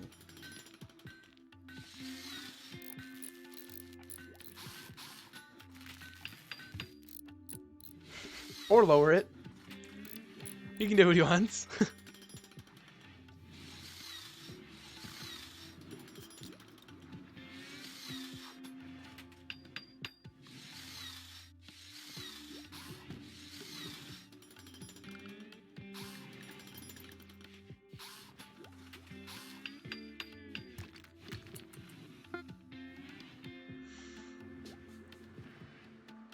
Oh, thank you, Jeremiah.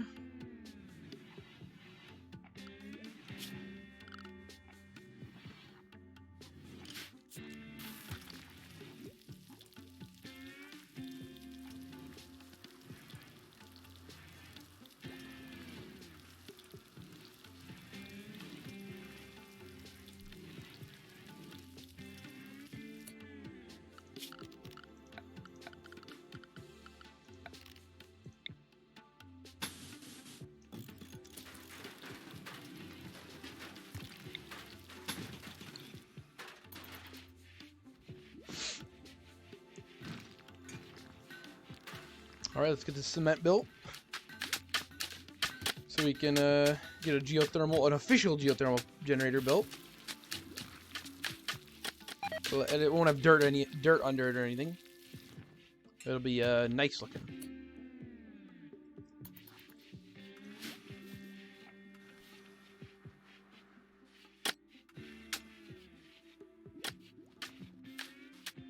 Nice. Oh, you botched. How do you botch that? How do you botch building concrete floor? What, literally the easiest recipe in the game.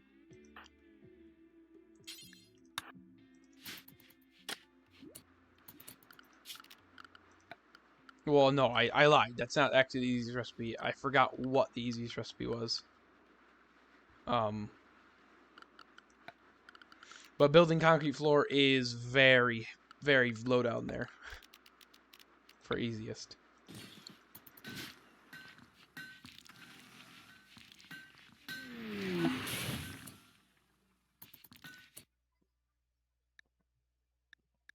All right, we got one right.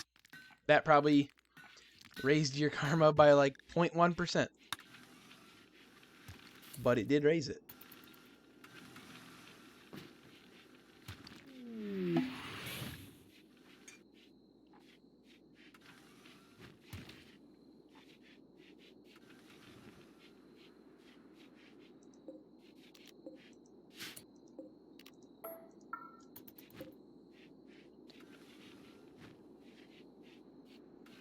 Karma does go up quick,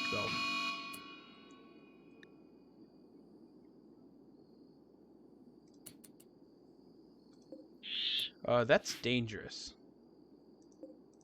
So, Barry, you know what to do?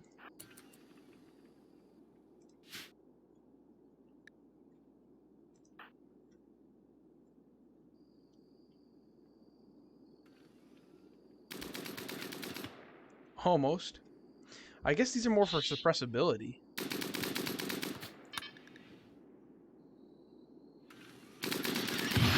Nice. Okay, go back to training. Takes a while to reload, but it's fine. More rice. Bit late. We don't need rice since the field started going, but we did need it a while ago.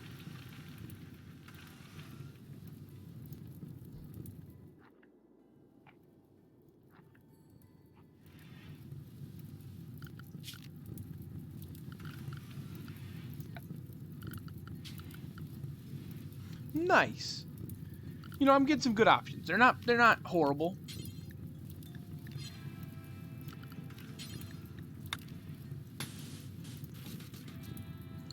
That is a lot of stone that I need. Why is everything so expensive?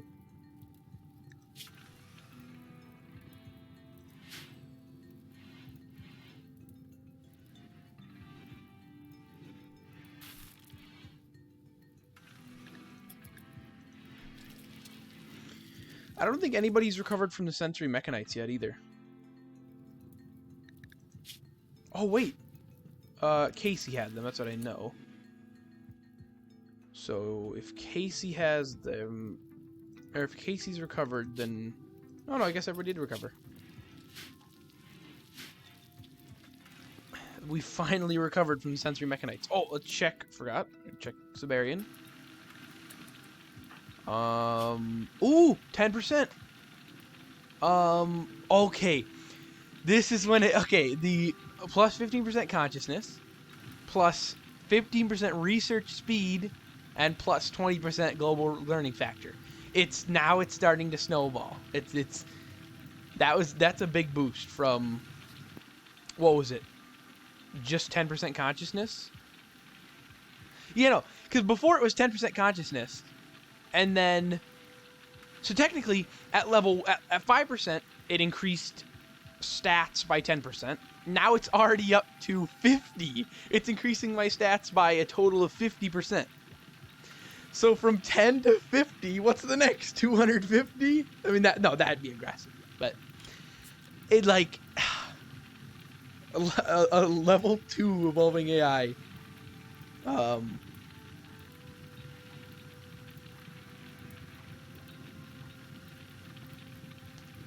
Yeah, so that is it escalates, I guess.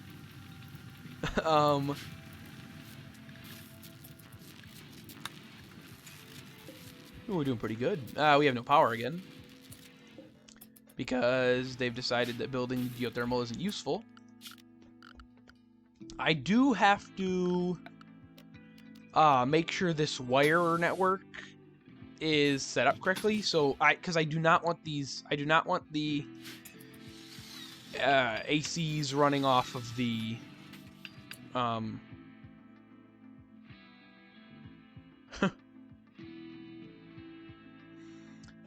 do not want these things running off the geothermal power.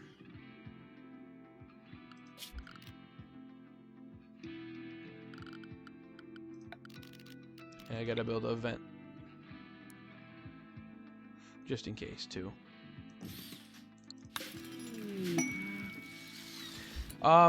Inspired taming. What do we need? Oh, actually, inspired taming. So that's one of the more useful inspirations, because then it is a definite taming whatever you want to tame. Too bad there's nothing really worth. Actually, no. We will tame a boomalope. Just to tame it. I don't care. We will tame the healthiest boomalope we can find. And make sure it doesn't die. I mean, 10 years old. I don't know how long they live. 15 years. No, we'll get a younger one. How about like, okay, this is the herd. I was gonna say, where are the other ones? 9, 10, 7. It's his birthday today. It's her birthday today. But we will get this one since it's the youngest.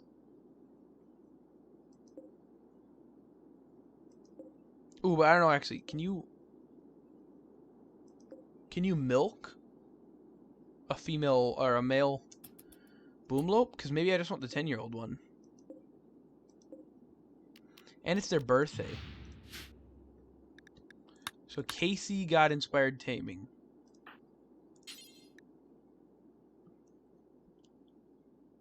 So tame the boomalope. So now we have a free boomalope.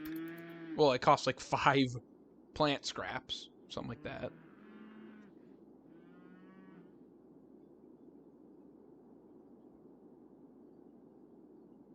Nice. I wish there was like a Thrumbo or something. Some really rare creature that we could insta-tame.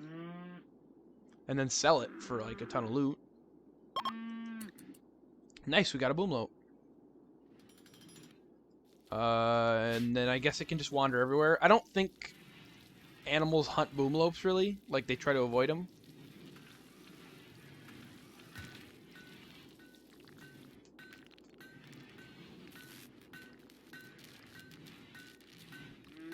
Boomlopes are pretty safe in terms of animals preying on them, because I think even the animals know that they'll get destroyed.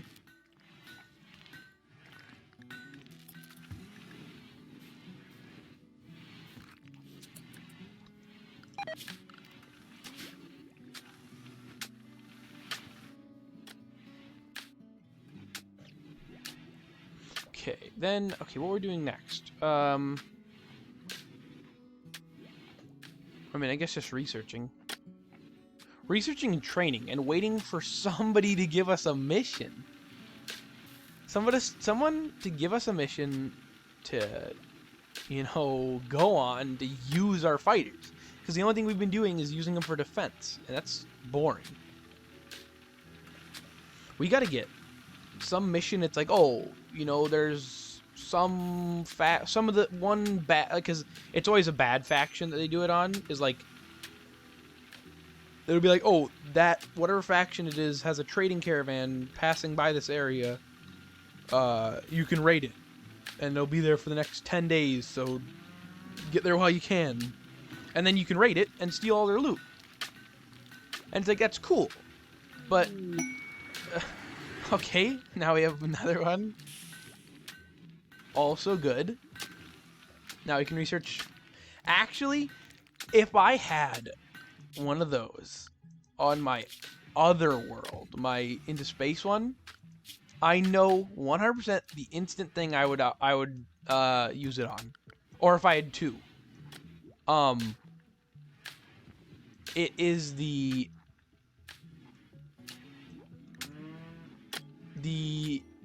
what is it called? The advanced robotics and the like super advanced robotics, because it requires 20,000 research and 30,000 research. That is completely, like, it's unrealistic. Nobody gets that much research. In the vanilla game, you probably only need like 30,000 research to beat the game. And but you need 30,000 for one tech. That's dumb. Because, I mean, even the rocketry probably is only like 5,000 research. Like, when you try to build a rocket to beat the game in the original game, in the vanilla. So that's, like, completely unrealistic. And it just makes it, like, nobody wants to research it, because they know they'll never be able to complete the research. And I guess it's taken us an entire day to do, you know, 8 tiles of the table room floor, but it does look good. You got to agree, that is a nice, clean looking marble. Like, that is the cleanest thing in our base. This marble right here. Everything else is just dirt, or wood, rough concrete. That is some nice, clean looking marble.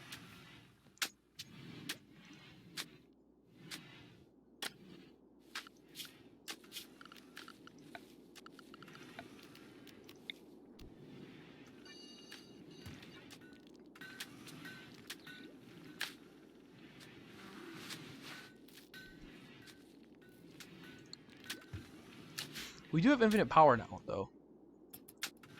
Yeah, the grid access. Actually, why aren't these charging faster? Or I guess they are. They're just really big batteries, I guess. So now that we have that, we can start getting all of our androids on... We can get all of our androids on electrical power now. Meaning, I'm going to build like a shed here with 1, 2... I can fit at least 3. It'll fit... Actually, no. I'll build a shed here with Reese and Siberian's pods. So they can just recharge their batteries there. So they can train constantly. And we'll just continue this to like here. Oh, actually, no, that's fine. Right there. And we'll build, if we can afford it, 2 more Android pods. We can probably only afford 1 more. No, we have 4. We just need more advanced component. Or more component, not advanced. Advanced component is not what we need.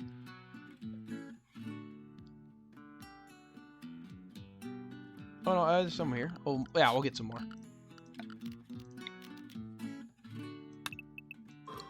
There we go.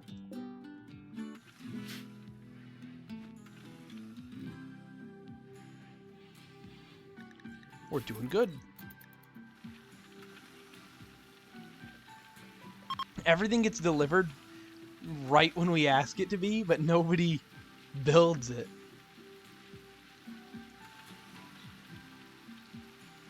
All of the steel got delivered. All the steel and stone got delivered to the blueprints, but nobody's actually building it. And Siberian just spends all of his time just relaxing, playing horseshoes. Actually, my people probably deserve something to do, like, leisure activities with.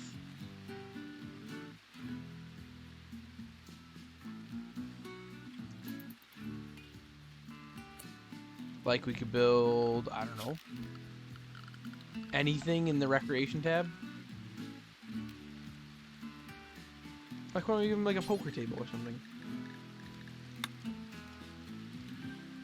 We'll just do a poker table, like, anywhere. Just in the middle of the storage room. I don't care. And we'll, I don't know, just put like 2 chairs around it. It's a new, we got a new type of table. A poker table.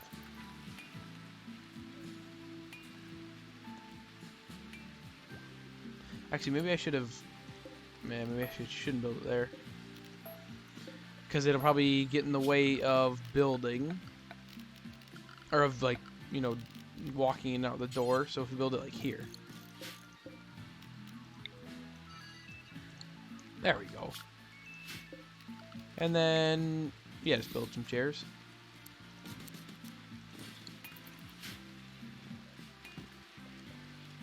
And watch, that'll probably get delivered to, like, right away, too.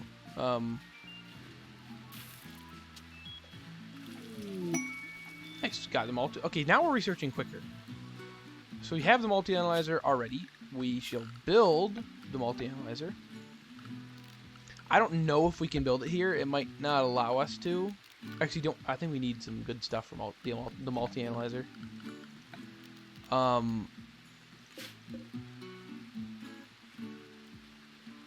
Well, because Thrumbos, they're basically like a super rare animal in the game. Like, they don't spawn naturally. Like, the only way they spawn is they'll spawn in a pair. I think at most once a year in game. And they are super hard to tame. You basically need a taming inspiration because taming inspirations give you a 100% chance to tame them. That's like the only way you can tame them. And then they're super hard to kill too because they're really like they can melee you and kill you because they have a giant blade on their head. But basically, the main reason you'd want them is you hunt them, and their horn, like the blade horn, sells for a lot of money, and their fur sells for a lot of money. Or if you tame them, you can shear them once a year and sell their fur for a lot of money. And then if you got 2 thrumbos, a male and a female, they could breed, and then you'd have infinite thrumbos.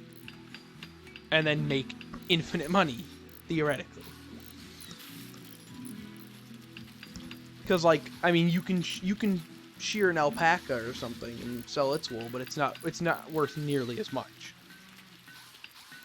So it's just the fact that if you buy a thrumbo, the thrumbo can technically produce infinite money.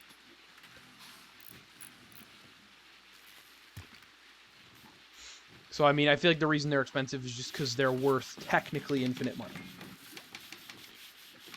And like, I think they have a lifespan of like 100 years or something.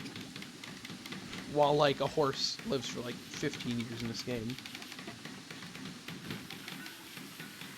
Or wait, no, maybe it's like 250 years. I don't know. All I know is they're just really rare animals that their stuff sells for a lot, so. They're not really worth the money. I'd rather just get one naturally, and it costs nothing, because there's a lot better stuff to spend coins on. Like, more help. Because, I mean, getting a thrumbo isn't, you know, it's not going to feed me or make an army. It's not going to get me weapons.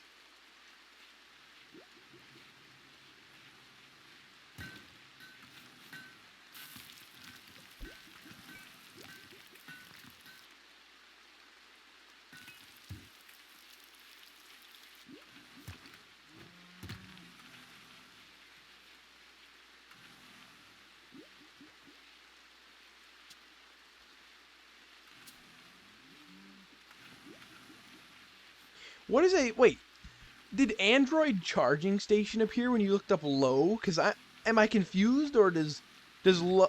I don't think Android charging station has the word low in it. Okay, explosion. That's not good. The Android charging stations are on fire.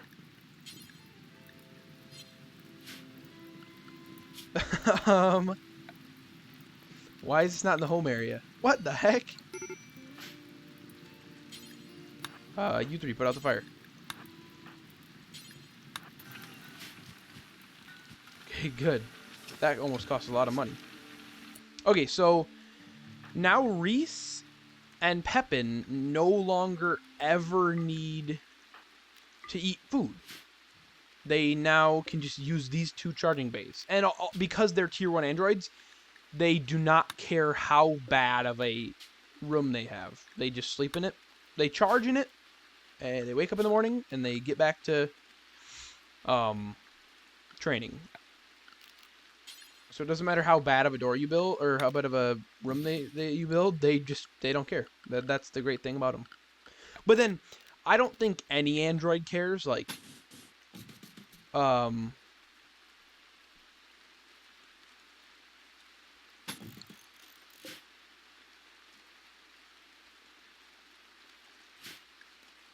no, that,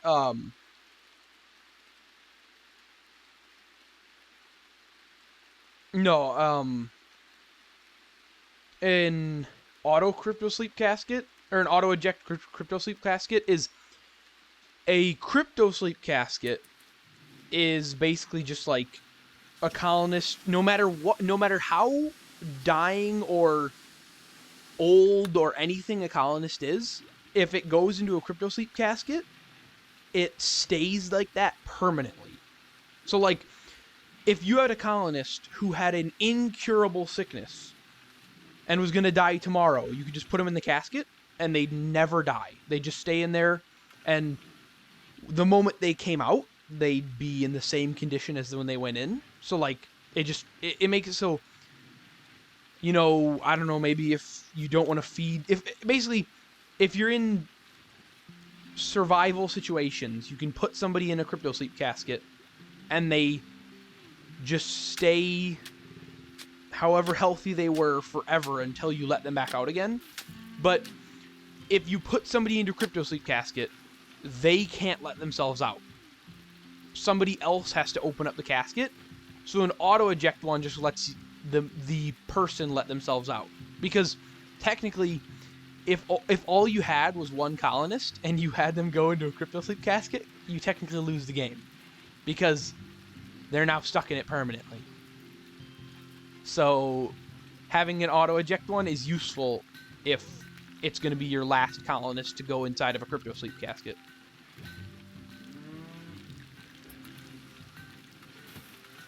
Or like one use I hear a lot is if your colonist has a luciferium addiction, meaning it has to take luciferium once every 6 days, or it 100% will die.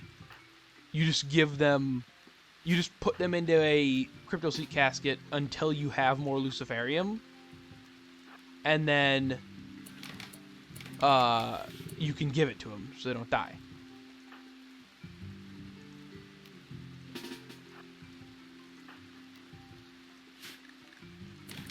Well, let's see if we can kill a giant spider. Oh no, it's gonna kill my rat.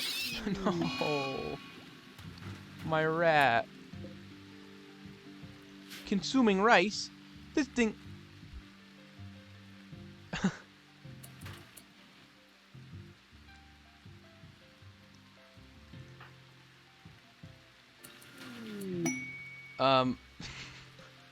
Well. Uh-oh.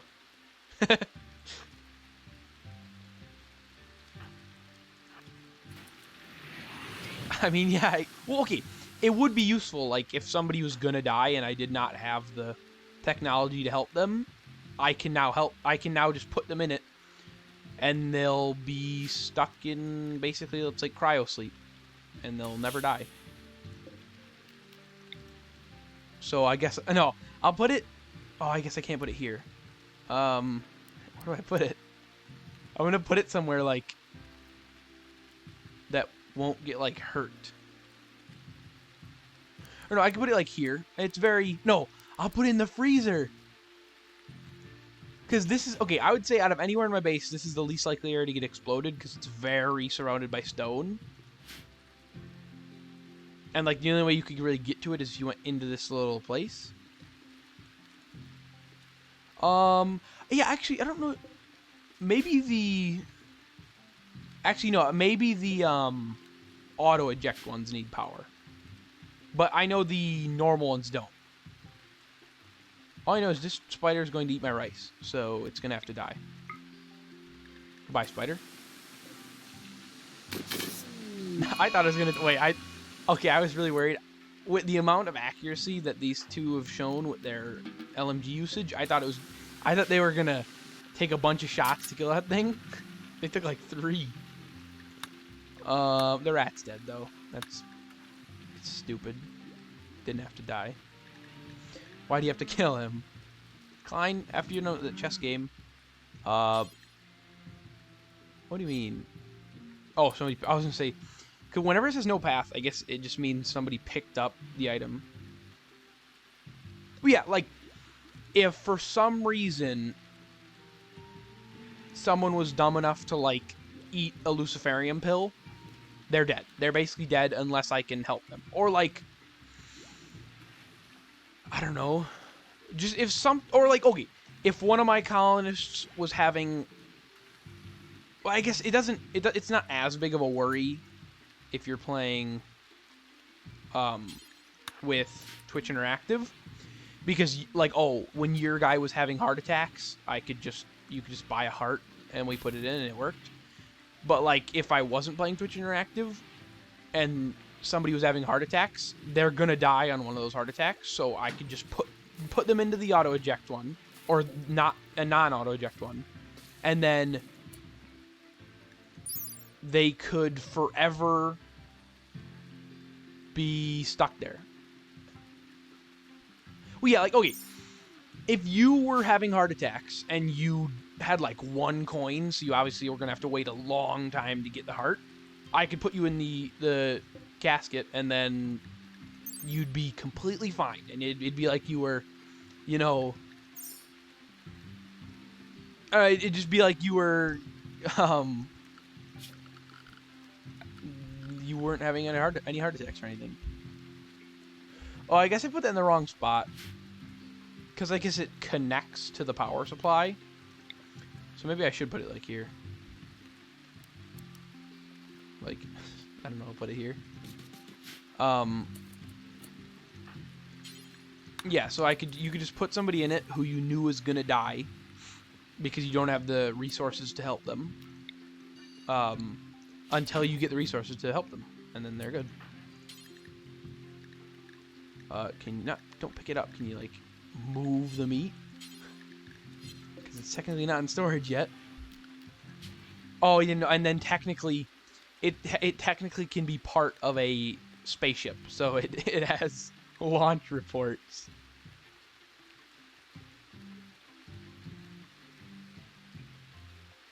Yeah, actually, I don't know how that works though, because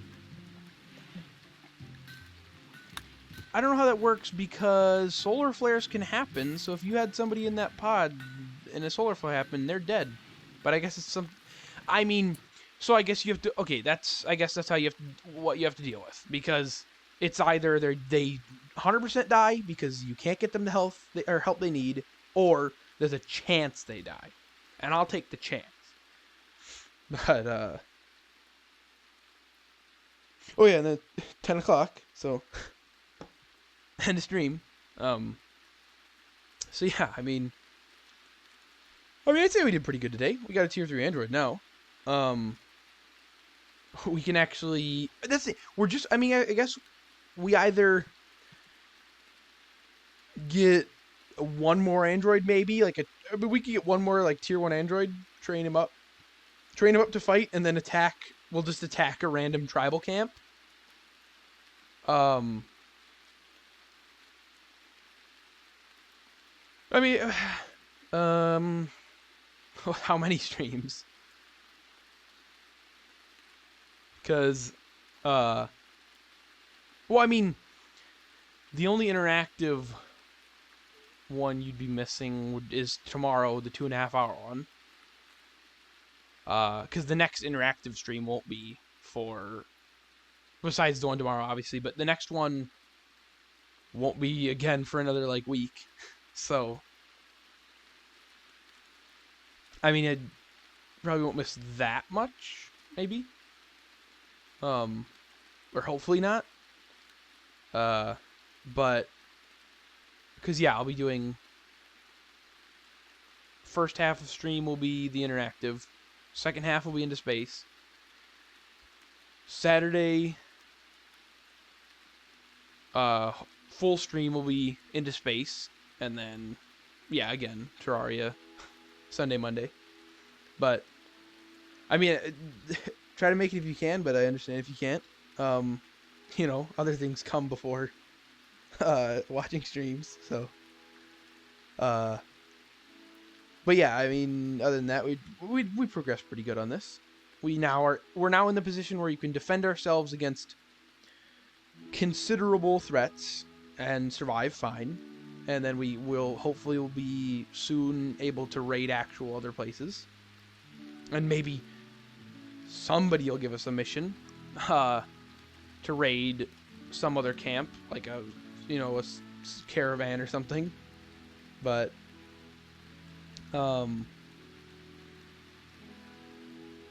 yeah,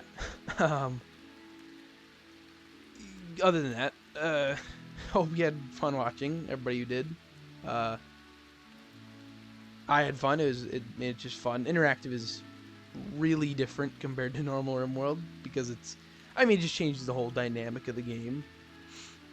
Because then way more fortunate things can happen to you, and way worse things can happen depending on who's voting and stuff, and who's buying stuff. But yeah, I had fun.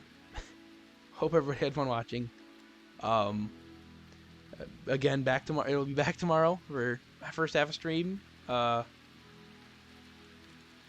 Other than that, I mean, follow. Thanks Inhuman for following. It does help, and follow to get the schedule, get notifications when I'm going live, and it helps just a lot. But other than that, hope we have a good night. Bye.